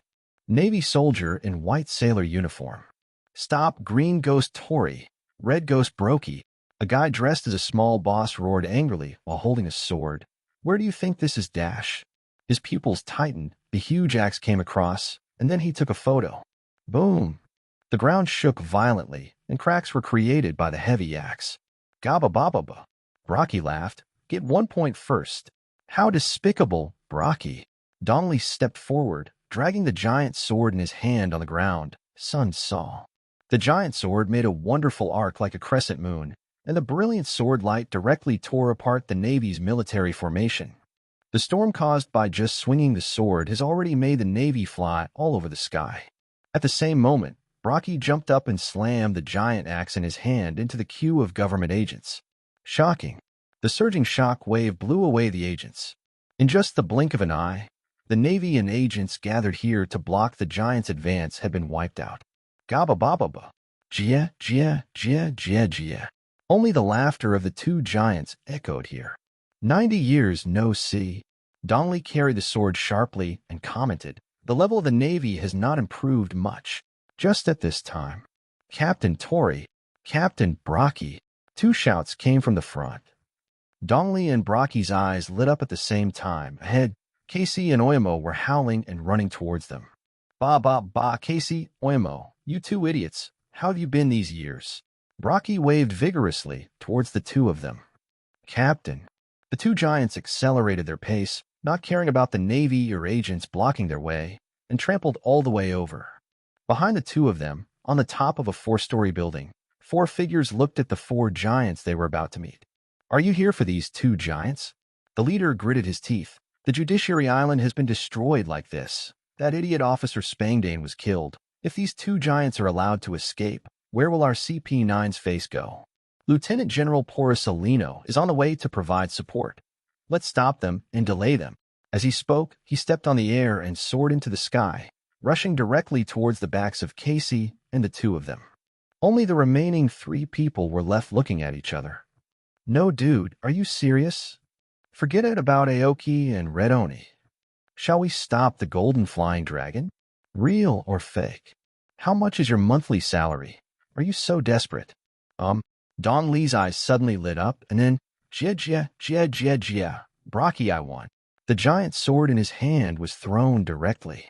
Under the blessing of the giant's huge power, this giant sword more than 10 meters long is as fast as thunder. The CP9 that came into the air didn't even react at all, and was directly knocked away by the giant sword, and suddenly turned into a blood mist and exploded. Hiss. The CP9 who stayed on the roof took a deep breath. We'd better go back to the Tower of Justice to search and rescue him. Someone suggested, if you search more, you might be able to put back most of the officer's body. Reconsideration. The next moment, the four giants hugged each other. Captain. Casey and Oyamo cried and shouted, I'm so glad you're okay. Gaba baba. Rocky laughed. Of course we're fine. Stop crying, idiots. Torai also laughed. Now is the time to laugh. The giant soldier pirates are now resurrected. Oh. Upon hearing that the giant soldier pirates, which have been disbanded for 90 years, were resurrected, the two giants couldn't help but cheer loudly. Ba. Let the world feel the fear of giants again. Rocky declared loudly. Oh. There were obviously only 4 people, but their voices overwhelmed the entire chaotic Judiciary Island. On the golden flying dragon, Ian suddenly raised his head. You came so fast? In the sky, a yellow light suddenly flashed from the horizon, and then condensed into the appearance of a certain man in the sky. Oh my, it's really lively. Come and say hello first. 151, play monkey. The 5 elders call. The man was wearing a gray striped suit and a top hat on his head, and his face could almost be described as vulgar. His body exuded a faint light, and he stretched out his right hand, and his fingertips flashed with dazzling light. Laser. The dazzling bright yellow light fell from the sky, heading towards the giants below like falling meteors. At this time, the giants who were immersed in the reunion knew nothing about it. The dazzling laser beam has extraordinary penetrating power. Even the strong bodies of giants can never block this slender laser. Giants, crisis. But a brilliant golden ray came from a distance and instantly collided with a laser light. Boom! A brilliant and fierce explosion bloomed in the sky, like a brilliant golden rose, instantly illuminating the night sky. Oh! The man who came from afar opened his eyes in surprise, turned his head and let out a strange sigh while looking into the distance. In the sky over there, a golden figure spreads its wings. What? Only then did the giants on the ground realize something was wrong. Dongli and Brocky both raised their heads and then noticed the figure floating in the sky. Who is that? They don't know each other. But that didn't stop them from becoming serious instantly. At the same time, the Navy and agents on Judiciary Island cheered. It's Lieutenant General Porcellino. Reinforcements have arrived. Ian had already fluttered his wings and flew above the giants. He had entered orc mode and looked down at the giants below. Dongli, Brocky, take your partners and leave first. He raised his head and looked at the man floating not far in front of him. Here comes a rather troublesome guy. Kaido.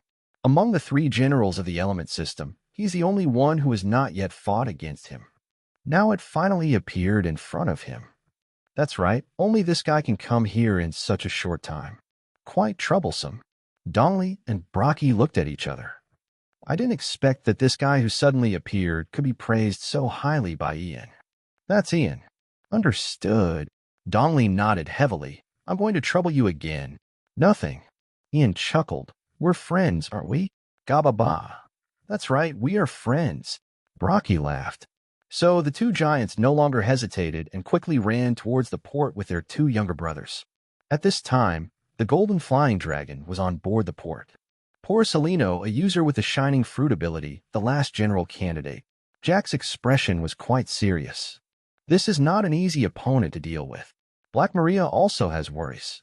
Everyone in the sea knows that the reason why the 3 candidate generals of the Navy have not yet become generals is simply because General Sengoku has not yet been promoted to Marshal. The strength of the 3 of them is a serious general level. This is a truly powerful enemy that even Ian must be prepared for. Are we going to help Lord Ian? Derek said solemnly. No need. Ian won't lose. Hancock said loudly. We just need to obey Ian's orders. On the side, Yamato was still mumbling unhappily. She also wants to fight Kizaru. Before the attack, Ian asked him to wait until the giants were on board and then leave. After all, the opponent is Kizaru, so the number of people may not be of much use, but it will leave flaws in vain. On the sky. Oh, burning skies, Ian. The Kizaru monster looked strangely surprised and said in a very slow tone, You are so young, but you are as strong as a monster. Ian looked the guy up and down. The most unpredictable man among the 3 generals. You said he often let loose. When Warhead Island wanted to kill Vegapunk Pony, he was merciless, and his hands didn't even shake. Let's just say he was completely ruthless. Had a complicated expression when he killed Zifa. After killing Vegapunk, he simply took the opportunity to lie down on the boat and couldn't get up. Can you stay out of the way? Ian said calmly. Our goal has been achieved, and we will leave next. Oh, really? Kazara's eyes suddenly lit up, and he said in surprise, That's great. Fighting a monster like you gives me a headache. However, this guy suddenly looked sad again. It's just that if you come so far and there are no results, I don't think I can do anything. So, young Ian, can we have a discussion? He said, How about you give me the heads of those giants? Ian sighed. Then there's nothing to talk about. Kazara scratched his face. I'm also very helpless. The next moment, Kazara's body turned into light. He wanted to elementalize and then start refracting. Only. Laugh. Rays of flame shot out, instantly punching a hole in Kazara's body. The blazing ray fell diagonally and landed in the courtroom in front of the Tower of Justice. The huge explosion immediately exploded, directly blowing the courtroom to pieces. Ian raised an eyebrow. This guy's reaction is quite fast. He instantly opened a hole in his body to avoid the blow. The blow just now was not just flames. The flames that took on physical form due to the return of life were wrapped with domineering energy. Huh. Kazura was a little surprised. Ian's blow just now did not hurt him. After all, his knowledge was not weak, and he could certainly react to an attack of that level. But the flame ray just now indeed interrupted his elemental movement. Kazura narrowed his eyes slightly. The next moment, his body turned into light again. But the ray of fire struck again, once again interrupting Kazara's idea of refracting downward to attack the giants. Ian's face was calm. Do you think I'm long, Luffy? I don't have fast, super long-range attacks, so I can't stop you from dodging around. Elementalization also takes time. Otherwise, in the original work, Kazura wouldn't have been slashed in the face by Rayleigh's sword, and the red hair would have put the knife directly on his neck. The high-speed long-range attack, combined with the haki of seeing and seeing the future, is enough to suppress Kazara's mobility to a certain extent. Oh, what an amazing sight. Kazara scratched his hair and sighed. It seems like I can't get through it. He glanced down, and in just 2 seconds, the giants had already reached the port area and were about to approach the golden flying dragon. We can't get any closer. There's nothing you can do. Just use a trick. Kazara crossed his hands on his chest. 8-foot Magatama. The next moment, the light spots all over the sky fell downwards like a heavy rain, directly covering everything on the port. These laser bombs have extraordinary penetrating power. If they are allowed to fall, then the giants and the golden flying dragon may be beaten into sieves in the next second. Fire vortex. Ian grasped with both hands, and golden flames burst out from between his claws, surging up like a reverse waterfall. Then he flicked his hands, and the flames like molten gold shot down mightily. The golden waves swept across the sky in an instant, completely covering the entire night sky. Golden light bombs continued to hit the golden torrent, causing wave after wave of violent explosions, but they were still unable to break through the wave of flames. The sky suddenly turned golden, and the blazing temperature made the entire Judiciary Island seem to be melting. The Navy and government agents on the island below were having difficulty breathing. Every time they took a breath, it felt like their lungs were being burnt. Well, Kizaru said with a sad face, this is really troublesome. I can't get through it. Below, the giants have returned to the golden flying dragon. Ready to set sail, Jack said loudly while looking up at the battle in the sky. The huge sea ship slowly started to move towards the outside of Judiciary Island. If we delay a little longer, it should be almost done. Ian thought so. In the next moment, he turned into a meteor and shot forward, with blazing flames spurting out to increase his speed. This is a rare opportunity, so let's have some fun with Kizaru. What a headache. Kizaru sighed and didn't have time to think too much. If his opponent was Ian, he wouldn't dare to relax at all. Pulling his hands together, a laser sword took shape in his hands, Tian Tsung Yun's sword. Boom! Seeing Kizaru draw his sword, Ian also pulled out a flaming sword with his backhand, and the two swords collided together in the next moment. Dark lightning suddenly splashed everywhere, accompanied by jumping firelight and flickering light spots. So powerful and domineering. Ian's first reaction was this. Kizaru's armament and domineering strength are amazing. A bit stronger than myself. He's almost on a par with that guy Wang Ji.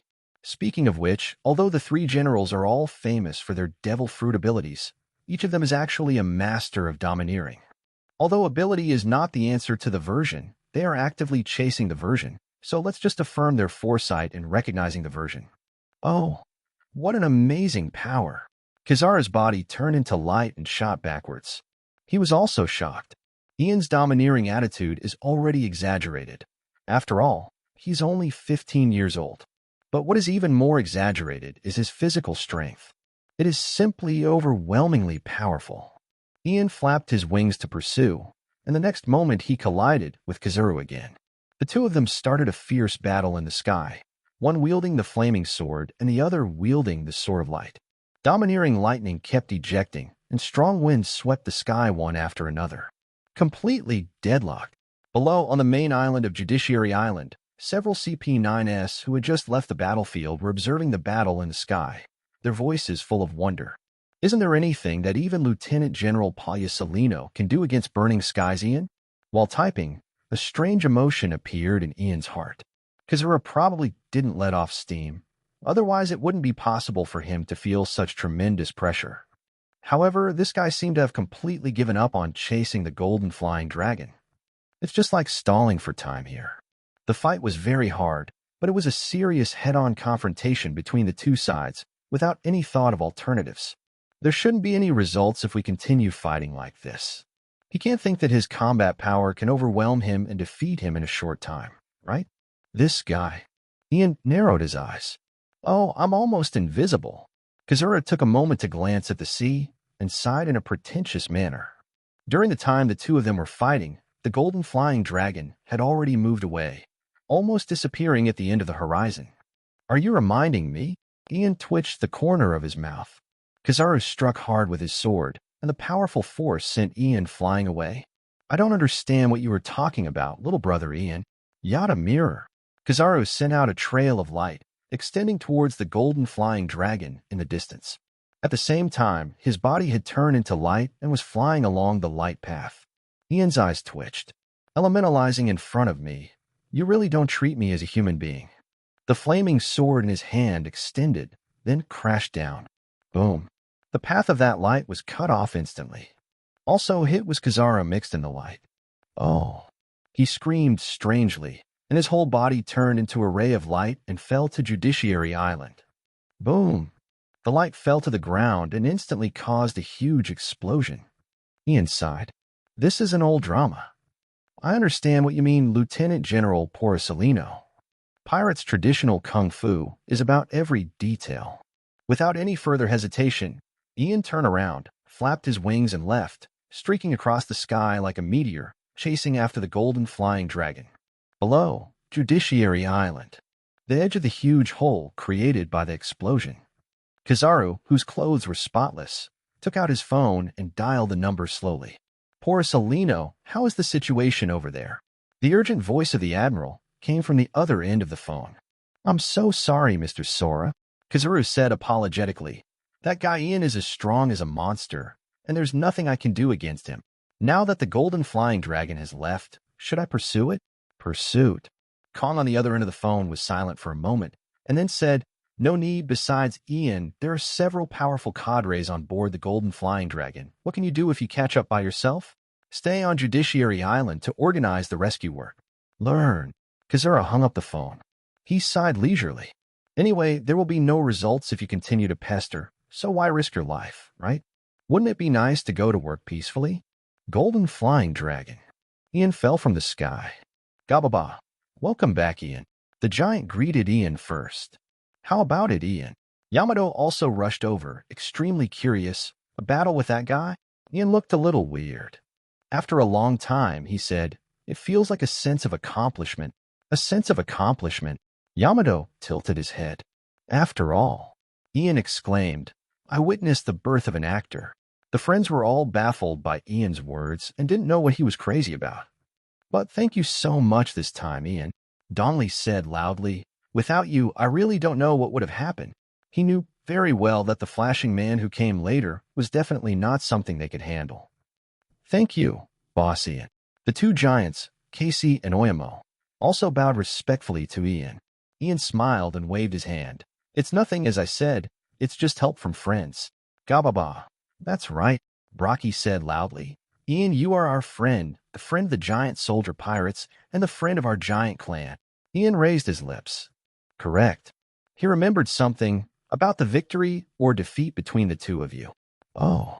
Donnelly and Brocky lower their heads instantly, with the same fiery light shining in their eyes. Who wins and who loses? Ian made some calculations in his mind. Brocky killed a total of Buru, Buru, Buru. The phone suddenly rang. Ian was a little surprised and said to the two giants, Wait a moment, pull out the phone bug. Before he was connected, his brows were already raised. Put the phone bug away and connect. Ian, what the hell are you doing, you bastard? The angry roar of an old acquaintance came from the other end of the phone. Do you want an all-out war with the government? Ian chuckled. Don't be so angry, Dash. 5 old stars. 152. The 5 Elders' Request. Charlotte Ling, the road blogger. Chapter 152, The Request of the 5 Old Stars. Blocker Charlotte Ling Ling. Ian was actually a little surprised. Wuloxing's phone number actually came directly. He was thinking that he didn't make much noise on Judiciary Island. Even Donnelly and Brocky just used hegemony from the beginning, so the damage to Judiciary Island should be quite small. Is it necessary to call angrily? 5 old stars. Donnelly and Brocky looked at each other. Even though they have been away from the sea for a long time, they still know about the 5 old stars. That is the supreme head of the world government. Why were you on the phone with Ian? This thing just sounds very abstract. The head of the government was on the phone with the second in command of the world's strongest pirate group. If Ian could read minds and know what the two friends were thinking at this time, then he would definitely say with a smile that talking to the 5 old stars is nothing, and in the future, there will be a pirate emperor who can be personally received by the 5 old stars. You bastard. What do you think you did? Wuloxing's tone was furious. Judiciary Island is one of the 3 major agencies under the government. Attacking Judiciary Island is declaring war with the government. Hey, did you do something wrong, Wuloxing? Ian reminded with a smile. There is indeed a cooperative relationship between us, but did we develop a relationship that can be called friends at some point that I don't know? The 5 old stars on the other end of the phone were stunned for a moment. Yes. Aren't the world governments and pirates known to have a hostile relationship? It would be better to say that this kind of cooperative relationship is shady. However, after all, he is a well-informed 5 old star. The next moment, the people over there snorted. So, kid, do you want to go to war with the government? Donnelly and Brocky's expressions instantly tightened. Is it because of their relationship that the beast pirates and the world government will go to war? In this case, they would be too concerned about it. But Ian smiled and said, The initiative in this matter is in your hands, so I don't care. Donnelly couldn't help but open his mouth. No, Ian, you are too brave, right? Is this threatening the 5 old stars and the person who holds the highest power in the world? Kid, do you think we don't dare? Wu Laoxing's voice was extremely gloomy. What is there that the 5 old stars don't dare to do? Ian said leisurely. Didn't I already say it? The initiative is in your hands. If you want to start a war, what can I do? Brocky's mouth twitched. No, Ian, your attitude is indeed a bit unique. But I think it's not a good idea to start a war with the beast pirates and the giant kingdom just because of this. Ian looked at the 2 giants. It is necessary to pull the giant kingdom a little to make a tiger's skin. The 2 giants just nodded solemnly. Everything happened because of them, so naturally they couldn't stay out of it. Is that why? Wuloxing sneered. Judiciary Island suffered serious damage, and even the commander's station there was killed. Ian raised an eyebrow. Is there such a great thing? Although I don't know who died, it was a good death. Can there still be good people among the leaders of CP9? Apart from this, Ian, Wu Laoxing's voice became even colder. You don't think we don't know about the connection between your beast pirates and the Golden Lion, do you? Oh. Ian raised his eyebrows. Really? Is there such a thing? Do you want to tell me that those extra islands around Wano are formed naturally? Wu Laoxing sneered. Ian smiled and said, Nature is amazing, right? Enough.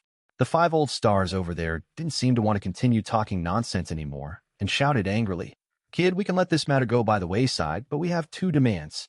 Not surprising at all. After all, if the world government really wants to go to war with the beast pirates, how can the 5 old stars still have the leisure to call? Of course, they must concentrate their forces as quickly as possible and then attack Wano country in one go. without giving the beast pirates any time to react. They were completely defeated. Since I made this call, it was clear that I was here to negotiate terms. Without giving Ian time to refuse, the 5 old stars over there continued. First, you have to help the government establish trade relations with the giant kingdom. Trading? Ian said with great interest. Does the world government actually want to rush to establish contact with a country? Although he said that, Ian knew very well that the world government coveted the power of the giants. Otherwise, the Navy would not have recruited so many giant lieutenant generals, and the scientific force would not have conducted research on the enlargement of the human body. It's a pity that in the past history, the giant kingdom has always been relatively repulsive to the world government. After all, they believe in the sun god. Do you think you can use the giant pirates to open up the situation? It's the same as what I thought. It doesn't matter what the government wants to do, you just need to answer yes. Ian glanced at the 2 giants. He then agreed to him. Ian. Dongli laughed. It doesn't matter if it's just a trade, right? You heard it, Ian said to Din Din Mushi. Very good. The other side looked very satisfied. Then the second thing, where is that guy Golden Lion? Ian's mouth corners instantly rose. Is his attention really attracted by Senior Golden Lion? Just as he expected. I don't know where Senior Golden Lion is, after all. You know that his ability is to fly in the sky, Ian said with a smile, but he seems to be very interested in the East China Sea. East China Sea? Marihoa. After ending the call with Ian, the bearded Sartan put down the Din Din Mushi and hesitated. Do you think what Ian said is credible? To prove that he has surpassed Roger, he wants to destroy the East China Sea? Maz frowned and repeated what Ian had just said. Is the Golden Lion obsessed with such a boring thing? It can no longer be described as boring. It can even be said to be nonsensical. Although Roger is dead, if you want to surpass Roger, shouldn't you try to become the Pirate King? Isn't this goal much more reliable than destroying the East China Sea? If that's the case, the 5 elders can breathe a sigh of relief. After all, there are as many people who want to become the Pirate King as you want. Just let them fight each other. Anyway, this is the only clue. The bald Vauchiri made the final decision. Keep an eye on the East China Sea. Once there is a trace of the Golden Lion, take action immediately and never let him survive. Otherwise, when that guy comes to Marihoa to throw a few islands, who can stand it? Golden Flying Dragon. Is it okay? Ian looked at the 2 giants and said, the world government must have bad intentions towards the giant kingdom. If it's just trade, then of course it doesn't matter. Brocky didn't care. At least 90 years ago, our country was still short of various materials. So foreign trade is also common. Dongli said, we are not like Wano country, which is closed to the outside world. Ian thought so too. The giants are so huge that they are basically unable to carry out sophisticated industrial processing. In terms of combat power, the giant kingdom may really be the world's #1 power. But in terms of economy and industry, it is probably not the case. Many things rely on foreign trade. That's good. Ian was relieved. If the world government really gets the power of the giant kingdom, Ian will really feel as disgusting as if he had eaten shit. Isn't this a complete MTR? That kind of thing is good. Dongli and Brokey lowered their bodies at the same time, looking forward to it. Who will win in the end? Ian raised the corner of his mouth and cleared his throat. Brokey, in the end, 1,235 people were killed. More than 1,000. Jack nodded. It's amazing that so many guys were killed in such a short time. This is the power of the giants. Only more than 1,000. Yamato thought it was a bit small. If it was her, she could easily freeze the entire island and kill tens of thousands of people. Brokey also thought it was small. Only more than 1,000? Can this number really be more than Dongli? Dongli looked at Ian expectantly. What about me, Ian? I must have much more. 2,000, 3,000. It can't be 10,000. You would think. Aren't you two always acting together? The enemies you face are the same group. How big can the difference be? No, even to say. Dongli, Ian said with a smile, you killed 1,235 people. Oh. Black Maria was stunned. Ian, did you repeat yourself? Brokey's eyes lit up instantly. Could it be? Ian Xiaoxiong spread his hands. I find it hard to believe, but the fact is that you killed the same number of people. Dongli was supposed to have one less person, but the guy who threw the sword and killed him made up the number.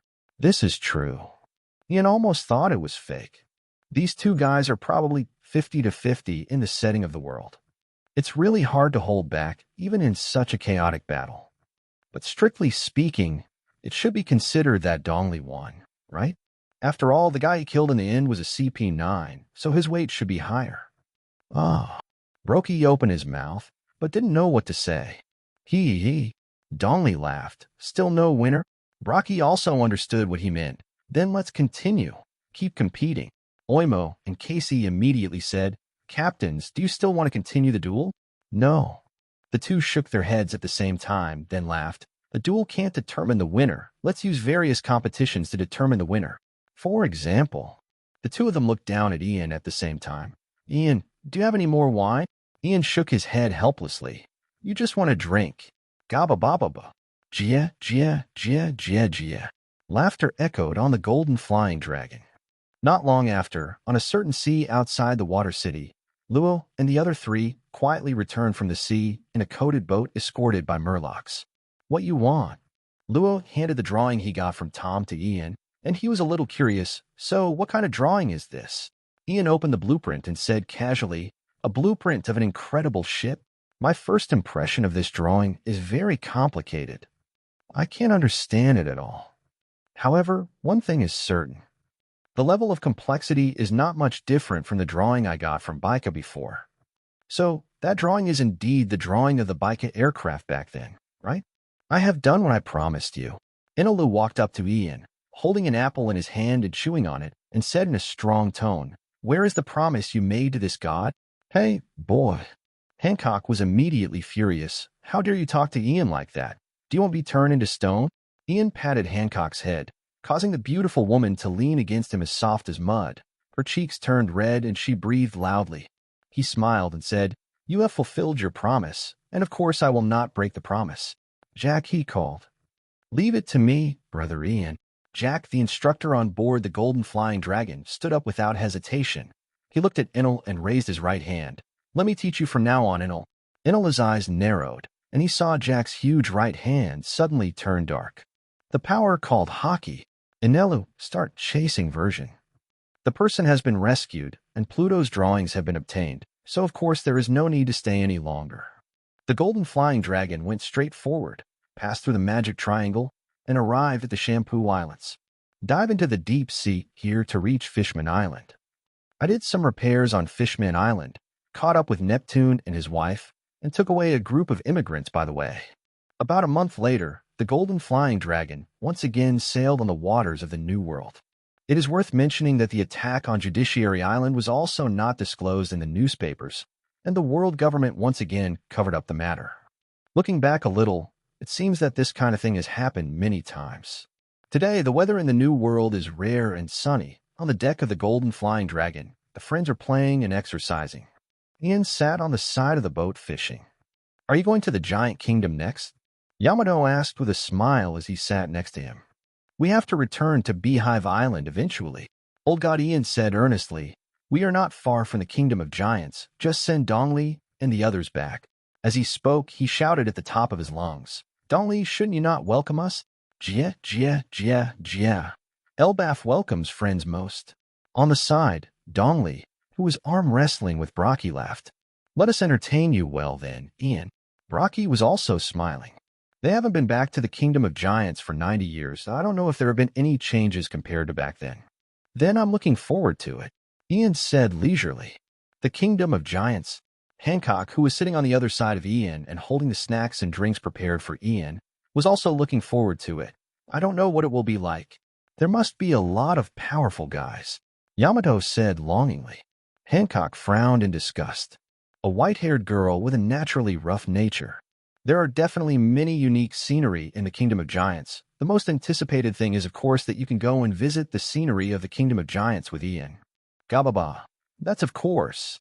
Brocky said loudly, What our giant kingdom needs most is powerful warriors. Oh. Yamato seemed to be on fire. Ian said nothing. But I'm still looking forward to it. Ian jumped up suddenly. What is that? Enel, who was practicing domineering with Jack, instantly turned into thunder and appeared on the mast. Looking towards the sea in the distance, he was surprised. The ship is singing? There is a place in the world where there are ships that can sing. Ian saw it too. On the distant sea, A huge sea ship was approaching. On the front of the boat is a cheerful and smiling face, singing leisurely. Ian. Yamato pulled out the mace from his back. Hancock's expression suddenly became serious. Ian put away the boom and grinned. This is really an unexpected surprise. It seems that it is indeed approaching the territory of the Charlotte family.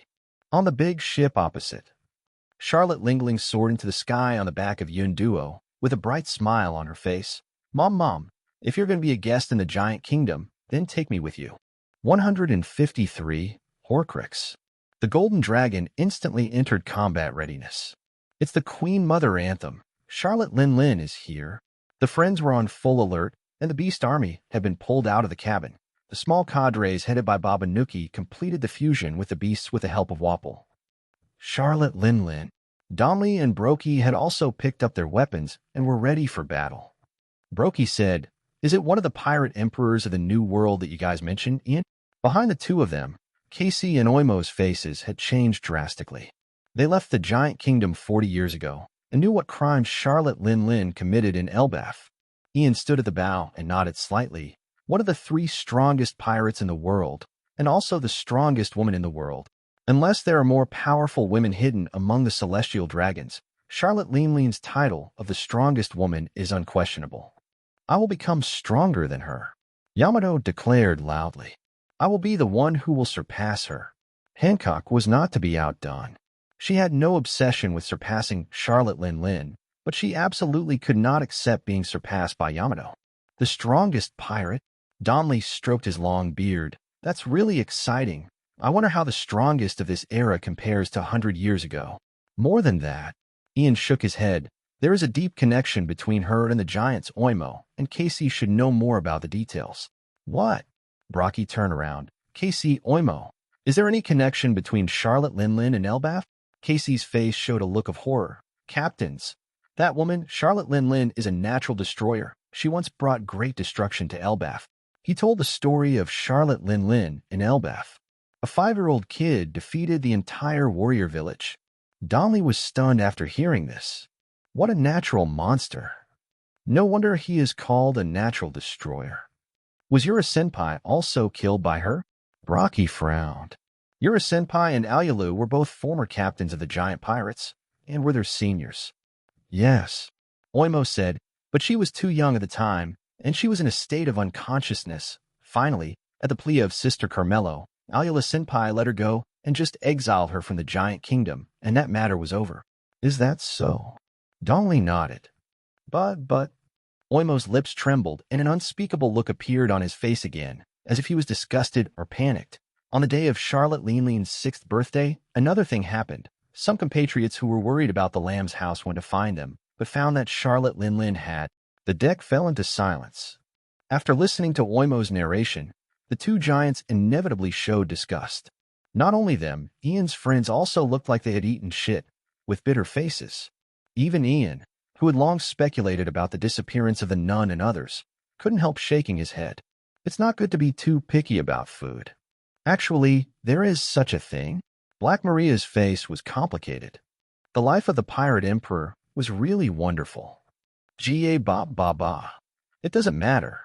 Brokey suddenly laughed. Senior Yura's matter has been settled, and no matter what she did, it has nothing to do with us, but if she is an enemy now, Ian, let's face it together. Jack nodded silently. If these 2 giants help, even if facing the Queen Mother anthem led by Charlotte Lin, it may not be without the ability to fight. As long as Brother Ian can hold Charlotte Lin back, of course there will be no problem. That's Brother Ian. However, when everyone was ready for battle, Ian's mouth curled up slightly. Don't worry, I don't think Aunt Lingling is here to cause trouble. Ah. Yamato was stunned. Luo pulled his mouth even more. You can't say Charlotte Lingling is here to invite us to a banquet. That's hard to say. Ian looked back, looked at the 2 giants. If you want to say who is the most persistent person in the world for the power of giants, Aunt Lingling is of course the first to bear the brunt. But Aunt Lingling is really well informed.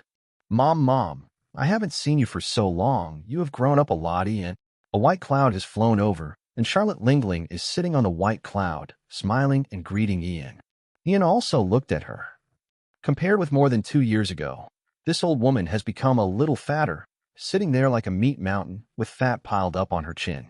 But neither obesity nor aging made her kind, but more like a villain witch in a fairy tale. It's been a long time, Aunt Lingling. Reaching out to avoid hitting the smiling man, Ian also smiled and said, I don't know what you want to do if you're blocking us now, but you can't. They want to start a war with us. Behind him, his friends were already tense. The next thing Charlotte Lingling said was wrong, and it was time for the fight to begin. Even the pirate emperor has to think carefully when facing so many of them. Dongli and Braki were even more impatient. After all, Yurlu was also an elder they once respected. Mom, how could it be possible? Who on the sea doesn't know that I and Kaido are dear friends close as siblings? How could they start a war with you? However, Charlotte Lingling didn't notice the alert friends behind Ian and just said with a smile, It's just that I heard that you guys are passing by, so I thought of coming over and inviting you to be guest of all nations. Ian raised the corners of his lips slightly. If you didn't keep glancing at Dongli and Braki behind me when you said this, then I could believe it a little bit. No one in the world is more obsessed with the power of giants than Charlotte Lingling. The most important period of her life was spent in the Kingdom of Giants, where she spent the happiest period of her life with the giants and the friends of the Lamb's House. Another important reason is that her biggest dream in life is to build a country where all races coexist peacefully, and the giant race is also one of the 3 races that all nations lack. In addition, Charlotte Lingling looked directly at the 2 giants. I heard that the 2 leaders of the giant pirates have returned to the world. I committed a crime in the giant kingdom back then, and I have been hostile to the giants ever since. So I thought this would be a good opportunity for me to say I'm sorry. There are excuses one after another. Ian looked back at the 2 giants. Dongli, Braki, Aunt Lingling said, So, what do you think? Apologize? Dongli and Braki looked at each other. Looking at Charlotte Lingling and remembering what Oyamo said before, they only felt a little nauseous. Since Senior Yalu doesn't care about what happened back then, of course we have nothing to say. Dongli's attitude was very cold. No need to apologize. This refusal was very obvious, but Aunt Lingling said it sternly. This won't work. I can't get over that hurdle in my heart. She looked down at Ian, and it was hard to say there was no threat in her tone. Kid, what do you think? Ian almost laughed. Aunt Lingling, your apology is really sincere. If you're not allowed to apologize, you will be threatened with force, right? It seems that if she is not allowed to apologize today, she will not be able to leave at will. That's weird. Since the person being apologized to no longer cares, the apology can be considered over. Ian smiled and said, Isn't this something that everyone is happy with? Aunt Lingling, your goal has been achieved. Charlotte Lingling's face was ashen. Ian, you'd better think carefully before answering what I said. I was already very unhappy with this bastard kid, because his existence expanded the power of that bastard Kaido to an astonishing degree. Fortunately, there seems to be some conflicts between this kid and Kaido. Otherwise, Charlotte Lingling would want to form an alliance with that smelly old man with white beard. And now this kid is actually related to the 2 captains of the giant pirates. Charlotte Lingling was so envious that this was what she had longed for most. That's why after learning that Ian had returned to the New World, he immediately led a team to stop him. All they hope for is to take this opportunity to improve relations with the giants. But Ian, a bastard, was not cooperative at all. Charlotte Lingling is angry. However, want to fight? Dongli instantly pulled out his giant sword. Come on then, Ian is a friend of our giant clan. If you want to be an enemy of him, you are an enemy of us. Braki also roared angrily. Charlotte Lingling's body froze instantly. Ian looked at her with interest. Oh, Aunt Lingling, are you planning to take action? Of course I can't accompany you. Mom, how could this happen? A bright smile immediately appeared on Charlotte Lingling's face. Now she really looked like the kind old woman next door.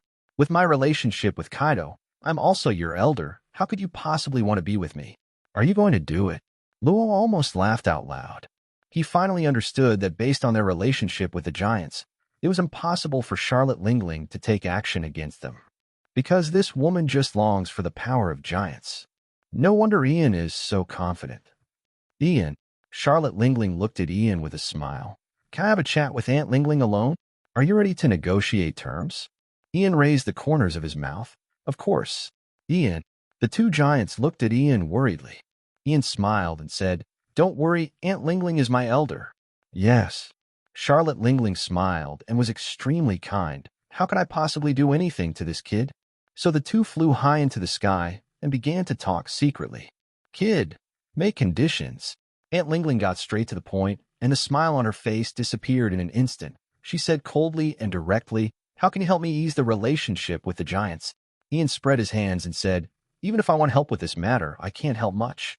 Even if I are friends with Don Labroki and can influence both of them, it is impossible to influence the entire giant kingdom. That's enough. Charlotte Lingling interrupted him. The giant pirates have a high reputation in the giant kingdom. Those two guys are the great heroes of the giant kingdom. Their opinions have huge influence. In return, I can give up part of the territory I occupy. That way you can push the border further forward, she said. If that's not enough, then treat it as a favor that I owe you. If you need any help in the future, I will definitely help you. I don't care about territory or anything like that. Ian suddenly remembered something. But there is one thing. I hope Aunt Lingling can help. Charlotte Lingling's eyes lit up instantly. Of course, no problem. I'm not afraid that this little lion will open his mouth, but I'm afraid that he won't ask for anything. Say it first. Ian said, all I can do is provide you with an opportunity to communicate, such as a banquet. How you want to do it depends on yourself. Enough. Charlotte Lingling nodded repeatedly. So, what do you want? Ian then smiled and expressed his idea. Aunt Lingling, I remember that you can extract souls and inject them into certain objects to make homets, right? So, he pointed at himself. Can you use my own soul to create a homets that is just for me? What about Horcrux? In the original work, Zeus was able to betray Charlotte Lingling and be completely integrated with Nami's weather stick, which already shows that homets can survive independently from Charlotte Lingling and will not be affected by Charlotte Lingling's moderation. You know, Zeus is even made from the soul of Charlotte Lingling herself. Oh, Charlotte Lingling said in surprise, you have some fantastic ideas. However, she immediately said seriously, of course, this is not a problem. I can guarantee that I will not do anything in it and create a homets that is completely yours. I bet on my benevolence and righteousness. So, kid, what are you going to use as homets support? Ian turned into flames in the next moment, like a blazing torch. He raised his hand, and a bright red flame burst out of it. Just use it. Charlotte Lingling paused, then laughed loudly. Mom, the flame of destruction. There is indeed nothing more suitable than it. 154, Surtur. The blazing giant of fire. It should be said that it is a wonderful feeling to have one's soul extracted. When Aunt Lingling used her power on Ian, he felt like something was coming out of his body. Even if he returns to his human form at this time, it is easy to suppress this movement. But Ian didn't. Small translucent balls floated out from his chest. Ian looked at these balls. I asked, this is soul? It looks like it has no real cards, and there is no abnormality at all. Not to mention glittering gold and blazing fire, at least it should have some features. About 5 years of soul. Charlotte Lingling said jokingly, you are not like me who can replenish your soul. If it is gone, it is really gone. Is it really okay? If you regret it, I can return it to you. At least for Charlotte Lingling, the soul represents lifespan, and taking the soul means taking the lifespan. Of course, extracting souls to make homets also requires lifespan. It doesn't matter. Ian spoke calmly. A mere 5 years of life is nothing. Again, there are as many things in this world that can solve the lifespan problem. Mom, very good, Charlotte Lingling said appreciatively. If you don't even have this level of desire to become stronger, how can you become a strong person above all else? Then, let's witness its birth. Charlotte Lingling gently pushed her hand, and the soul that was extracted from Ian's chest was instantly injected into the red flame suspended in his hand. The human form also has certain control over flames. Otherwise, this process will be quite troublesome. The flame suddenly began to tremble. Ian was looking forward to it. What will his exclusive Horcrux look like? Etc. Ian suddenly remembered something. Aunt Lingling, how do you control its appearance? Mom. Kid, can you feel it now? Charlotte Lingling laughed loudly. I have not placed any restrictions on it. It belongs completely to you. You can change it however you want. But remember, once it is finalized, it cannot be changed again. Yes, it is completely mine. Ian has felt it. A strange connection connected himself to the fireball in his hand. It seems like you can decide what it looks like. Pinching someone, right? Very good, professional counterpart. Then let it be like this. The flame in his hand gradually began to change form. transformed into a small human form. It was about the size of Ian's head and was red in color. It has a big and round head, a small body, a pair of hands that are relatively large compared to the body, and a small tail behind its butt. But the most striking feature is the pair of long horns extending from both sides of the big head, and in the middle of the horns, they each have a downward branch. Quite cute. The corners of Ian's lips curled up, a slight reference to the image of the fire spirit held by King Yi in Shaman King. After all, this is also the spirit of fire. And at the moment when the shape was confirmed, the big eyes on Hua Ling's round head opened, revealing a pair of golden eyes, full of confusion. It saw Ian.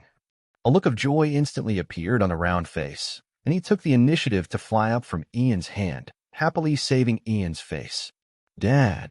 Ian felt warmth on his face. Although Hametz was created based on the flames of God's wrath, in this form, let alone the destructive power, it did not even have the high temperature of flames. Like a furry doll, soft and warm. It's very magical. It's obviously a flame, but it has a physical body at this time.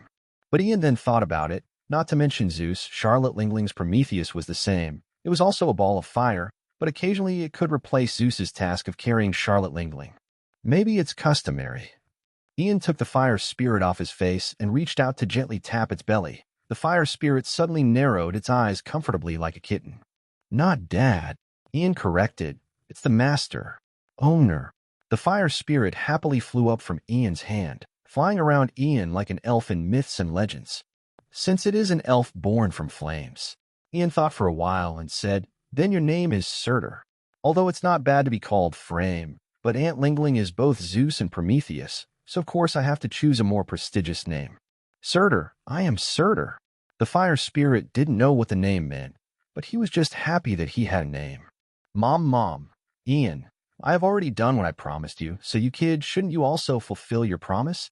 Aunt Lingling was quite impatient. Certainly, Ian nodded lightly. Aunt Lingling, you go back and prepare for the banquet first. Mom, then I'm waiting for your good news. With that, she rode Zeus back to the Queen Mother Anthem. Ian also fell down, landing lightly on the deck of the Golden Flying Dragon. Ian, are you okay? Hancock looked around Ian's body nervously, fearing that Ian had been injured in some way. Just chatting. Ian said, by the way, I made a deal with Aunt Lingling. Trade? Jack asked in surprise. Brother Ian, what's the deal dash? Ian, what is this? Yamato shouted in surprise. She noticed the fire spirit Surtel, who was carefully hiding behind Ian. Her eyes lit up, and she reached out to catch him. Master, save me. Surtur was a little timid and immediately exclaimed and flew to Ian's head, holding his hair and shivering. Now everyone saw it. Everyone was stunned. It is Surtel, the product of the deal between Aunt Lingling and I. Ian told his friend about the deal he just made with Charlotte Lingling. Hey, 5 years of life. Hancock suddenly panicked, his eyes turned red, and for the first time he said angrily to Ian, Ian, why would you do such a thing? Brother Ian. Jack was inevitably a little moved. Inalu, who was cowering aside, was somewhat gloating about his misfortune. This guy better die soon. It's only a 5-year lifespan. Ian said casually, it's totally worth it. They would understand the horror of Surtur later. The expressions of the friends were a bit complicated and unspeakable. They were convinced again that Ian was really trying his best to make himself stronger. He had been doing this since he was a child, and it had never changed. I also want a clone like this. When everyone was worried about Ian, only Yamato spoke with a smile. Just forget it. Ian rolled his eyes. This girl doesn't have the ultimate carrier of divine wrath like herself, so there's no point in being an I-self. Then, Ian looked at Dongli and Braki. Sorry, I agreed to Charlotte Lingling without permission. Gababa, how can I have any friends here? Braki laughed loudly. It's just a banquet. It's not bad to give that woman a good meal to vent her anger. Yes, and Dongli lowered his voice. If you refuse, it won't be that easy for us to leave, right? Ian chuckled. Dongli understands. Aunt Lingling's obsession with the giants has reached the point where she is willing to swallow her anger in front of her, so how could she let them go honestly? Although it is impossible to do anything, it is inevitable to follow him all the way and accompany him like a dogskin plaster, focusing on a disgusting person. So, Ian smiled and said, Just enjoy this banquet. Oh. So later, on the deck of the Queen Mother Anthem. This ship is a giant ship, even larger than the Golden Flying Dragon, almost equivalent to a sea fortress. What's even more awesome is that because the entire ship is a Hametz with its own life, it can sail by itself without anyone having to control it. What's even more luxurious is that even the cannonballs equipped on the ship are Hametz, and they will automatically aim themselves. In one word, advanced. At this time, the two ships were side by side, and Ian led his friends to the deck of the ship. Mom, welcome. Aunt Lingling came to greet her personally. The food is ready. Following her were the senior officials of the Charlotte family. Ian took a brief look. Katakuri, Cracker, Owen, Combat, Armand. A lot of big cadres came. It seems that Lingling still approves of herself. I didn't just bring some trash fish with me. Behind the cadres, a large and exaggerated table that could almost be used as a stadium was placed there. My tea was already piled with delicious food, and the tangy aroma made people's index fingers lick. Ian chuckled. Then we won't be polite, Aunt Lingling. Mom, eat as much as you can, kid. Charlotte Lingling laughed loudly. Enough food. Come and take a seat. So everyone moved towards the table. To be honest, even though I knew Aunt Lingling was here to make it easier for the four giants to eat, the table was still so big that it made Ian feel uncomfortable. If you want to talk to the person sitting across from you, you have to shout at the top of your lungs.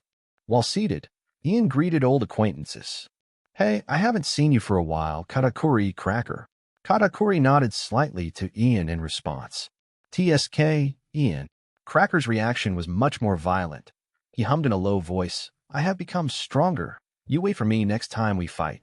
Neither are strangers to them. In the battle for territory in the New World over the past 2 years, Ian has fought against both Katakuri and Cracker.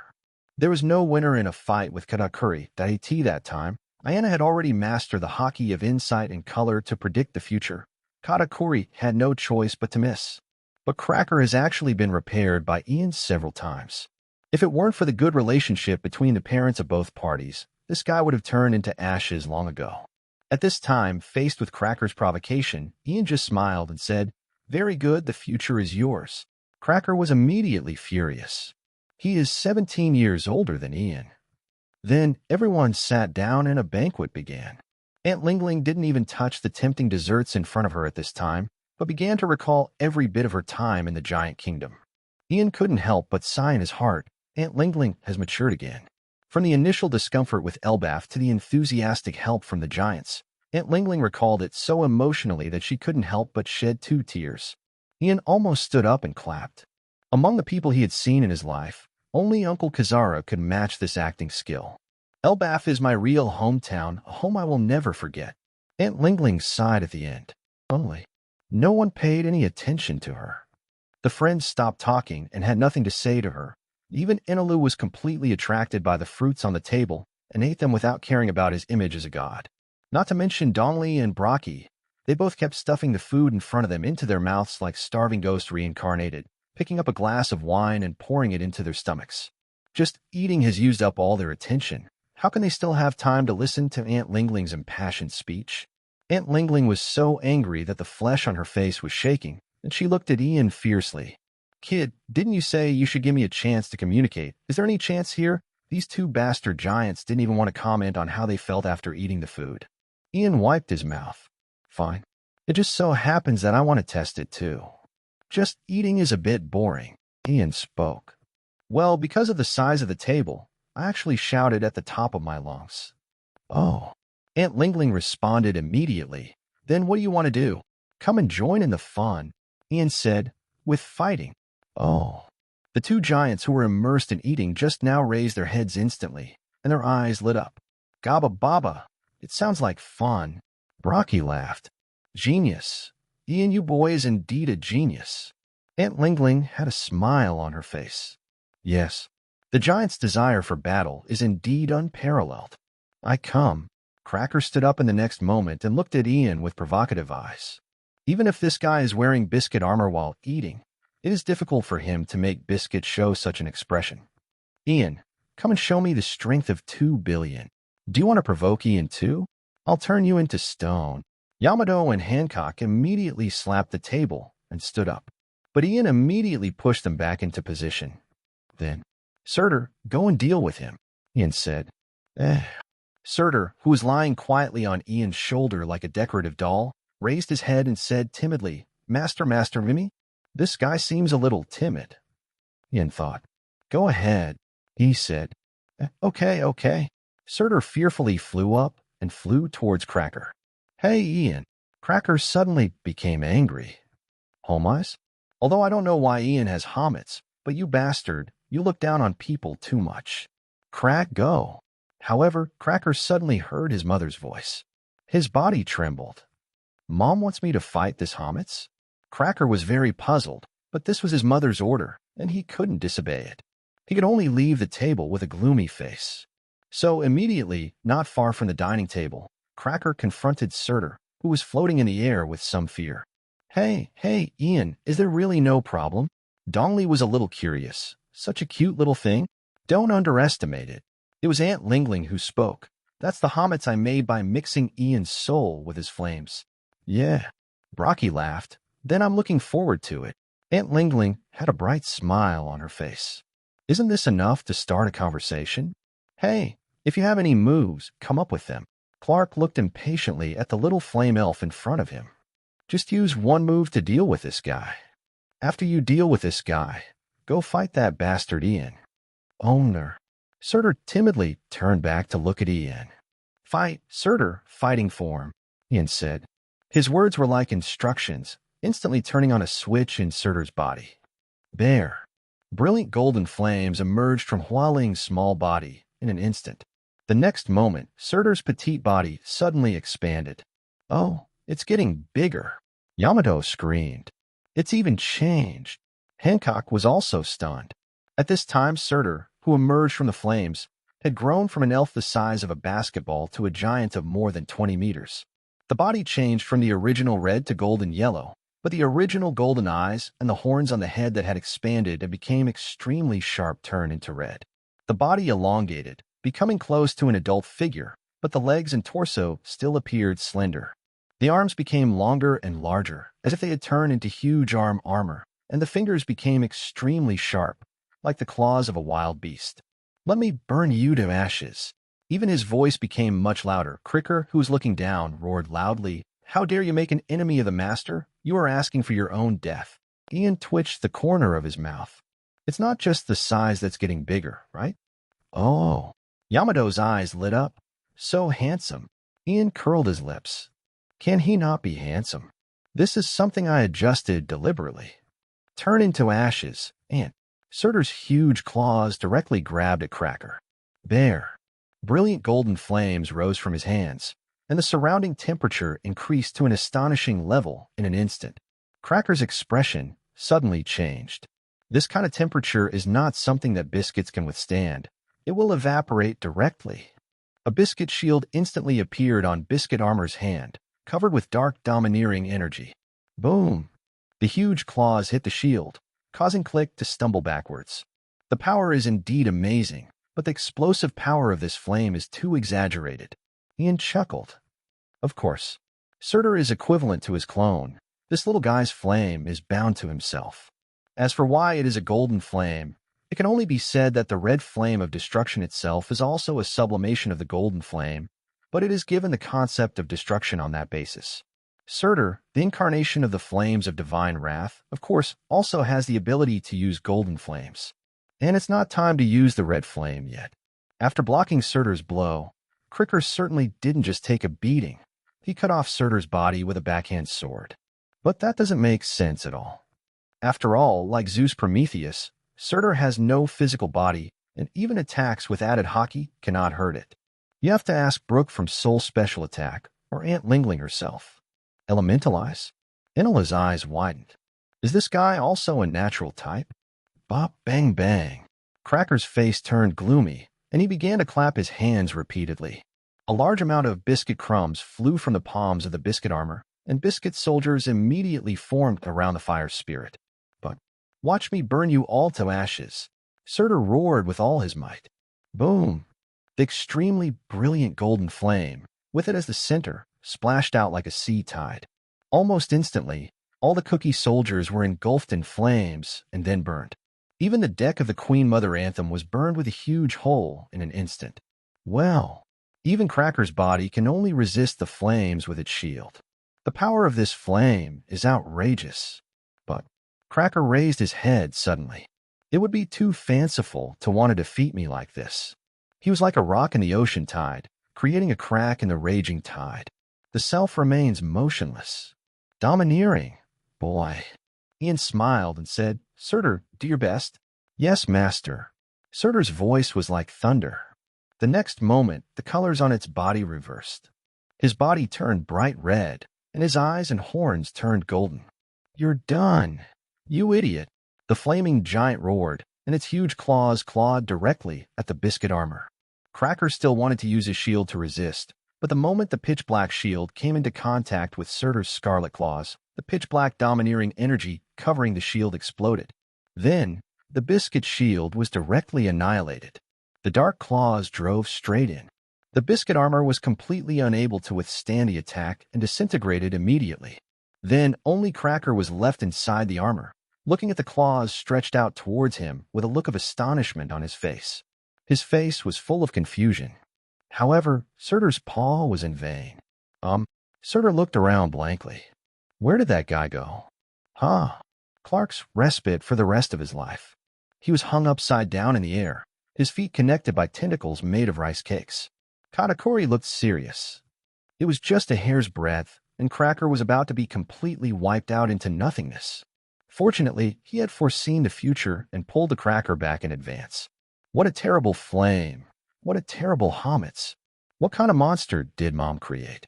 Katakuri couldn't help but have a thought in his mind. Can I defeat this Homets? Even Aunt Lingling's expression became serious. Isn't even Cracker's domineering power completely unable to withstand the destructive power of this flame? Did she create a Homets that was far more powerful than her own 3 Horcruxes? Found it. Surtur finally found the existence of Cracker and shouted, Do you think you can run away? Okay, Surtur. Ian spoke at this time. That's it, but you've already won. But, Master. Surtur was still a little unwilling. I haven't burned him to ashes yet. A little too bellicose. Who are you like? I said that's it. Ian said calmly. Surtur was stunned for a moment, then nodded immediately. Yes, Master. Its huge body instantly shrunk and once again transformed into the form of an elf. Master, I'm so scared. The elf immediately rushed towards Ian, shrank into his arms and shivered. That guy is so scary. Cracker was shaking with anger. He was almost killed by this thing. Oh. Yamato was extremely surprised. It's so powerful. It can use your fire of destruction, Ian. It is indeed very powerful.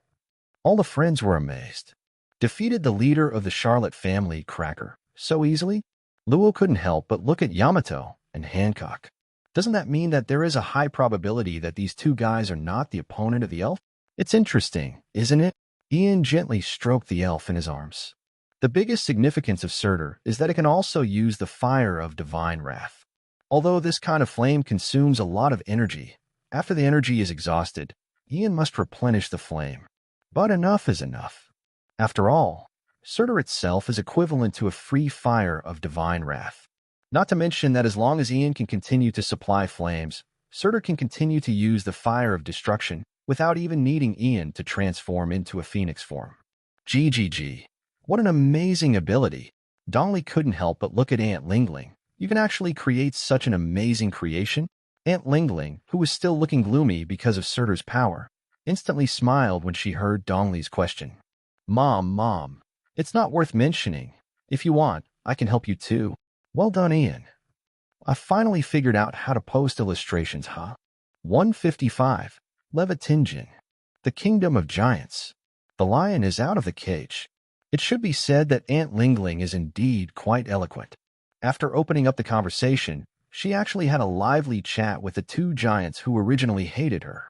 To be honest, this is actually not a strange thing.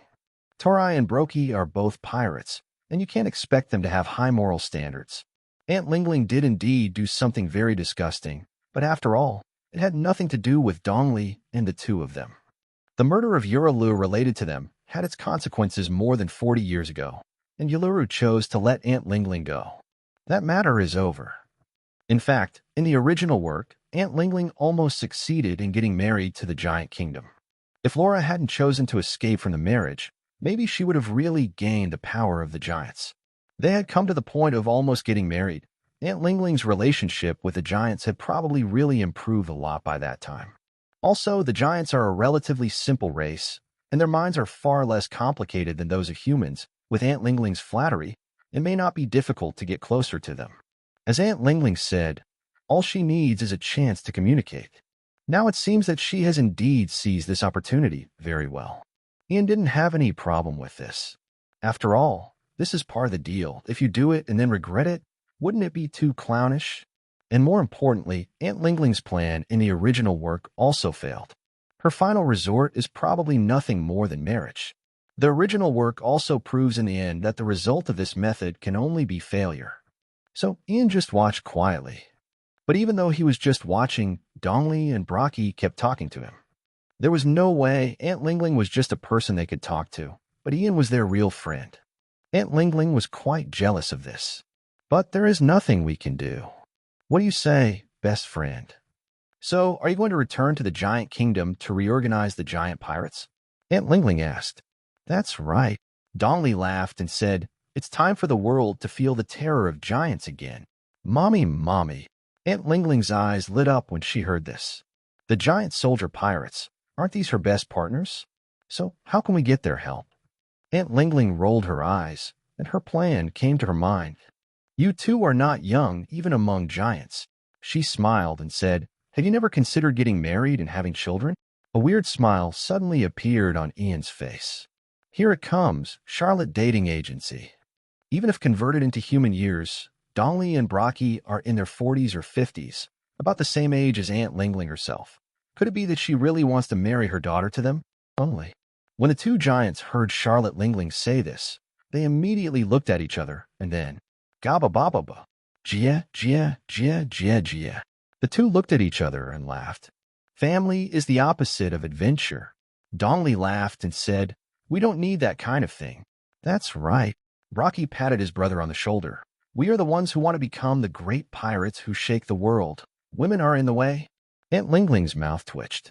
Ian shrugged his shoulders and tried hard to hold back his laughter. These old bachelors in the pirate world are not necessarily as pure as the card guys next door. They really don't care about women or anything like that. Aunt Lingling's mood was visibly depressed. Chatting with two giants can be said to be a forced smile. However, she still didn't give up. At the end of the banquet, she said to Dongli seriously, I've always been eager to ease the tense relationship with Elbaf after you two return to the Giant Kingdom. Can you help me get an opportunity to communicate? Since there is no possibility of marriage with the giant pirates, then just marry with the Giant Kingdom directly. Prince Loki is a few years younger than himself, and now he is almost an adult according to the lifespan of giant. He is a good candidate for marriage. The two giants thought for a while, then nodded. Okay, if it's just an opportunity to communicate, thank you so much. Aunt Lingling was overjoyed. That's enough. All she needs is an opportunity to communicate. Mom, serve the wine. Bring all the wine on the ship. Oh. The two giants were overjoyed and said, thank you so much. I'm the one who wants to thank you. Let's have a drink today. Thus, the banquet ended successfully. Everyone got the results they wanted. Ian tested Surtur's strength. Aunt Lingling got the opportunity to communicate with the giants. The two giants drank heartily. After the pleasant banquet, the two parties said goodbye reluctantly and then went away. Until the golden flying dragon went away, Aunt Lingling still waved to the sea in the distance. Dongli, Brocky, I'm waiting for your news. Mommy. She was extremely excited. But Mom. Behind her, Owen said solemnly, is Ian too strong? Home Eyes alone has this strength. Who else in the world can check and balance him in 10 years? Charlotte Lingling's eyes also became a little gloomy. That boy is indeed gifted. Even I am far inferior to him at his age. But there will definitely be a battle between him and Kaido, that bastard. Kaido, who loves war and is arrogant, will never allow anyone to challenge his authority. The only problem is the result after the battle. If Kaido loses the battle, however, the key now lies in the Giant Kingdom. Charlotte Lingling's mood suddenly became cheerful. As long as we can get the power of the giants, Dominating the new world is just around the corner. Owen's mouth moved. He really wanted to say that when it comes to getting the power of the giants, Ian got it first, right? After all, Ian and the two giants have a very good relationship, and it is not an exaggeration to say that they are close friends. Owen couldn't help but marvel in his heart. Ian is only 15 years old. It's really too exaggerated. Even Douglas Barrett back then was not so exaggerated. On the Golden Dragon. Oh. Surtur flew around on the deck and was amazed at everything he saw. Aunt Lingling probably wants to marry the giants. Ian directly stated Charlotte Lingling's purpose. She must have longed for the power of the giants. Marriage. Luo was shocked. No way, humans and giants. First of all, the size difference is too big. Whether it is a male giant with a female human, or a male human with a female giant, the size difference is not a little bit. You know, the starting height of the giants is more than 10 meters. Charlotte Lingling can't go alone, right? Luo made a bold guess. Ian held back his laughter. You're right, if the giants are willing, Aunt Lingling herself definitely doesn't care. Not to mention not caring, Aunt Lingling is probably ecstatic. Of course, she dreams of having a giant child. Let alone marriage, even if Aunt Lingling is asked to go to the giants to serve as a mess, she will probably accept it with pleasure. And with her physical fitness, it's hard to say who will be the mess. We will remind the royal family. Dongli, who was a little drunk, couldn't help but be more serious at this time and nodded solemnly. Just come normally. Ian said, Aunt Lingling doesn't dare to do anything to the giant kingdom. That's the white moonlight in her heart. Yeah. The Golden Dragon continued to move forward. Next, it had to go back to Wano country to send the immigrants from Fishman Island on the ship and then go to the giant kingdom. However, before that, Ian had to conduct a test first. Surtur's combat effectiveness had been tested before. When the battle power is fully opened and the fire of destruction is used, the strength is definitely above the strong men of the Disaster Star level. But there is another aspect that has not been tested. It's endurance. On the deck of the Golden Dragon, Surtur has turned into a red flame giant. Ian named this form of him the God's Wrath form. The giant with a height of more than 20 meters is constantly releasing red flames towards the sea. The brilliant flames fell on the sea surface and instantly made the sea water disappear silently. But such destruction did not last too long. Soon Surtur's body could no longer maintain and shrank back to the original basketball-sized elf. It floated towards Ian in a daze. Master, I'm so hungry. I'm so hungry. Ian has entered the orc mode and caught this little guy. The brilliant flames have risen from his hands and instantly wrapped Surtur. The temperature of his terrifying flames alone caused all the friends around him to stay away. But Surtur was like a fish in water, laughing happily in the flames. The golden flames were being absorbed by it, and its energy was recovering rapidly. After testing, if Surtur did not enter the state of God's wrath, he could continue to fight for several hours, and the golden flames were waving freely. But if he entered the God's Wrath mode and changed the composition of his body from ordinary golden flames to destructive flames, the fighting time would be sharply shortened to 10 minutes.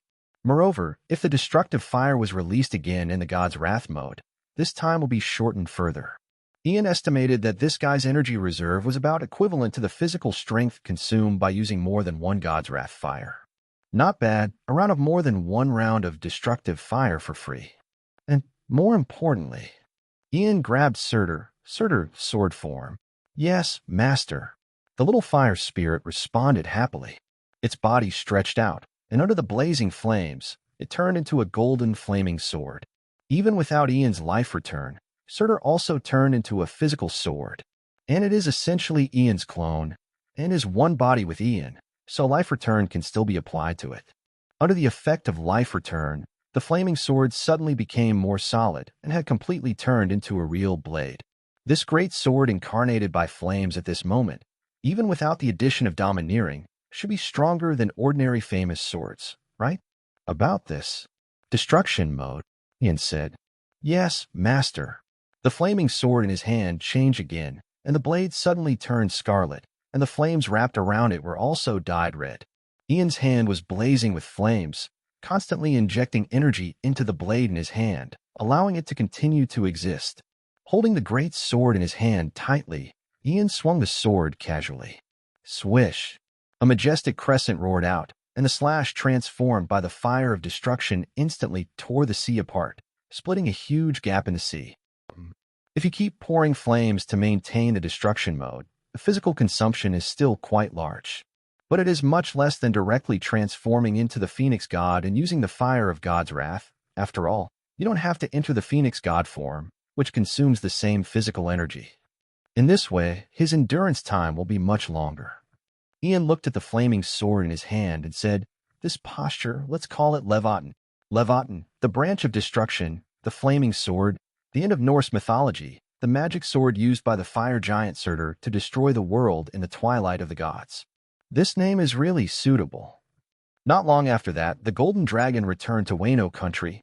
Ian did not stay here for too long.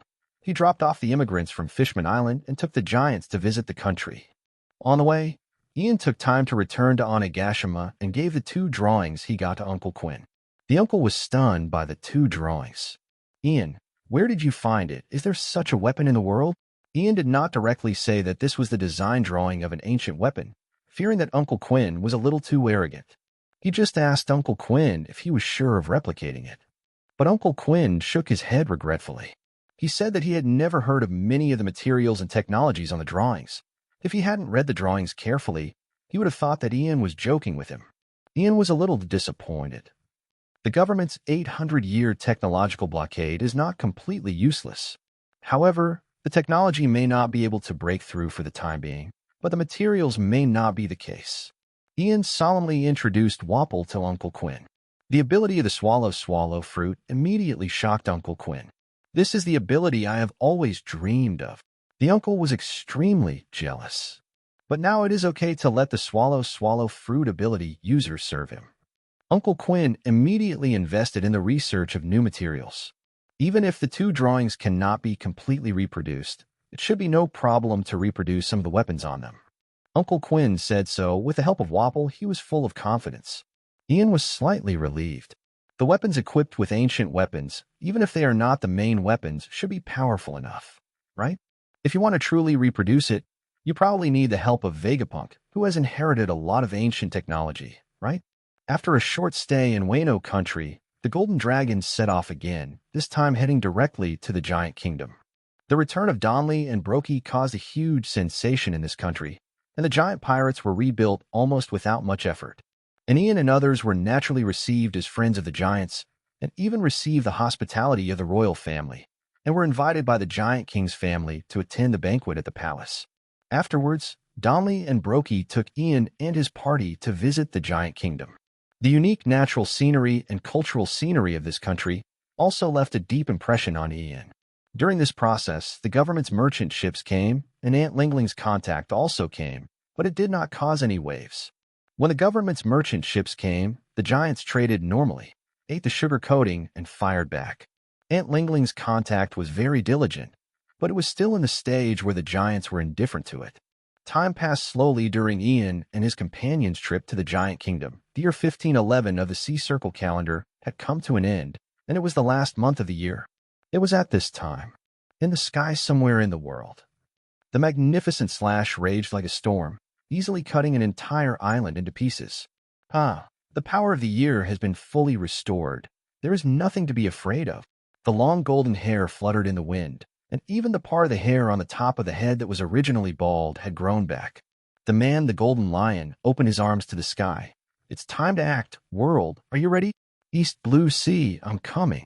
156. Giant mercenaries. Disaster in the East Sea. A turbulent world. The kingdom of giants, in a certain warrior village. The civilization of this country is still relatively primitive. There are not many cities in the country, but more villages. Some villages that are rich in warriors and have given birth to giant heroes are called warrior villages. This is a village close to the sea. Ian, accept my challenge. At this time, Ian was sitting in front of a huge bonfire, waiting for the hill-like piece of barbecue in front of him to be cooked. Hearing the sound from behind, he turned around with a headache. Of course, what appeared before him was a giant. He wears a helmet on his head, his strong upper body is naked, and his lower body is only wearing a battle skirt and shoes. However, his hands are wearing gloves, and there is a shield inlaid on the right-hand glove. Bah, held in. Haven't you given up yet? Rocky, sitting aside, laughed. Ian is not an easy opponent to defeat.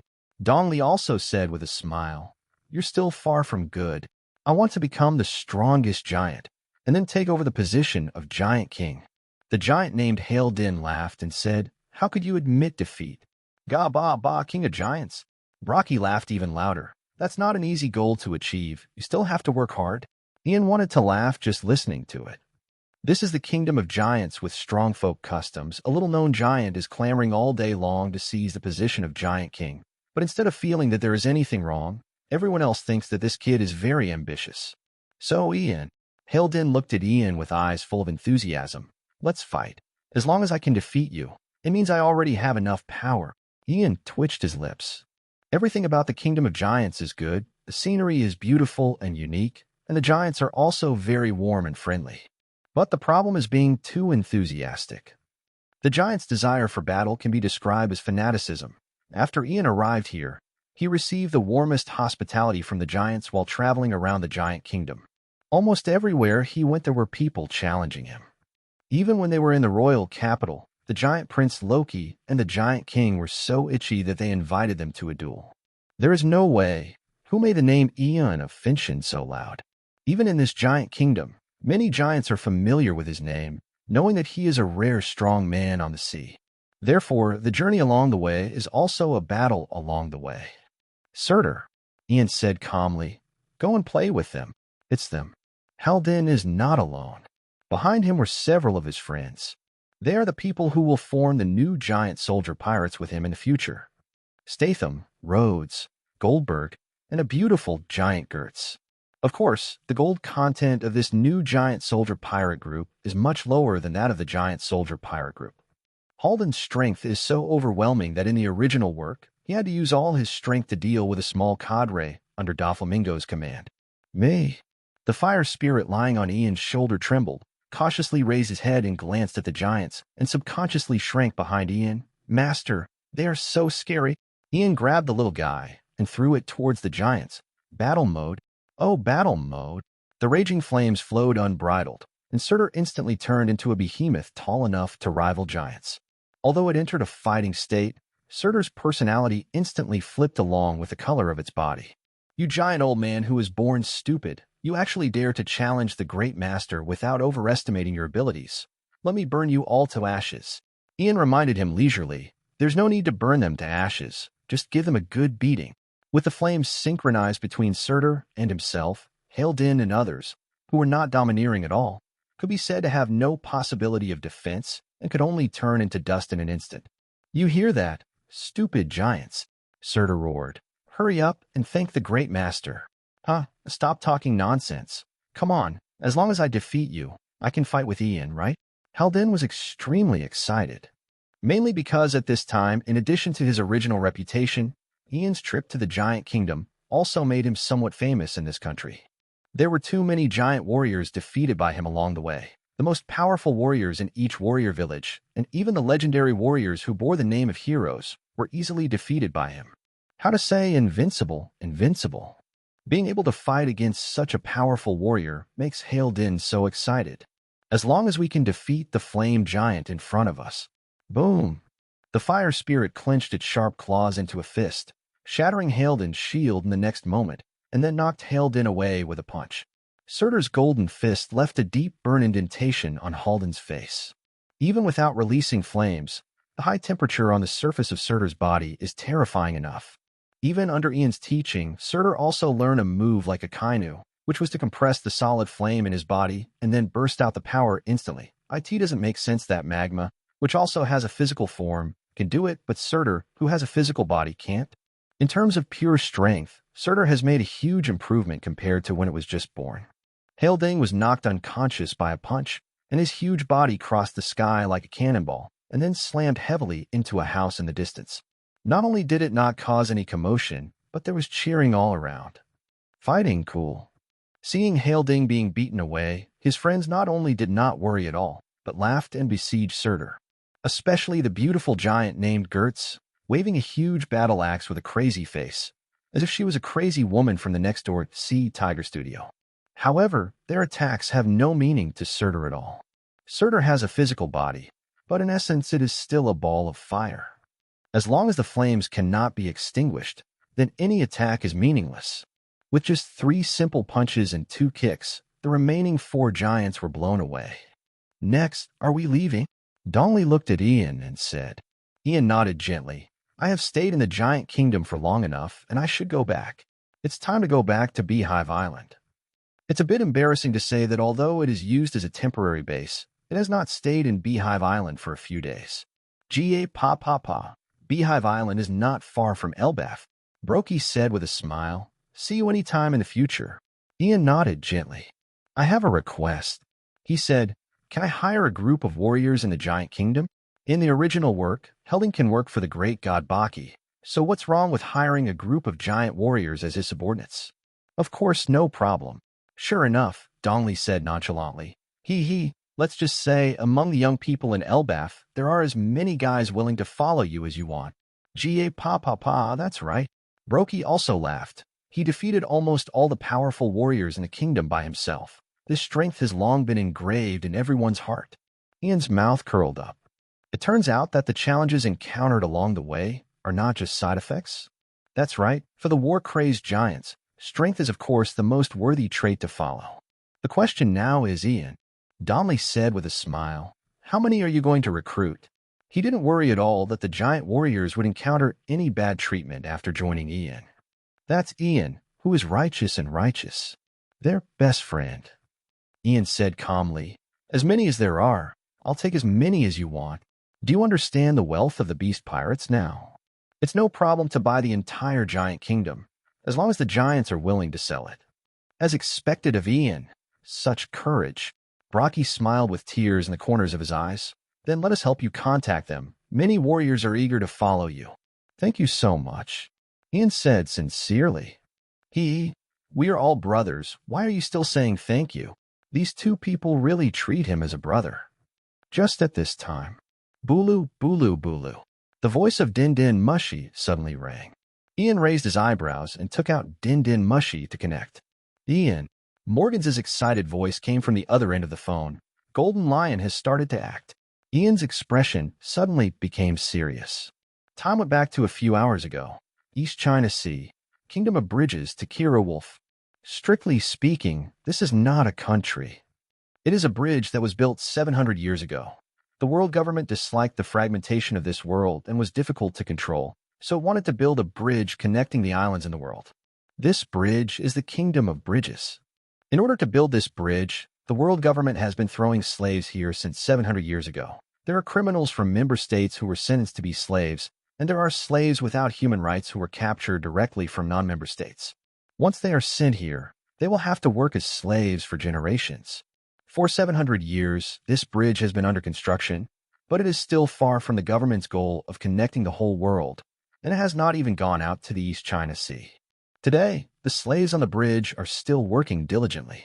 The supervisors who are responsible for managing them will never show mercy. The sudden change occurred at this time. A dark cloud suddenly appeared in the sky. The slaves working on the bridge and the supervisors who supervised their work all looked up in surprise. Because this dark cloud was expanding rapidly, there was even a very sharp sound of breaking wind in the sky, as if something was falling. Then, one by one, everyone who looked up was stunned. It was an island. A huge island of more than 10 kilometers in size fell from the sky. Wow!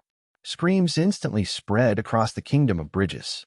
Whether it was the slaves, the supervisors, or the guards, they all had the same reaction at this moment. Escape. Escape quickly. But where can they run to now? Boom. A few seconds later, the huge island fell down and smashed directly onto the bridge. One end of the bridge that took a full 700 years to build instantly collapsed, triggering a chain reaction, driving more bridges to collapse.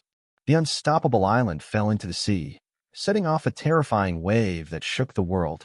The entire sea seemed to be overturned, and the silt deep in the seabed was smashed and surged to the surface of the sea. The huge waves of hundreds of thousands of meters spread in all directions, trying to swallow up all the islands in the surrounding seas. Disaster.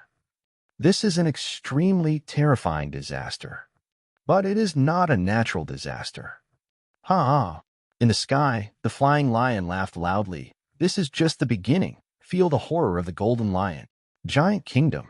Golden Lion destroyed the Kingdom of Bridges, and the huge waves caused by the island's fall engulfed several surrounding islands.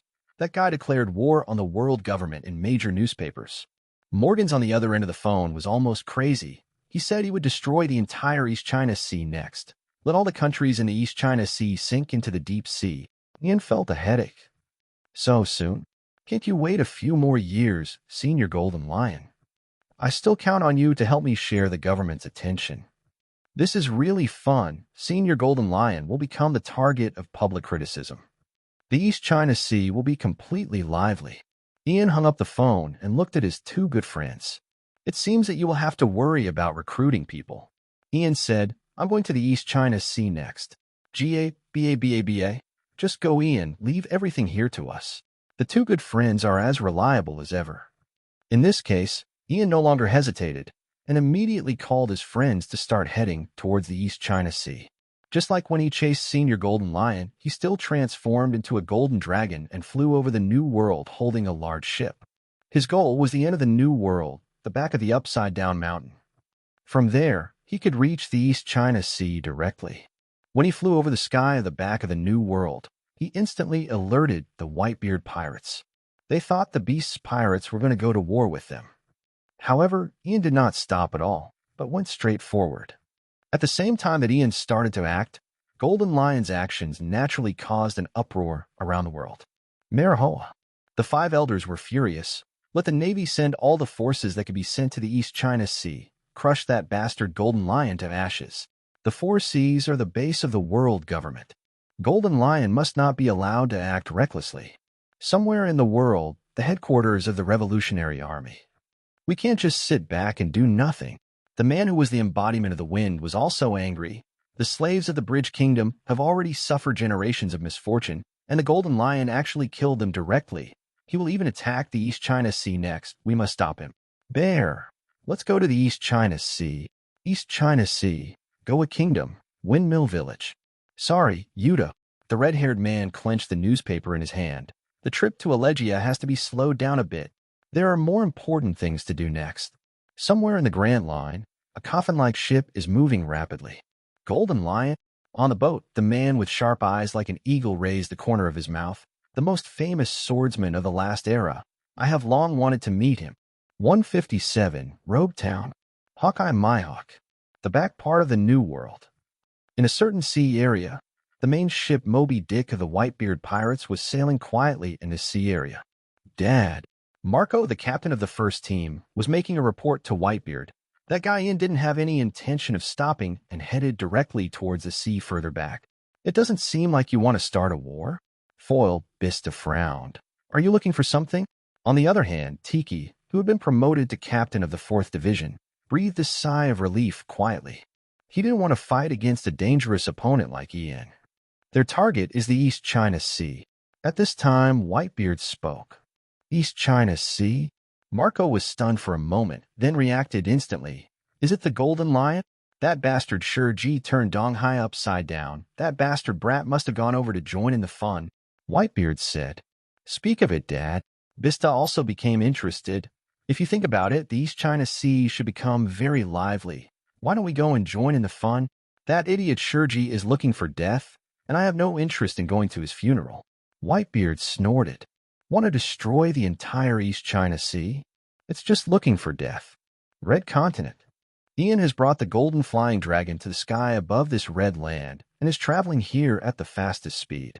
It has to be said that in addition to being called a continent, the Red Earth continent not only goes around the world, but its width is indeed no joke. It should be calculated in thousands of kilometers, and it is not an easy task to cross this piece of land. Even though Ian was already moving forward at full speed, there was still an endless stretch of red land in front of him, and the end of the land could not be seen at all. So Ian, while holding up his hair that was blown by the strong wind, Hancock asked softly, Why are we going to the East China Sea? No matter what happens there, doesn't it have nothing to do with us? The woman sat on Ian's pauldron. Because Yamato was lying on top of Ian's head and looking around with a smile. Hancock can no longer bear the white-haired girl getting close to Ian alone. Overcoming her inner shyness, she climbed onto Ian's body. Because it's very lively. Before Ian could answer, Yamato turned around with a smile. She patted Ian on the head. Right, Ian? That's right, with such a lively scene, wouldn't it be a pity not to go and take a look? Ian also smiled and said, the world government should go all out to destroy Senior Golden Lion. Look. Yamato raised his eyebrows at Hancock proudly. I knew it. No one in the world knows Ian better than me. Yes, really. Hancock smiled a little reluctantly. The fists are already clenched. Hateful. This annoying white-haired girl still has the same tacit understanding with Ian as always. It was as if she was a tapeworm in Ian's belly. She still knew everything he was thinking. Envy. Yamato didn't know what Hancock was thinking, but he instinctively felt happy. Ian, is there anything interesting in the East China Sea? Yamato asked curiously as he dangled above Ian's head. As expected, what this guy cares about most is playing. Let's go to Rog Town first. Ian said, that should also be the target of Senior Golden Lion. If we don't go there quickly, we might never see it again. Rog Town. Yamato was a little surprised. Where is that place? It's where the Pirate King was born and died, Ian said. The place where everything started can be said to be very memorable. Oh. Yamato's eyes lit up instantly. Sounds interesting. Speed up, Ian. It's already full speed. Then try harder. Is it a matter of effort? I already said it was at full speed. Ian rolled his eyes. He is not delaying at all now, but is really moving forward at full speed, even using the flame boost. Mainly because Senior Golden Lion's work efficiency is a bit high. Just on the journey from the Kingdom of Giants to Upside Down Mountain, he had already destroyed another country affiliated with the government. According to Morgans, the East China Sea has completely exploded at this time, and almost everyone is in danger. Many people have begun to flee towards some desert islands, fearing that if they stay in place, the Golden Lion will smash an island down from the sky. In a short period of time, the name Golden Lion has almost become a nightmare for the entire East China Sea. Countless people have been unable to sleep all night long and are tortured by fear. It was under such circumstances that Ian and the Golden Flying Dragon finally climbed over the Upside Down Mountain, glided all the way down the canal of the East China Sea, and finally arrived at this sea area. And not long after that, they arrived near their first target. Is that Rog Town? Looking at the town on the sea in the distance, Luo said with some disappointment, it doesn't look like a great place. Did the Pirate King die here? It looks like an ordinary town, nothing special at all. It's the place where the Pirate King was born and died, and that's amazing enough. Ian said calmly, do you know what a celebrity's former residence is? Maybe you will have to buy tickets when you come back in 500 years. However, if nothing else happens in our capacity 500 years from now, even if we drive a boat over it on the street, we should be fine. Let's go and see the island. Following Ian's order, the Golden Flying Dragon approached Rog Town. The Golden Lion's rampant behavior had already made the entire East China Sea tremble, and everyone tensed up their nerves, always paying attention to any disturbance. Coupled with the exaggerated size of the Golden Flying Dragon, their approach naturally immediately aroused the vigilance of the people on the island. That is impossible. How could it appear here? The Golden Flying Dragon, that's the Golden Flying Dragon. Ian from Finchin is here. The whole port boiled instantly. Then this boiling energy spread across the entire island in an instant. Finally, when Ian landed with his friends, the streets of the city in front of him were empty. It seems to have frightened everyone on the island. Yamato was a little proud. From her perspective, she could clearly detect that the people on the island were gathering towards the coast on the other side, as if they were trying to escape by boat. Ian is really scary, Black Maria said with a smile. After all, he is a man with 2 billion belly. Luo smiled. If the bounty in the East China Sea exceeds 10 million, it is already considered a big pirate, and it is enough to scare the people in this sea area. What is the concept of 2 billion Baileys? That is simply as scary as the Golden Lion, just as terrifying. That kind of thing doesn't matter. Ian stepped forward. Let's go and see the last scenery Roger saw.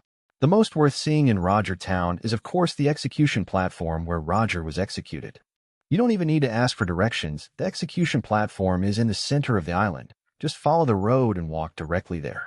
But, Brother Ian, Jack asked, what should we do? Help the Golden Lion? Help Senior Golden Lion? How could you have such an idea, Jack? Ian said casually, we can just watch the excitement. Jack was stunned. Watching the excitement, Luo twitched the corner of his mouth. Did you come all the way from the New World just to watch the fun? Isn't it enough? Ian chuckled. Probably there won't be this kind of excitement for a long time. According to the news from Morgan's, the Navy is full of elites this time. Garp Sengoku leads the team, accompanied by Kizaru Aoki. This combat power is enough to wipe out any Emperor pirates in the New World. It is an exaggeration that Ian will not hesitate to run away with his friends just by seeing it. Senior Golden Lion has indeed touched the back scale of the world government. No matter how you say it, the 4 Seas is the foundation of world government rule. These 4 sea areas can provide the world government with more tax revenue and heavenly gold than the chaotic Grand Line. Of course, besides watching the excitement, Ian also had other goals in coming to Donghai. The time now is the end of 1511 in the Haiyuan calendar, and there are only a few days left before the new year. In other words, the Nika fruit is about to appear. Although the actions of Senior Golden Lion will most likely completely disrupt the plot, but Ian still wanted to try his luck. The 5-Old Star said that the Nika fruit seems to have its own consciousness, which means that as long as you go to Windmill Village and wait, you may gain something, right? By the way, we can also recruit a few more talents, but we have to act quickly, otherwise we may be killed by the Golden Lion seniors at any time. While thinking this, everyone had already arrived at the square in the center of the town. Of course, the square was deserted, with only a high iron platform standing quietly here. Did the Pirate King die on that execution platform back then? Drake stared at the high platform. But no matter how he looked, he found nothing special in the end. It's just an ordinary high platform. Yamato couldn't wait to jump up directly across the square and landed lightly on the high platform. Oh, she looked around in surprise, as if she had seen some amazing sight. Is this what the Pirate King saw before he died? Drake couldn't help but be stunned. Will you see any different scenery on stage? Not at all. Yamato said, of course. Then what are you marveling at? Luo felt speechless. I really thought she saw something extraordinary. Because Ian appeared next to Yamato, standing side by side with her, looking forward with a chuckle. The Pirate King died looking at this scene back then, although there were many people there. That's right, Yamato said with a smile. We saw what the Pirate King saw back then. This is what is called misalignment of time and space. Hancock clenched his fists instantly. This damn tacit understanding again. Ian, who was still sighing a little, suddenly sank his eyebrows. Inoue looked back instantly. There's a guy coming. Is there a guy? Luo was stunned. What kind of guy? A strong guy. Yamato's expression also became serious. Not so strong. Hancock also looked serious. A strong guy. The friends instantly became serious. Yamato said he was a strong guy, so of course he couldn't be a weak one. Is it the Navy? Jack clenched his fists and prepared himself. I'm afraid not. The corners of Ian's lips curled up. The next moment, a turquoise slash tore apart the houses along the way, splitting everything in the way into two, and struck towards Ian brazenly. Slash. Hancock was shocked. A slash of this level? It's impossible for her eyesight not to be able to see that the intensity of this kind of slash is not something that ordinary swordsmen can do. Ian flicked his right foot, and a vacuum wave sputtered out. The internal destructive level of armed colors was mixed in, causing this vacuum wave to pull black lightning. Boom. The vacuum wave collided with the green slash, and the turbulent airwaves spread wantonly, leaving cracks on the surrounding ground and houses, as if they had been hit by flying slashes. Just the aftermath? Black Maria was speechless. What level of slashing is this? I originally planned to revisit my old place to remember the late Pirate King, but I didn't expect to meet you here. The calm voice with a hint of excitement came from far away. At the end of the house that was continuously torn apart, a black shadow shot out from the roof. Ian of Burning Sky, this is really an unexpected surprise. I said the same. I really didn't expect to see you here. Ian's lips curled up slightly, looking at the man who landed lightly on the square. I still remember the duel between you and the red-haired man before. Hawkeye Myhawk. The person who came was wearing a black coat, a black hat with white fluff on his head, and a large knife decorated with gorgeous gems on his back. The most eye-catching thing was, of course, his sharp eyes like an eagle. It was indeed a surprise. Ian didn't expect to meet this guy, just to remember the Pirate King. Hawkeye. Jack was suddenly shocked. The greatest swordsman in the world. This guy's actually here. Yes, at this time, Hawkeye already has the title of the world's greatest swordsman. Although he is not the world's top powerhouse. But unfortunately, There are no swordsmen among the world's top experts. Aunt Lingling, the only one who uses a knife, also specializes in a powerful brick flying, which has nothing to do with swordsmanship. A man like you will appear in the East China Sea at this time. Hawkeye curled his lips. Ian answered, "Are you here for Senior Golden Lion?" "Certainly." Hawkeye happily said, "Golden Lion Shurji. I also grew up listening to his legend. He was one of the strongest swordsmen in the last era. The sword in his hand was invincible. I have always regretted that I have never played against him. Now that he has returned to the world, of course I can't miss it. Which one is stronger, the new era or the old era? Let's find out clearly this time." Fortunately, this guy didn't meet the previous Golden Lion Senior. Otherwise, he would have been disappointed to death. As for the current Golden Lion Senior, he should be satisfied, right? But Hawkeye's eagle-like eyes were locked on Ian, and his hand stretched towards the handle of the knife behind his back. "It's an unexpected pleasure to meet you here. Come and let me see it, Ian of Finshin, the strength of the Fourth Emperor." Hey, you're so irritable." Ian couldn't help laughing. "It's our first time meeting. Isn't this better?" The corners of Hawkeye's mouth were raised high, and the long knife in his hand was pointed directly at Ian. There is no more sincere self-introduction than fighting. "Is that so?" Ian reached out and smoothed his hair back. "There's really nothing I can do about you. As expected of a former Navy hunter. The main thing is simple and crude. Then let's get to know each other better. I'm guilty yours." 158. Fierce fight. Shimatsuki. Invite to be a fellow traveler. We have to fight a guy like Hawkeye right after arriving in the East Blue Sea? Luo's eyes were a little complicated. Then this excitement is really exaggerated. The first enemy was the #1 swordsman. To be honest, he was really strong. "Is that guy really strong?"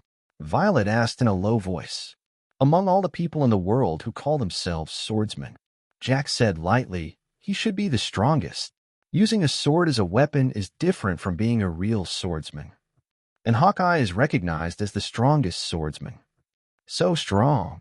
Violet was amazed. The strongest swordsman? She had only heard the title of strongest on 3 people. The strongest man, Whitebeard, the strongest woman, Charlotte Lin, and the strongest creature, Kaido. Is this man a strong man at the same level as those 3? Can Ian win? She couldn't help asking. Then she was greeted by 2 burning gazes. Yamato and Hancock turned their heads to look at her at the same time. Violet's scalp was numb. What did you do?" "Ian will not lose," Yamato said as a matter of course. "Right." Hancock rarely agrees with Yamato. "Ian is the strongest." Hawkeye's mouth curled up slightly, and he said with interest, "The strongest." Ian coughed lightly, a little embarrassed. "Children are ignorant. They are just joking." "Then let me see it, the strongest." Hawkeye's long sword slanted down, and the sharp blade flashed cold light. "You don't listen to people, right?" But Ian noticed. The sword in Hawkeye's hand has not turned black yet, and the blade is still white. Hasn't it been refined into a black sword yet? So his strength is still a little worse than the top monsters. When he refines Yi into the world's #1 black sword, he will become a truly world-class strongman. "Don't worry, let's fight somewhere else." Ian said, "If we fight here, it's not good to destroy the execution platform. After a few hundred years, this execution platform will probably be a historical relic that it would be a pity if it was destroyed like this." "Okay." Hawkeye agreed readily. He didn't want to destroy this execution platform either. After all, he came here to watch Roger's execution ceremony and witness the opening of the Great Pirate Era with his own eyes. It can be said that this execution platform is the beginning of everything. The final duel location was on the sea outside Roger Town. Yamato used his ability to create a huge ice field to provide a venue for the 2. "Don't attack below." Ian stomped his feet. "Although it is very strong, it is still too fragile for us." "Is it okay?" Hawkeye chuckled and said, "No matter what, this is above the sea, and Ian is a power user. I can fly." Ian unbuttoned his collar and loosened his tie a little. "Just don't feel unfair. I'm not that cowardly." Hawkeye waved the long sword in his hand. Then, swish! A gust of wind suddenly rushed out, blowing the friends watching the battle on the sidelines to narrow their eyes. "Come on." Ian waved at him. Whoosh! The air was pierced in an instant, and a series of green slashes came through the air like missiles. Ian's eyes flashed red, and his body took a casual step, lightly dodging Hawkeye's slash. Amazing observation color. The ice surface under his feet broke, and Hawkeye turned into a gust of wind. Ian just pointed casually, Surtur, combat mode. Yes, master. The fire spirit that was originally lying on his shoulder flew out instantly, and in the next moment it expanded into a golden giant of more than 20 meters, turned into ashes. God's fist crushes. The raging flames surged from its fist, at the same time. The flames squeezed and expanded inside Surtur, pushing its fists to roar out. Hawkeye, who was galloping, stopped and his face changed slightly. What is this? A creature of fire, but it has its own consciousness. Don't worry, this is my clone. Ian smiled. It shouldn't be considered 2 to 1, right? Interesting. Hawkeye's mouth curled up. Swish. The next moment, the brilliant knife light was like a crescent moon, instantly cutting off Surtur's fist, and the flames wrapped around it. Surtur's face changed slightly. It doesn't work, Hawkeye said to himself. No entity? Swish. The blade flashed, and the air was left with cracks like space cracks, as dense as a fishing net. Surtur was chopped into pieces at this moment, like a collapsed Lego. Completely useless. All the cracks healed in the next moment, and Surtur returned to his original state. He opened his mouth, and a hot golden fire column surged down, turned into ashes. Hawkeye raised the corner of his mouth and cut off the fire column in Surtur's head with a backhand sword. Didn't you say not to attack the ice field? The ice field under the feet of the two had melted a large part, but there was no accumulated water because it had been directly evaporated. Why?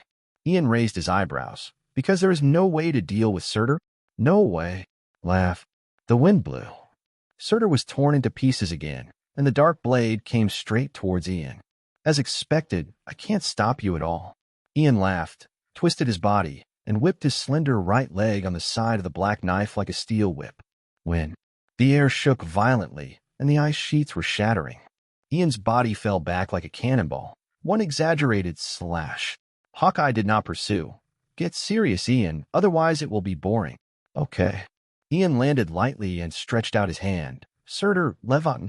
Yes, master. Surtur turned into a torrent of flames, merged into Ian's hand, and condensed into a golden sword. Oh. Hawkeye's eyes lit up. How interesting. Although Ian is not a swordsman, it is still more interesting to fight opponents with swords. The flames began to spread on Ian's body. The golden wings spread out, and the golden god appeared in the world. Laugh. Even though Ian had controlled it, the terrifying temperature emanating from his body caused the ice sheet beneath his feet to evaporate rapidly. Yamato, Ian shouted, keep the place in order. Learn. Yamato's abilities are activated again, reinforcing the ice field. She even stepped on the ground and hardened the ice field with her domineering energy. Ian gave her a thumbs up. Hey. Yamato smiled proudly. I can do this kind of thing too. Hancock secretly gritted his teeth, activated his domineering force, and strengthened it twice. Great, let's officially start. Hawkeye ejected instantly. He held a knife with both hands, and the blade was pitch black. Ian raised his lips and said, Okay. Flames rose from the flaming sword. The originally golden blade turned pitch black, and invisible waves wrapped around it. Then swing the sword. When the two swords collided. Laugh. The ice sheet strengthened by Yamato and Hancock's dual domination was instantly torn apart, with sharp gaps tearing everything apart. Even outside this vast ice field, the sea in the distance has been cut into an abyss. Oh. Ian was a little surprised. An amazing slash. Of course, this movement was not caused by him. But Hawkeye. Even the aftermath of this guy's slash has such an exaggerated effect. Is this the breath of all things? However, Hawkeye, who had exerted such amazing power, was sent flying by Ian's sword. The man flew several hundred meters directly, then stepped heavily on the air and fell like a meteorite. The moment he landed heavily, a look of surprise filled his eyes as sharp as an eagle. Amazing power. It's really exaggerated. Even his slashing attack was knocked away with almost no ability to fight back. Ian held the sword and said with a chuckle, You should use your full strength, my hawk. The blow just now was not on the level of the strongest swordsman. It seems that is indeed the case. The long knife in Hawkeye's hand slowly rose, and then fell lightly. Laugh. A very visually impactful scene appeared. The ice sheet, along with the seawater further away, split instantly. No, not only the seawater, but also the seabed below was torn apart. A gap was revealed. Oh. Ian raised his eyebrows. He could clearly see the dark lightning swaying from Hawkeye's long sword, the Overlord-colored entanglement. Zoro already has Overlord-colored as his ultimate target and red-haired rival. It's strange that Hawkeye doesn't have Overlord color. Coming. Almost in the next moment, a pitch-black blade came towards him. Ian's eyes flashed red and he swung his sword to meet the attack. Boom! The ice field exploded instantly, and dark lightning shot into the sky. No, Ian. Yamato shouted in the distance. I can't control it anymore. The ice field can no longer withstand the aftermath of the battle between the two. Even with the double reinforcement of Yamato and Hancock, it will inevitably be shattered. Then stay away. Ian laughed, holding the sword with both hands. Surtur, go all out. Every time he swings the sword, he is not just swinging the sword. The flaming sword incarnated by Surtur is also exerting force. Every swing of the sword is a double force. Yes, master. Surtur responded in a muffled voice. Flames surged up from the golden sword, and then it fell with one strike. Boom. The two swords collided, and dark lightning radiated into the sky. Ian was launched into the air, and Hawkeye was knocked into the sea. Even the entanglement of Overlord color is not invincible. In terms of strength, Ian has a huge advantage. The next moment, Ian swooped down. Hawkeye ejected water and soared into the sky on a piece of broken ice. The two swords collided together again. The flame sword and the black knife kept colliding with each other, and the entire sea area boiled. Sometimes it was evaporated by the flames, and sometimes it was directly split open by the eagle eye. You can actually fight to this extent? In the distance, the friends had simply retreated to the golden flying dragon. Luo was speechless. Eagle Eye is quite awesome. Of course, they would not think that Hawkeye was strong enough to compete with the pirate emperors just because he was the #1 swordsman. Hawkeye's strength was similar to Red Hair's, and the previous duel between them did not determine the winner. And Red Hair's bounty was only half of Ian's, so they originally thought that Hawkeye's strength was just like that. But now it seems that this is not the case. Even, Jack said solemnly, Brother Ian was suppressed. Hawkeye's armament haki was not inferior to Ian, and he even mastered the entanglement of domineering haki. Even if Ian had absolute power, he would inevitably be powerless when facing Hawkeye, whose domineering power was far stronger than his. Ian hasn't used his full strength yet. Yamato said angrily, he won't lose. Ian really hasn't used his full strength yet. And his opponent also knew this. Amazing. While fighting with Ian, Hawkeye exclaimed, You already have such power without using the destructive flame and the flame form? What are you still hesitating about, Ian? Am I not worthy of your full effort?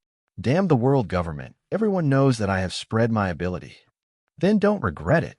Ian raised the corner of his mouth, levating destruction mode. Yes, master. The golden sword instantly turned bright red, and the scarlet flames also surged. Hawkeye's eyes lit up, and he looked extraordinary. Here we go. The scarlet sword tore the air. It was a real tearing of the air. Even the air was directly wiped out, forming a narrow vacuum, and the sound and shock waves could not spread. So that it was obviously a powerful blow, but it did not bring any ripples at all. It seemed so ordinary. But this time, it was really a full-strength slash. Delightful. Come on, Ian. Hawkeye raised his lips and stepped on a piece of ice, shooting like a cannonball. Compared with Ian's calmness, Hawkeye's movements at this time were much more exaggerated. The dark lightning on the famous Sword Knight surged like never before, radiating everywhere like a spider web. Just landing on the sea surface, it had already caused the sea to explode with columns of water, the strongest against the strongest.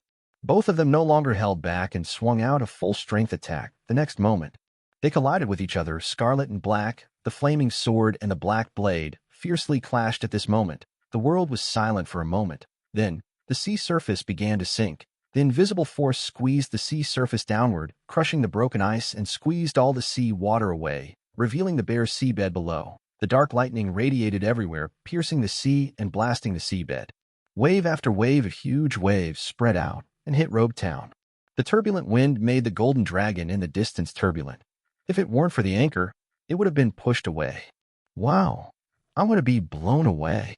Violet hugged Black Maria tightly and screamed, It's okay, it's okay.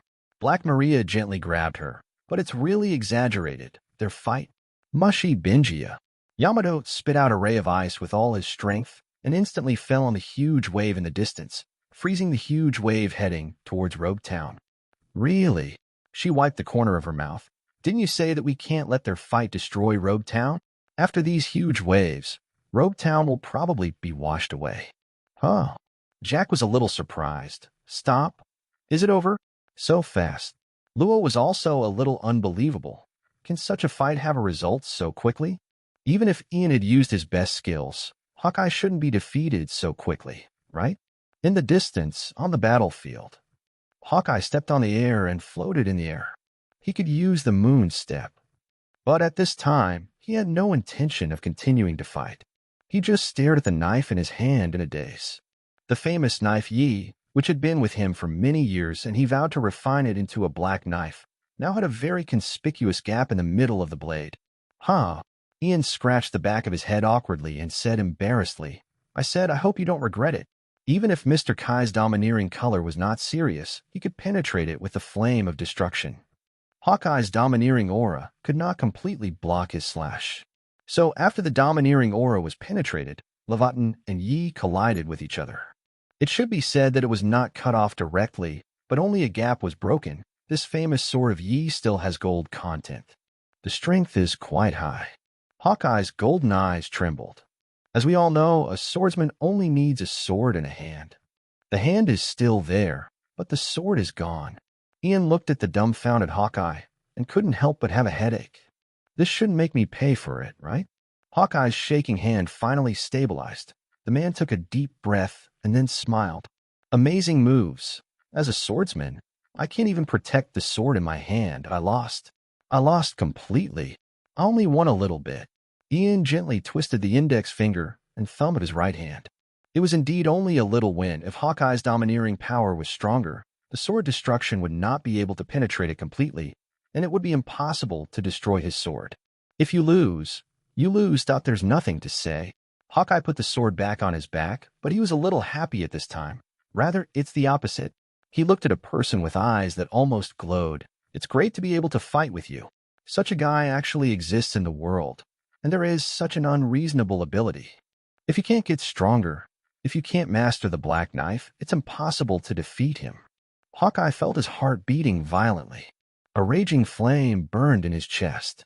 That was fighting spirit. Hawkeye couldn't wait at this time, and couldn't wait to master the black knife and fight Ian again. Ian only felt his scalp tingling. What's with this guy's fiery eyes? It's a bit scary, to be honest. Suddenly, Ian raised his eyebrows. Mihawk, do you want to repair your sword? Repair. Hawkeye was slightly stunned, and then said, Of course. Then he shook his head with some regret. Yi is a famous sword of the level of a great sword, and few people in the world have the ability to repair it. I can only find a new sword. But Ian raised the corner of his mouth. Coincidentally, I know someone who can repair it, and there is more than one. In addition to Kazuki Sukiyaki far away in Wano country, there is also one in the East China Sea. Shimatsuki Kozaburo, who ran from Wano country to the East China Sea. He should still be alive now. Coincidentally, Shimatsuki village is also one of the destinations of this trip. Ian originally wanted to see the remnants of the Shimatsuki family, especially the remnant called Zoro. Really? Hawkeye's eyes lit up. If that's the case, Ian, I owe you a favor. Then come with us, Mihawk. Invite us to be your companions. 159. Training with the King's Hockey. Shimatsuki Village. Green. Rogue Town fell silent. Soon after, a yellow ray of light came from the distant sky, and finally condensed into the appearance of a man wearing a gray suit in the sky. Have you left already? He looked down at Rogue Town below, and all he saw was peace. It seems I came at the right time. After receiving a call from the Rogue Town Naval Base, Lieutenant General Kizaru came in a hurry and fell from the sky. After contacting the Navy on the island and learning the ins and outs of everything, he slowly took out his phone and reported to his superiors. The Golden Flying Dragon has left. I don't know where they have gone yet. Ian and Hawkeye had a brief battle, but Hawkeye seemed to have boarded the Golden Dragon and left with him. And no one knows the specific situation, but one thing is certain, they are probably all here for the Golden Lion. After ending the call with the above, Lieutenant General Kizaru sighed. Why does it feel like it's getting more and more troublesome? I shouldn't have come here if I knew it earlier. Wouldn't it be better to let Sakaski come? Troublesome guys are coming to the East China Sea one after another. Forget about the Golden Lion, the red-haired pirates have been staying in the East China Sea for the past few months, and now even the Hawkeye and the Golden Flying Dragon are here. If I tell him that Whitebeard is here tomorrow, he won't be surprised at all. The East China Sea, known as the weakest sea, is now home to many monsters. If they conflict, the entire East China Sea might be destroyed. Oh, now the East China Sea is about to be destroyed by the Golden Lion? That's okay. The Golden Flying Dragon was speeding on the surface of the East China Sea. The target is Shuangyue Village. Originally, Ian's first target was Kokoyashi Village. Although Nami has no talent in combat, she is an undoubted super genius on the road to being a navigator. Although with Violet, the navigator is no longer necessary for Ian, Nami's talent is still reflected in meteorology. The meteorology of this world is still quite exaggerated. The meteorologists on Shaokong Island can even summon strong winds through a knot, and it is not impossible to manipulate the celestial phenomena. Ian had no doubt that if Nami spent more time on meteorology, she would eventually be able to develop weather weapons. However, Ian still gave up going to Coco West Village at this time. Let little Nami, her sister and mother live happily for a few more years. She is not an orphan, but is it possible that a little girl who is only a few years old is snatched away from her mother? Even Ian can't do such an unlimited thing. That would be too cruel. On the deck, Violet suddenly sneezed. She rubbed her nose inexplicably. Are my parents thinking about me? Violet couldn't help but sigh when she thought of this. Now she is a pirate, even a pirate on the Beast Pirates and the Golden Flying Dragon.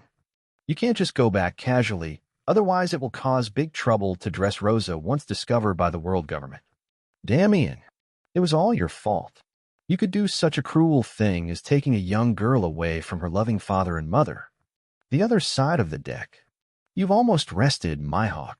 Ian was in high spirits and gearing up, looking at Hawkeye, who was sitting leaning on the side of the boat and drinking slowly from a bottle of wine. With a click, Hawkeye stomped the bottle on the deck. His expression was quite speechless. You guy, can't you let me take a break? Ian twisted his neck and said matter-of-factly, What are you talking about? How can you waste such good time? How can you rest at this age? Hawkeye wants to hit someone. Although he said he owed Ian a favor, this bastard was too disrespectful. Ian noticed Hawkeye's annoyed expression, which made him suddenly happy. Very good, my hawk. That's it. Keep your current mood. Flames covered Ian's body, and he entered the orc's state in the blink of an eye. Then Ian opened his arms and said cheerfully, Come on, my hawk, vent out all your anger. Hawkeye almost laughed in anger. This bastard's calculations are really good. But then I won't be polite. He had a dark face. The world's greatest swordsman stood up. He did not draw his sword, but clenched his fists. Black lightning burst out from his fist. Overlord color entanglement. You actually let a swordsman use his fists, Ian. You are committing a heinous crime. Hawkeye was indeed rude and punched Ian in the face, sending Ian flying away. Ian turned over in the air and then landed smoothly. He raised his hands and rubbed his face. Have you not eaten, my hawk? I'm actually okay. Hawkeye, who had always had a cold personality, had a vein twitching on his forehead. Then don't cry when you are beaten. Hawkeye stepped forward and turned his fists into a storm, instantly hitting every part of Ian's body, causing Ian's body to tremble. Facts have proved that the world's greatest swordsman's fist is still very powerful. After all, it entangled Bawanks and hit Ian with pain all over his body. But even so, Ian was still shouting. It doesn't feel as good as Red Hair Fist. Have you ever seen Red Hair? Just open your mouth right here. Hawkeye stopped talking nonsense and just punched hard, sending Ian flying all over the sky. Come on, Ian. On the side, Yamato squatted on the string of the boat and cheered Ian happily. You must learn it quickly. Opposite her on the side of the ship, Hancock bit his handkerchief with tears accumulating in his eyes, but his tone was inexplicably proud. Ian, my Ian. In order to become stronger, he was able to do this to this extent. It's really worthy of him. Ian, so handsome. Then she looked at Hawkeye with murderous eyes. Although it was Ian who requested it, and although he was helping Ian to practice, he actually dared to treat Ian like this. Hawkeye, my hawk? My hawk with dog eyes. You have a way to die. Except for the two of them, the friends were all watching quietly. But they all looked at Hawkeye with pity. Are you afraid that Ian will drive you crazy? Luo said pitifully. Hawkeye is helping Ian practice, and help him practice the Overlord color entanglement. Logically speaking, there is not much difference between the entanglement of overlord color domineering and the entangled of armed color domineering. But it's just a little bit off. Ian still can't do it. The intensity of his overlord color is already high enough to affect reality and even suppress the elementalization of natural ability users. But it still can't wrap around the overlord color. So after finally meeting a Mihawk who could use overlord color winding, Ian decided to let him help him practice. Luffy was able to learn the skill of seeing and hearing haki to predict the future when he was beaten by Kaji. It's not impossible that after being beaten by Hawkeye for a while, he will gradually master the technique of domineering color entanglement. As for why it was Hawkeye and not Teacher Kai, Ian could only say that Teacher Kai would not be as gentle as Mihawk. Because there is indeed some desire for Batang. After all, if you master that move, you will basically have entered the threshold of the Emperor. Therefore, Ian is a little more diligent in practicing. It's probably like pulling Eagle Eye and practicing from the moment you wake up until midnight. Anyway, Ian has the recovery power in the form of a ball, and no matter what kind of injury he suffers, he can recover quickly as long as he is still alive. Hawkeye is going crazy. This bastard is so inhumane. He was obviously the one who hit people, but he was so tired every day that he could hardly get up. But Ian, the bastard, was able to vigorously drag him to continue practicing the next day. Isn't the fantasy bee species amazing? For the first time, Hawkeye felt some desire for devil fruits. Just because this bastard bullies people too much. A few days later, news came from Morgan's. Senior Golden Lion has taken action again. Ian put down the phone bug. This time it was the kingdom of Kilia that was destroyed. The entire country was smashed into the seabed by islands falling from the sky in an instant. The huge waves set off clean the entire surrounding sea area. Have you finally taken action again? Hawkeye, whose eyes were already distracted, suddenly came back to his senses and asked with great anticipation, "Where is that country?" "Violet," Ian spoke. On the side, Violet was flipping through a chart of the East China Sea. After confirming their current location and the direction of the country that was attacked, she activated her ability and looked in that direction. The range of Gao Gao Fruit's clairvoyance reaches 4,000 kilometers, which is an exaggerated number. But Violet shook her head. "It's too far away and is not within my observation range. The East China Sea is too big. 4,000 kilometers is not a particularly impressive range in this sea area." "Tisk." Ian smiled and said, "Senior Golden Lion is quite smart. Apart from the fact that the 3 attacks were all from government-affiliated countries, there is no pattern at all. He probably knew very well that the government sent terrifying troops to the East China Sea to capture him. So I played a little cautiously. But just this little caution may have caused a headache for the Navy. We don't even know where Senior Golden Lion's next target will be, so how can we attack him? No matter how many troops are gathered, it will not help if no one can be found." Hawkeye also frowned. How can we find him in this case? He came here specifically to fight the Golden Lion. But now it seems that not to mention winning or not, just trying to find the Golden Lion is a troublesome task. It was just like the CUNG challenge. It was obviously very close, but it just missed the mark. "We can only wait," Ian said. "Wait until he appears within Violet's observation range. A radius of 4,000 kilometers is still quite wide. Even if Senior Golden Lion was carrying out a random terrorist attack, as long as he appeared within Violet's capture range, he would have nowhere to escape. This chance is quite high. Or it should be said that as long as Ian is still in the East China Sea, he will definitely encounter him sooner or later. I just don't know how many countries will be destroyed before this happens." Ian was a little sad. "Oh, the ones being destroyed now are all affiliated countries loyal to the world government? That doesn't matter. Rather, after this battle, the government's prestige will probably suffer a huge blow. After all, it has never happened before. A strong man of this level looked at the civilians and acted with shame. And what will the reputation of a world government that cannot even protect its member states be among its member states? That's a good thing. 170 member states are the foundation for the world government to rule the world. If they lose confidence in the world government, then the organization will naturally collapse." As Ian thought, the Navy was also in a state of panic at this time. Another country has been destroyed. Somewhere in the East China Sea, Admiral Sengoku was facing the storm from the 5 elders. What the hell is the Navy doing? Sengoku wanted to curse. Not to mention that only him, Garp, Borsellino, and Kuzan came to the Navy this time. Even if the top combat power of the entire Navy headquarters was brought here, it would be impossible to defend the entire East China Sea. In such a vast sea area, the four of them have each led their fleets to search and guard against the Golden Lion in various parts of the East China Sea, but it is still far from enough. However, no matter how aggrieved he felt, he could only honestly say to the five elders, "It's our fault, Mr. Five Elders. Listen, don't worry about Ian or Hawkeye. The only thing worth caring about now is Golden Lion." The five elders said angrily, "We sent CP0 to the East China Sea to help you, and they will fully activate the CP system to help you search for the whereabouts of Golden Lion. As long as Golden Lion is still a human, he will definitely leave traces. Don't let him do whatever he wants." Yes. Zhangguo's expression suddenly became serious. We can't let Golden Lion do whatever he wants. This is what the Navy also wants. Betting on the name of justice. While the Navy was igniting their fighting spirit, the Golden Dragon was also approaching their destination. Is that where? Hawkeye and Ian stood side by side on the bow, looking at the island in the distance that was getting closer and closer, with a little expectation. Shimatsuki Village. Ian said lightly, "It should be here." Shimatsuki. Yamato came over and wrinkled his beautiful eyebrows like a caterpillar, thinking hard. Why do I seem to have heard this word? You will never forget it if you don't just play every day. Ian knocked on the guy's head. It made a bang-bang sound, and his mind was indeed empty.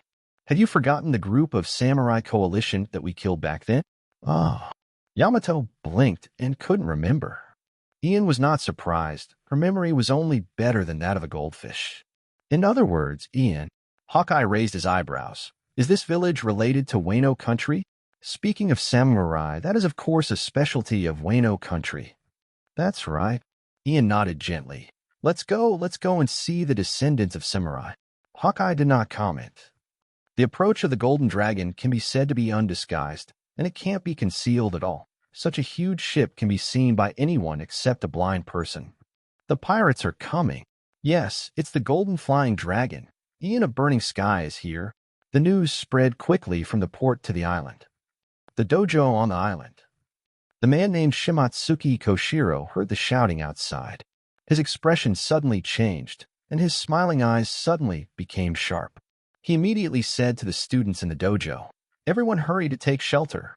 The pirates who came are not ordinary pirates, and they are the beast pirates. The beast pirates that occupied Wano country. Are they coming for the name Shimatsuki?" Koshiro gritted his teeth and rushed to the port like the wind with a knife in his hand. No matter what, he had to protect this village. At all costs. When he rushed all the way to the port, what he saw was a huge ship quietly docked on the shore and a group of people walking down the lowered stairs. Huh. The eagle eye that had already arrived at the dock instantly focused its eyes and focused on Koshiro. The corner of his mouth curled up. Is there such a swordsman in a corner like the East China Sea? A first-class swordsman only needs to take a look to know the other party's attainments. Seeing him, Koshiro was also stunned. Hawkeye? The world's #1 swordsman, the goal of all swordsmen. How could Hawkeye be mixed with Ian? After all, he is a descendant of the Shimatsuki family. The words of the young man next to Hawkeye caught Koshiro's attention. Ian of Burning Heaven. A monster known to the world.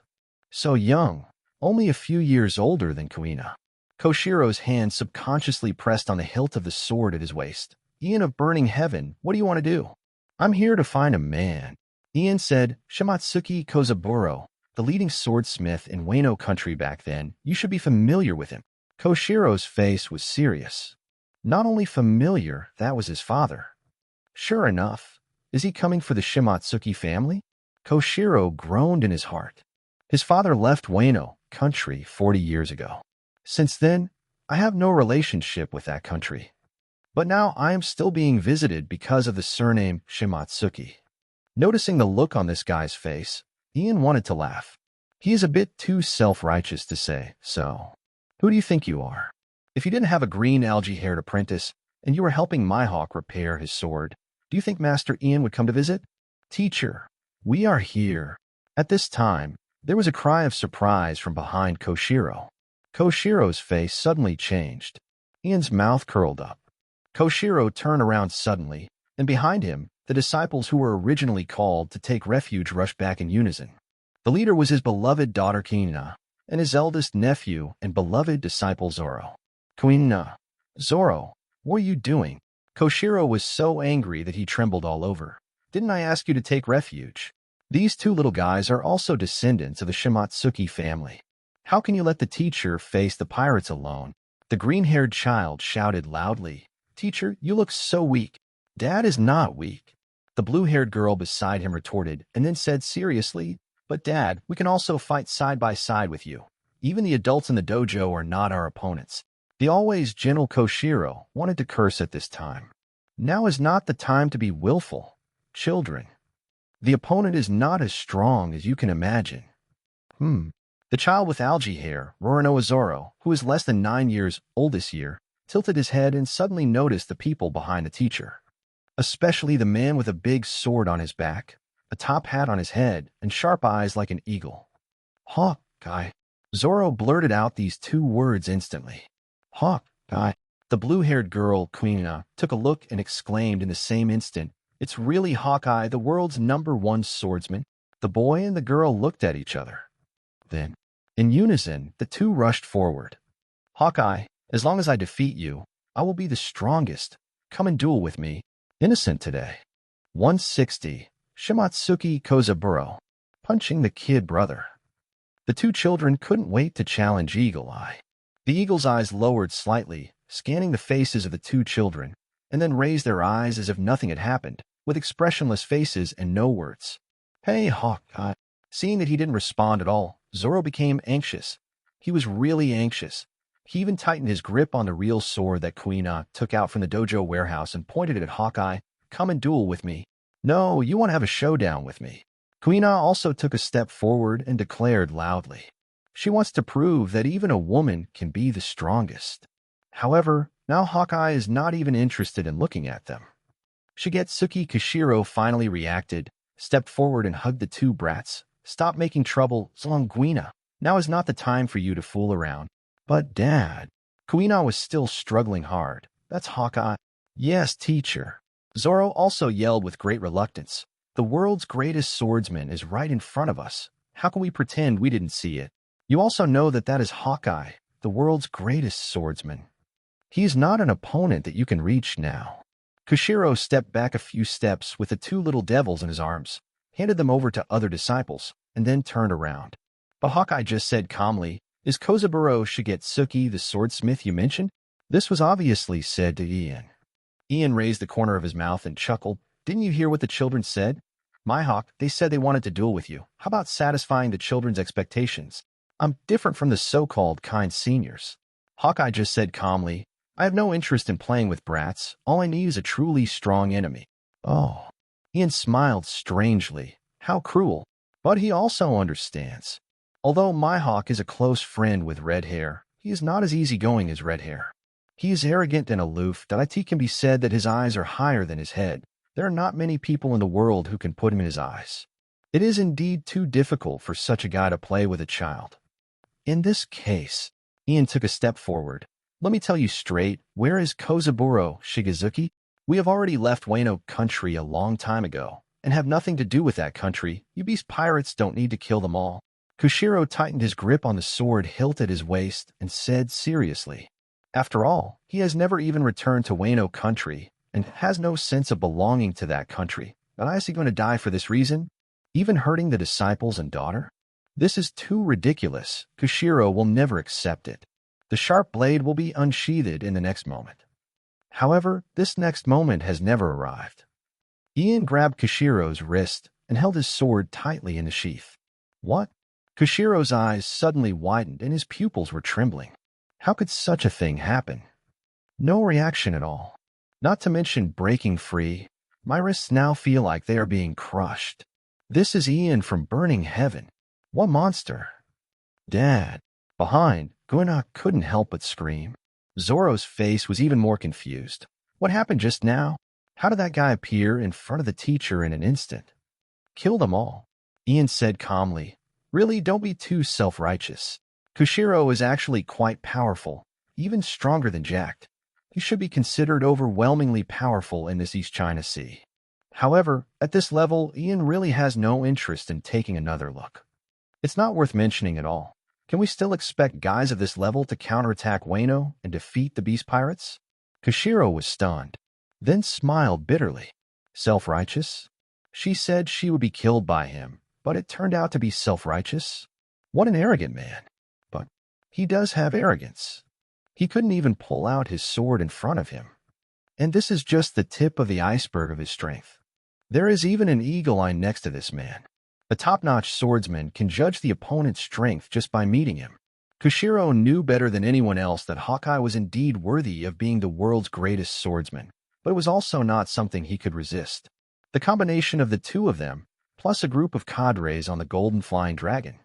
Unable to win, the result of the battle can only be destruction.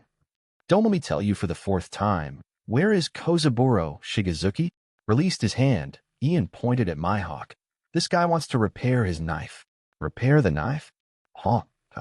When Koshiro finally escaped, he almost subconsciously looked at Hawkeye when he heard this. The swordsman's instinct made him exclaim, "A swordsman like you can't even protect your own sword?" It's unbelievable that it was able to damage the knife in Hawkeye's hand. Who on earth can do such a thing? Koshiro was shocked. Hawkeye is the world's greatest swordsman. Even if he is stronger than him, it will be difficult to damage the sword in his hand. Hawkeye's mouth twitched.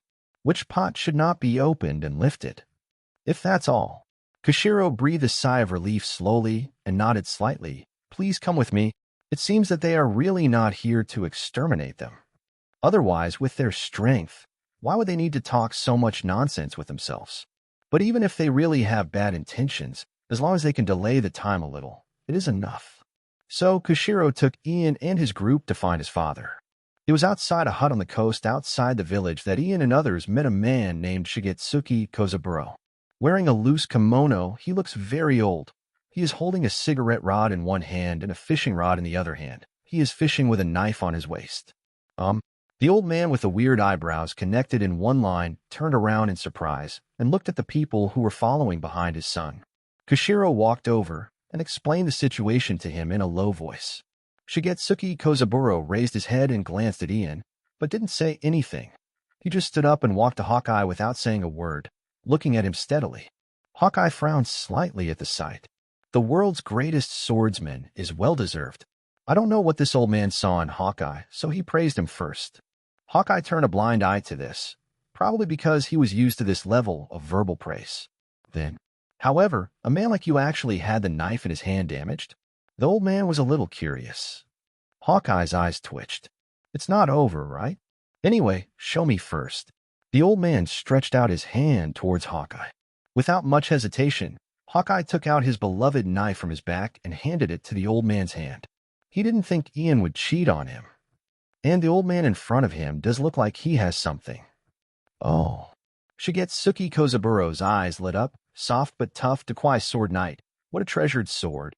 Then he noticed the gap on the blade, and his expression suddenly changed. How is that possible? How can there be such a gap? It is extremely smooth, and there is no trace of damage at all. If it weren't for the fact that the gap was so unsightly and so large that it affected the use of the entire knife, he would have thought that the gap existed all along. What kind of attack would it take to create such a gap? How powerful does one have to be able to destroy the knife in this man's hand like this? Interesting. Shigetsuki Kozaburo seemed to have been touched by a strange point and looked at Mihawk with excitement.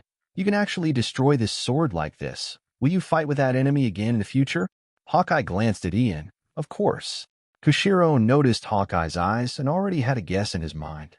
Is it Ian? Could it be that it was the legendary flame of destruction? Good, Gray. The old man was already excited. Then let me fix it. In addition to repairing it, I will do my best to make it stronger. Then use it to fight that enemy. The old man almost started dancing. Oh, such an opponent makes my blood boil. Is that so? The corners of Hawkeye's lips curled up. That's fine, please. Ian chuckled too. It's not that I doubt Kozaburo Shigezuki's skills. Of course, Ian knows very well that this old man is one of the top swordsmiths in the world. He made both Inma and Wado Ikamanji. It just doesn't make sense. Only Haki can stop his fire of destruction. No matter how strong other things are, the difference is just the speed of destruction. Shigetsuki Kozaburo happily returned to his hut with a knife, which was also his workshop. where he would start the repair work of the night. He said it would take a week. A week? Outside the hut, Hawkeye said to Ian seriously, "It seems that I will stay here for a while, so you should leave first." However, Ian said very loyally, "What's a mere week? Anyway, we can't find Senior Golden Lion in a short time, so we can stay with you. By the way," the corners of his mouth raised high, "the practice is not over yet." Hawkeye pursed his lips, just because he didn't want to engage in that bullshit practice with you anymore, so he hoped that you would get out of here as soon as possible. In any case, the Golden Flying Dragon temporarily stopped at the port of Shuanyue village. Its existence prevents all the residents on this island from taking a step closer. Ian didn't care about this. The island was small and pitiful. There were only 2 villages and a hill on the island, so there was nothing to visit at all. He spent all his free time every day sparring with Hawkeye.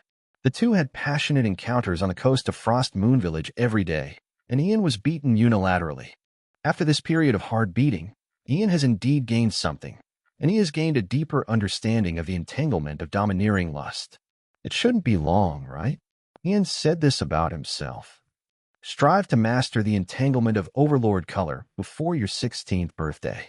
3 days later. Afternoon. After the passionate collision for most of the afternoon, Ian and Mihawk sat on the shore to take a rest. At this time, Ian has entered the orc mode in the form of a ball.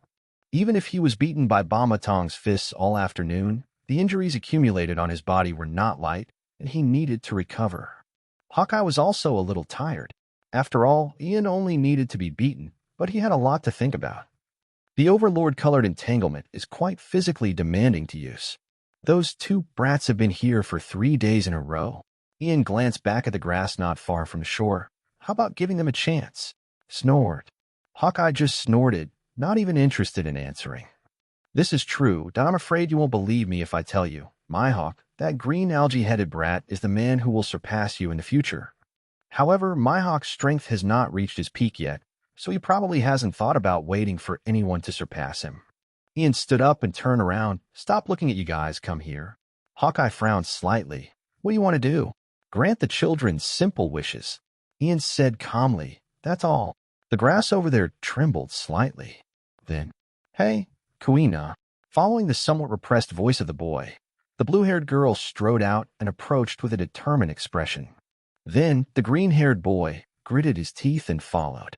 "Oh, is it Guena who is more reckless?" Among the two, Zoro acted as the break. "Hawkeye." Kuina took the word Hadao and strode up to Hawkeye. "Come and duel with me." Eagle Eye acted as if he hadn't heard anything and just stared silently at the end of the distant horizon. "Hey, you guy." Seeing that his childhood sweetheart was being ignored, Zoro couldn't help but get angry. "Isn't that too disrespectful?" "Despise? No. I don't even look at it." Hawkeye wasn't even interested in glancing at the two of them. He just rested on his own. Kuina was a little unwilling and put her right hand on her chest and introduced herself loudly. "I know you look down on us swordsmen in the countryside, but the adults in the dojo are no match for us. Our swordsmanship is better than you think, much more."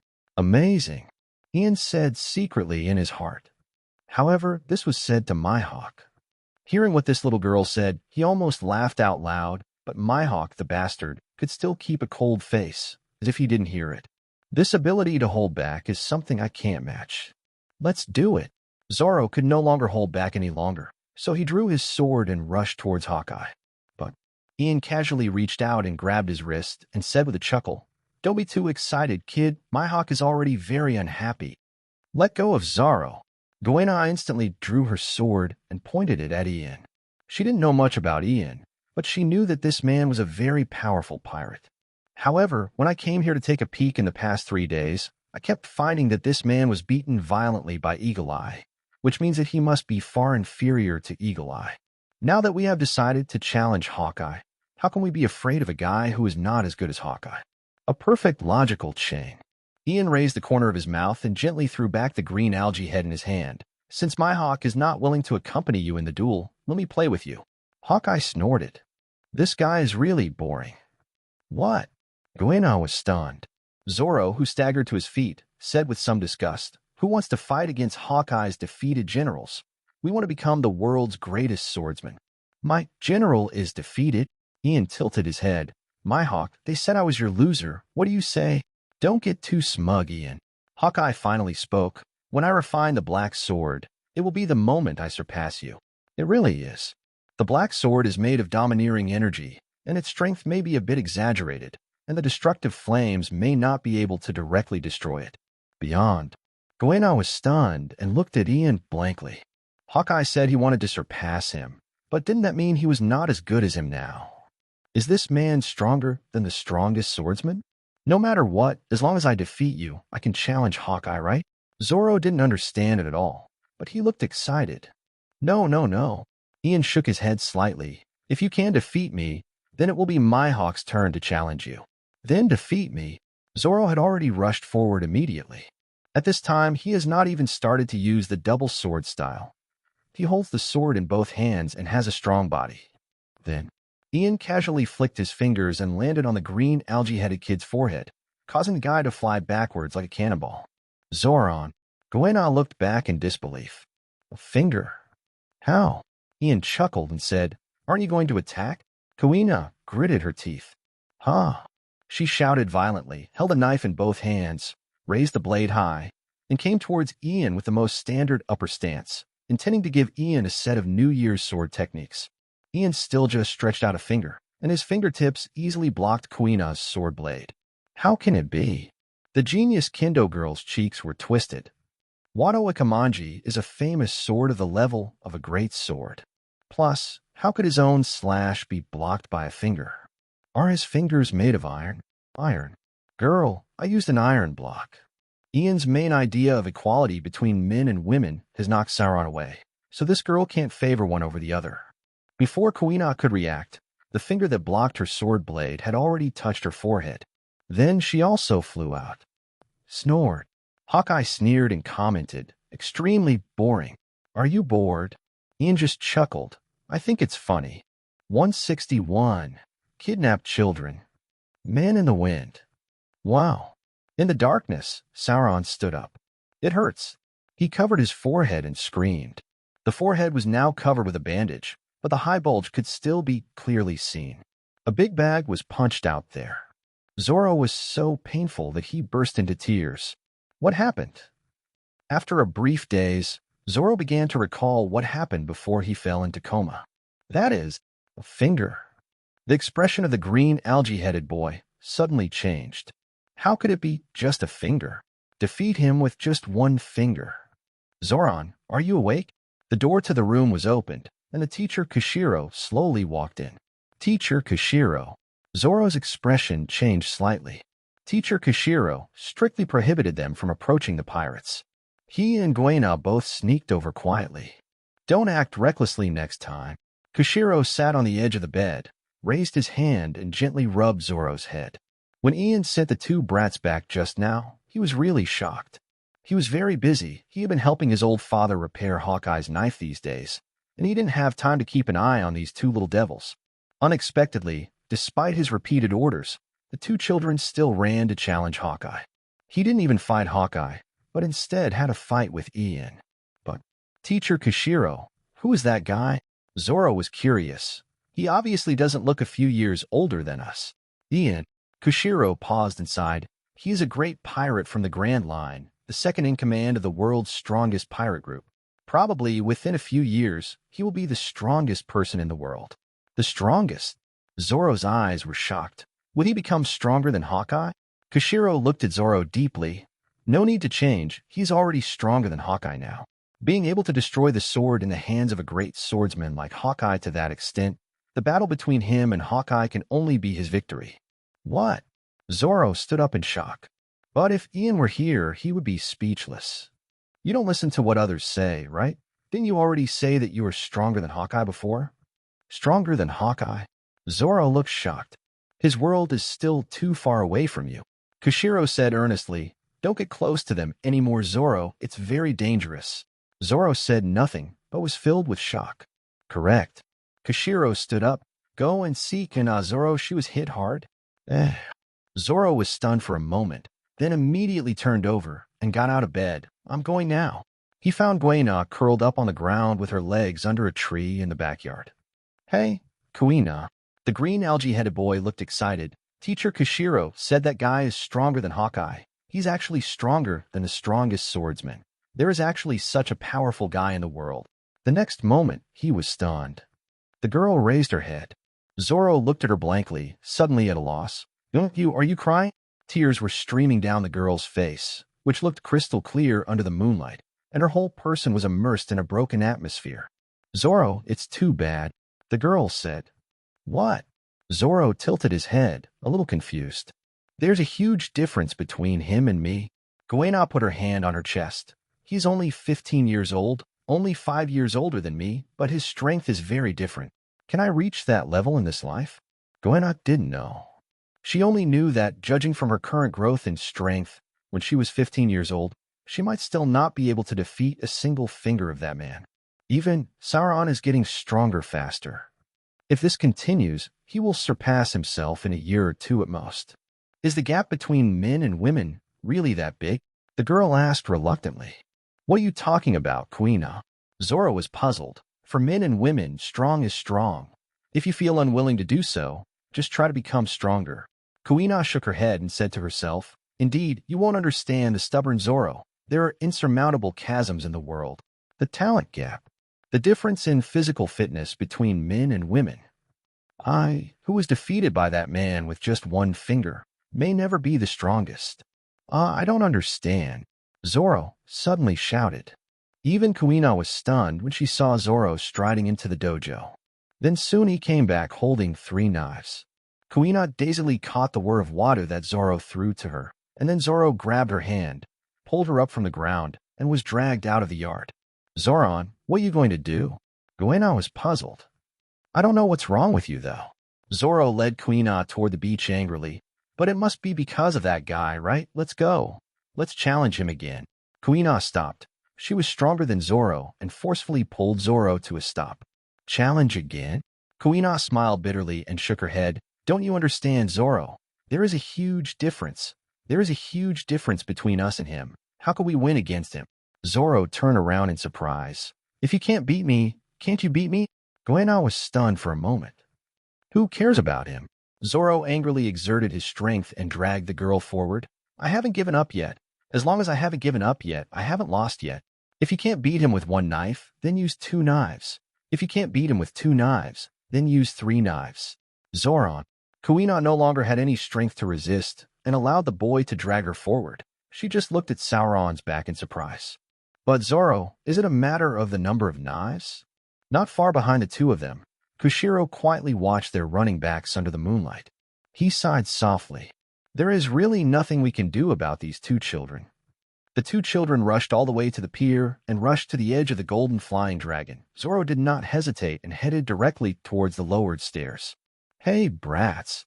The pirates guarding the golden flying dragon stopped them. Can't you see us? Get back. This is not the place you should come to play. Let them come up. At this time, Luo's voice came from the top of the stairs. He quietly looked down at the 2 brats below and said lightly, This is what Ian meant. Yes, Mr. Luo.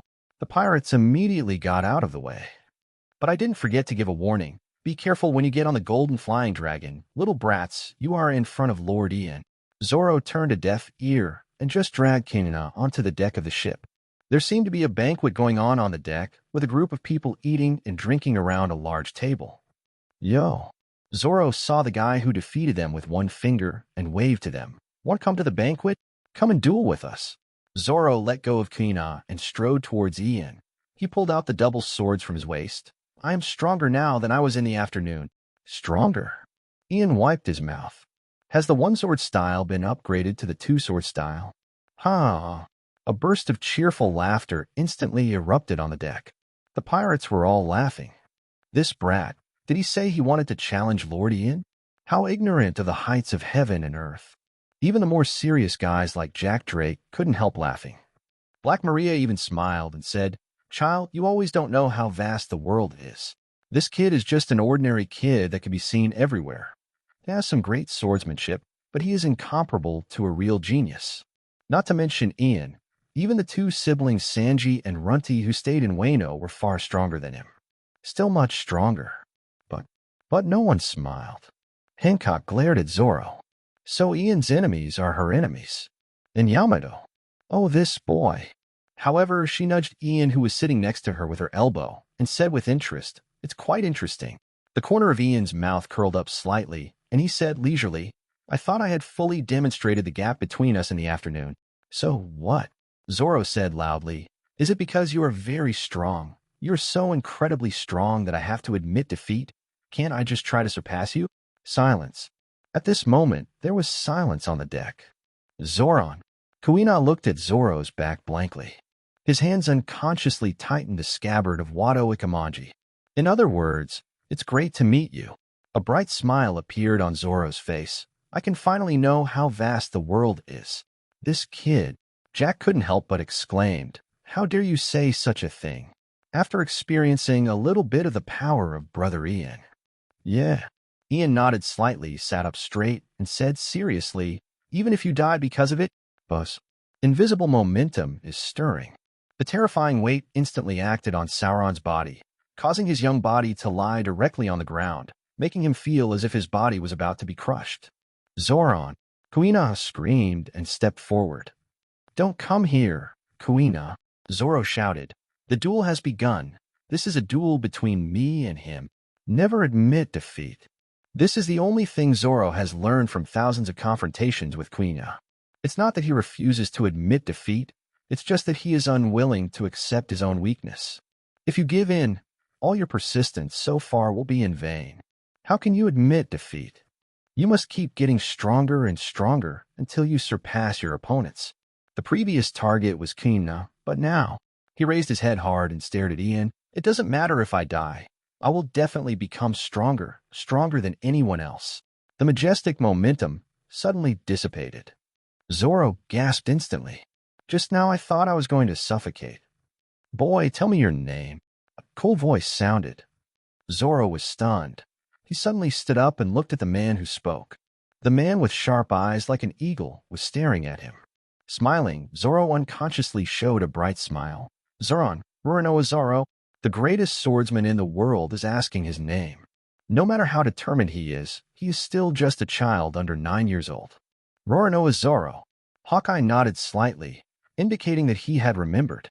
Interesting people can also emerge in rural areas. Although he is still young, with the willpower this boy has shown at this time, his future will not be ordinary. How about you? He looked at Kuina, who was still a little confused. Kuina was stunned. Ian chuckled. The biggest gap between Kuina and Zoro, apart from their own talents, is more of a gap in purity. In this world, the physical gap between men and women is indeed huge. Even Yamato inherited the monster bloodline from teacher Kai, coupled with the ability of the phantom beast species to achieve his current strength. Hancock is also a mutated individual of Hydra. However, this is no reason to waver. Isn't there a big difference between the physique of an ordinary person like Roger the Red and a natural monster like teacher Kai Charlotte Lingling? Conviction is strong. Hesitation will only lead to defeat. Simple people in this world can often become stronger, whether they are purely good or purely bad. Zoro firmly believed in becoming stronger, but Kuina did not. But this can't really be blamed on her. Who told her to have an old-fashioned father? She keeps saying that women are not as good as men every day. What can Kuina do? Nature can only accept the influence subtly. Egalitarian Ian, angry. Kuina. Zoro shouted, I will become stronger than anyone else, stronger than Hawkeye, stronger than this guy. Do you want just watch? Boy, how dare you say that?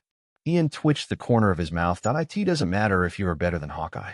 After all, according to the original work, you will definitely surpass him. But is it a bit fanciful to want to become stronger than me? Guena's body trembled. Yes, do you want to watch Sauron become stronger than yourself? Everything else is fine, but she will never accept this. Don't even think about it. Kuina declared loudly, I'm the one who wants to become the strongest swordsman. I want to become stronger than anyone else. Zoro suddenly beamed. This is Kuina. Snored. The girl blushed a little and snorted arrogantly. Ian chuckled. However, he knew very well that unless Kuina ate a devil fruit of the phantom beast species, it would be almost impossible not to be surpassed by Zoro.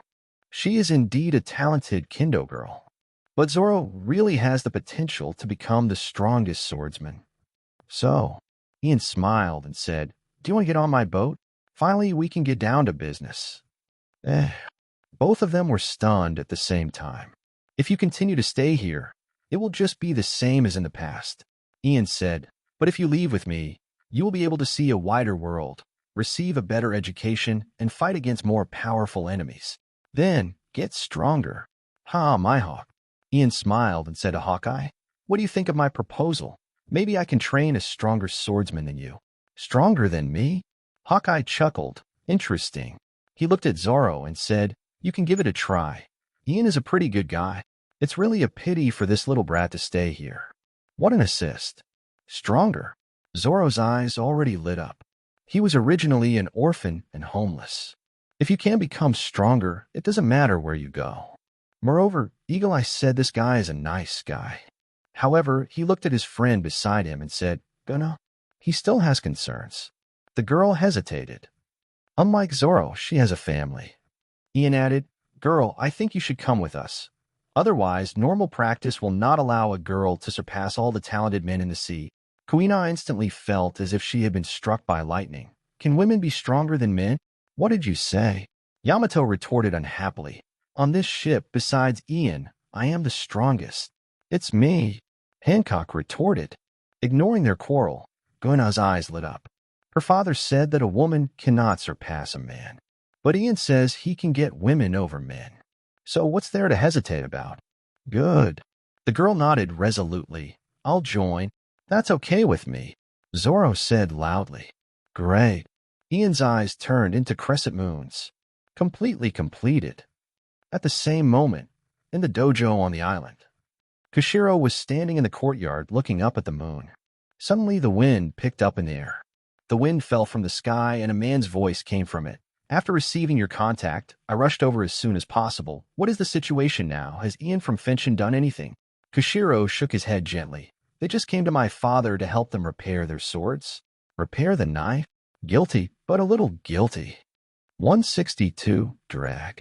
Target Goa Kingdom. A man emerged from the wind. He was wearing a dark green cloak, with a conspicuous red tattoo on his left face, and long ink-like black hair on the back of his head flying in the wind. What's the meaning? The visitor, the leader of the Revolutionary Army, Monshi D. Darag, known as the Dragon of Rebellion, spoke in surprise. Kushiro spoke concisely and briefly described the current situation. Ian broke Hawkeye's saber, so they came to my father to help repair it. Broken Hawkeye's saber. Dorag was a little surprised. It's amazing. It can actually destroy the sword of a top swordsman, Ian of Burning Sky. The legendary flame of destruction that can destroy everything is indeed well-deserved. This kind of thing is difficult even for him to do. Luckily, they didn't mess around other than that. Kushiro was a little lucky. Otherwise, I don't know what to do. I also know something about Ian's deeds. Dorag said, although he is a pirate, he actually manages most of the territories under the Beast Pirates, and they are all quite orderly. Even though there are always surprising things in general, they are not a man who is too reckless. That being said, Kushiro paused. He's also a pirate after all, and we are also a branch of the Shigetsuki family in Wano. The Beast Pirates have occupied the country of Wano, and with the style of the Shigetsuki family as described by their father, they must have already encountered misfortune. Kushiro was really afraid that Ian would suddenly start liquidating their Shoyue family after his father helped Hawkeye repair his sword. Until they leave, Dolag nodded slightly. I will stay for now. Anyway, the traces of the Golden Lion are nowhere to be found now. That's great. But the Golden Lion. Speaking of a lion that has now plunged the entire East China Sea into fear, Kushiro was also worried. That guy is really a madman. He's killing himself. Dorag was a little solemn. The government and the Navy will not let him go, and we will not allow him to continue to act recklessly. I came here with the bear, and Hawkeye and Ian are probably here for him. As long as they find him, the traces when a flying lion fell. Only. He paused. I don't know how much damage he will cause before then. He will always be found. Kushiro comforted him, and then he asked, By the way, Ginny. Upon hearing this name, Dorag's expression changed slightly. The corners of his eyes and mouth drooped, and the man became a little depressed. He shook his head. The celestial dragon who married her is said to be a member of a certain five-old star family. We are in the deepest part of Mariajoya. Nothing can be done. Kushiro was silent. He thought of the woman named Ginny. Cheerful, bright, enthusiastic, and generous, she is a very lovable woman. She is the goddess admired by almost everyone in the Revolutionary Army. Is the bear okay? Koshiro asked softly. Dorag was silent for a moment. He has been working hard to paralyze himself. Koshiro was speechless. Don't know what to say. All I can say is that fate plays tricks on people. Dad, we are back. At this time, my daughter's voice came from outside. I'm leaving first, I will stay on the island. With that said, Dorag disappeared into the wind. Then, Kuna and Zoro ran into the dojo one after another. First, he looked at the two of them carefully, and after confirming that there were no injuries on the two children, Koshiro said with a straight face, Kuna, Zoro, I have already stressed it. I want you not to go looking for pirates again, them. Don't want. Koshiro was stunned for a moment. He blinked and looked down at Kuina. Is it Guena who is talking? Is it Guena who always listens to her words who is refuting her? I came back just to tell you, Dad. The good girl was full of energy. Zoran and I are going to board Ian's boat. What? Koshiro's glasses were about to fly off. The usually gentle man's voice was as sharp as a cat's claws scratching glass. He suspected that he heard it wrong. Was he dreaming? That's right, Mr. Koshiro. We have decided to join the Beast Pirates. Zoro's words were like a heavy hammer, breaking Koshiro's heart. The hands holding the glasses were shaking. Zoran, Kuna, are you kidding, right? The corners of Koshiro's mouth couldn't help but twitch. Forget about our family. Our relationship with a main branch of the Shuangyue family is already relatively far away. But Zoro, your grandma was the princess of the Shuangyue family back then, the sister of Shigetsuki Jimaru, the heir to the Shigetsuki family, whom his father said. Of course not. The two children are very serious. Because we want to become stronger, we want to see a wider world. Koshiro's face was stiff. He walked out without saying a word, his pace was fast, and after leaving the dojo, he turned to running wildly. Then he simply jumped up and flew all the way on the roof of the village. In the blink of an eye, he had reached the coast where the golden flying dragon was docked. Ian, I'll have sex with you on horseback. Now Koshiro believes that Ian is not here to eliminate the roots. But this result is only slightly better than eradicating the root cause. He actually kidnapped his daughter and his most valued disciple. You are still a human being. Koshiro jumped up and landed directly on the side of the golden flying dragon. Then he saw Ian being beaten by Hawkeye. Ian. Koshiro's face was gloomy, and his voice couldn't help but become gloomy. It's a shame they stay here. While Ian resisted Hawkeye's fist, he spoke calmly, without any surprise or care. I will give them the power to truly reach the top. That's not why you let them become pirates. Koshiro gritted his teeth. What a wonderful boy. Now I am being led astray by this guy in front of me. Pirate. Ian just said casually, Mihawk, do you think our beast pirates are ordinary pirates? Everyone knows. Hawkeye's tone was calm. The pirate emperors of the New World are 3 huge warlords, and even the country. Koshiro wanted to say something else, but Ian turned to look at him and said with interest, After all, you who keep saying that women cannot surpass men, what qualifications do you have to stop Kuina from becoming stronger? Koshiro's body froze for an instant, and he was speechless. However, he still wanted to argue. There are differences between men and women. This is a fact dash. Then, why don't you try to help Kuina bridge this gap? Ian just said that. But the difference in physical ability can be made up for with an animal-type devil fruit. Koshiro was speechless for a moment. Is there any reason to stop children from running to the sea? Ian borrowed someone's famous saying, Instead of venting your frustrations to me, why not go back and ask the little devils what they think? Although they are still just children, they already have some decision-making power over their lives, right? Koshiro took a deep look at Ian and finally turned around and left. Looking at his back, Ian smiled softly. He suddenly said, However, it seems that a great guy has arrived on the island. What? The eagle's eyes were slightly stunned. Mihawk. Ian shook his head with a look of pity on his face. You haven't mastered your knowledge yet.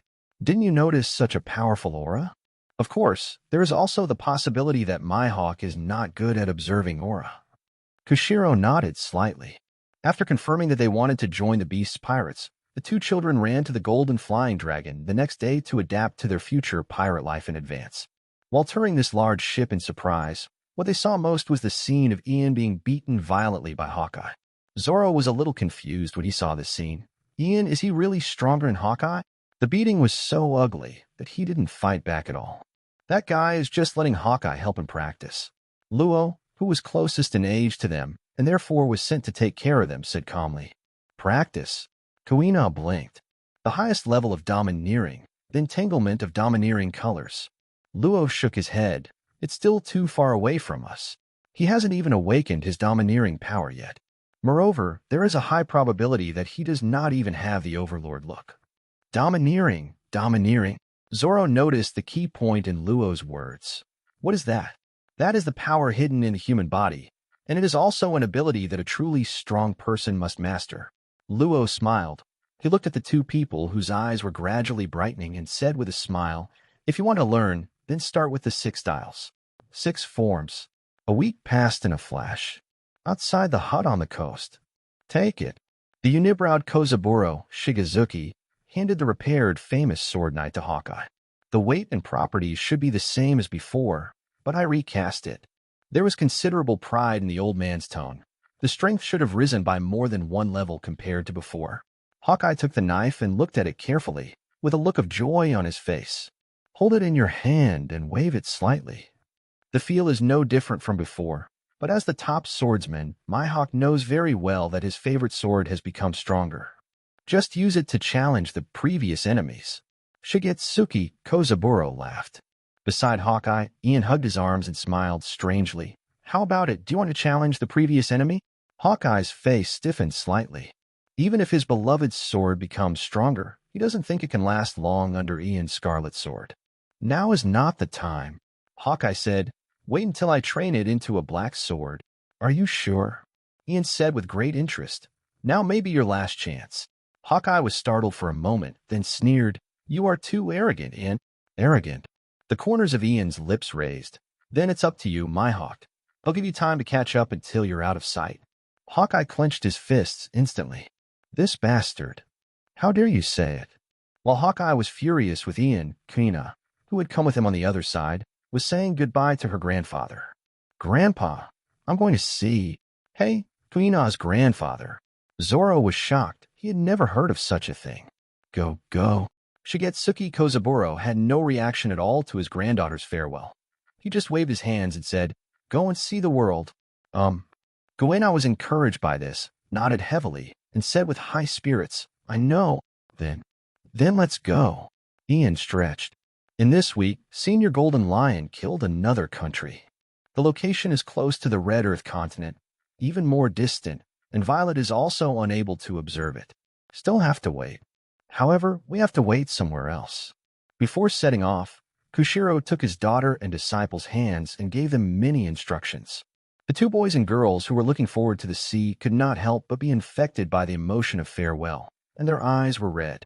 Then Kushiro bowed solemnly to Ian. Mr. Ian, the children are begging you. Ian answered very seriously. Since they are on my ship, they are my partners, and I will never let anyone hurt them. Kushiro felt a little relieved. Of course, he could see that Ian's attitude was very sincere. Then the golden flying dragon set sail. Goodbye, Dad. Buena struggled on the string of the boat and waved goodbye to her father, who was on the dock that was gradually getting further away. Mihawk, you owe me another favor. This way, Ian said. What? Hawkeye frowned. Why don't I remember where I owe you another favor? For a swordsmith like Kozaburo Shigezuki, let him help repair IT.D. Oh, you think it's free of charge? Ian smiled and said, I've already paid for the restoration for you. Tisk. Hawkeye was filled with chagrin. One favor has already tortured him all the way. Will he survive if he gets another favor? But he was really clean. He came here in a small boat with only some pocket money. He couldn't pay back the money even if he wanted to. Otherwise, run away. Anyway, the knife has been repaired now, so there's no need to go with this bastard. Jump into the sea. No, there are fishmen on this bastard's ship. Even if he jumps into the water, he can't escape. Next, Ian chuckled. Go find your old friend. Old friend. Hawkeye was stunned. Then his eyes lit up. The red-haired guy is also in the East China Sea. That's right. Ian gave orders. Target. Go a kingdom. The big ship moved at full speed. Shimatsuki Village Port. Koshiro opened several boxes left by the pirates of the port, and suddenly a golden light almost dazzled his eyes. He couldn't help but be amazed. As expected of the beast's pirates, They are really rich and powerful. The wind gathered around him, and Dragon appeared. How do you feel about Ian now? Koshiro paused and sighed. Just hope he doesn't teach Kuina and Zoro bad things. Dragon smiled slightly. I think that boy is quite reliable. But he looked at the direction where the golden dragon was going away. Where are they going? Koshiro looked up, thought about the sea chart for a while, and said uncertainly, it seems to be the direction of the kingdom of Goa. Dragon's face changed instantly. Goa Kingdom. Bad. My son is going to be taught badly. Oh, he has been taught badly by Red Hair a long time ago? That's fine. It should be Dorag. I vaguely remember that Koshiro is indeed connected with the Revolutionary Army. Maybe he is a cadre of the Revolutionary Army. Probably because of the arrival of himself and others, Koshiro requested assistance from the Revolutionary Army. However, since Dorag had no intention of showing up, Ian didn't bother to make it clear. Anyway, this guy just likes to observe in secret, so let him observe as much as possible. The corner of Hawkeye's eyes twitched, and the black lightning in his hands surged, and he punched Ian into a spinning top. There's a saying, if you don't have black hair, you're not as good as red hair. Koshiro soon returned to his loyal gym. His daughter and apprentice were waiting for him in the courtyard. They were discussing animatedly what they would encounter after going to sea. Koshiro looked at them with complicated eyes. Kuina, Zoro, he asked seriously, do you really want to join the Beast Pirates? Are you really ready to become a pirate? The two little ones looked at each other, and then Kuina also straightened her face and answered seriously. Ian said that the Beast Pirates have become so strong that they no longer need to burn, kill, and loot. We just need to get stronger with peace of mind. Koshiro twitched the corner of his mouth. This is really hard to refute. As Hawkeye said just now, the Beast Pirates are already a powerful warlord, and even a huge country. Such an existence is already difficult to describe with simple justice and evil. In fact, as far as Koshiro knew, the residents of the islands ruled by the Beast Pirates were living quite well. The Beast Pirates have been expanding their factories, and the development of industry has brought a slight prosperity to the economies of those islands. Can such a Beast Pirates be defined as extremely evil simply because of their status as pirates? If these two children join the Beast's Pirates, it might be really difficult for them to do bad things in the conventional sense. Dad, Kuina said seriously, I want to become stronger than anyone else. Kuina. Of course, Koshiro knew that his daughter was very strong. At a young age, she is already stronger than the adults in the dojo. This is not only because of her talent, but also because of her determination to never admit defeat. Looking at his daughter's determined eyes, Koshiro finally sighed. She had made up her mind. I see, he said. Since this is your decision, then I have no reason to stop it. Great. The two children immediately cheered. They happily returned to the field and prepared to rest. But there was inevitably a little worry in Koshiro's eyes behind him. No matter how you say it, the Beast Pirates are also pirates. A man's voice came from the wind behind him. Otherwise, let them go back with me. If they want to become stronger, I can also help. Koshiro shook his head. You already have enough troubles. I can't cause you any more troubles. If you do this, you will only provoke the Beast Pirates. I'm actually not worried about them being harmed by Ian. There have never been any rumors of Ian harming his companions in the sea. Only, he sighed again, it's a bit too shameless for an adult to let two teenage children decide their lives. Trust them. A voice came from a wind. Sometimes children's feelings are actually more acute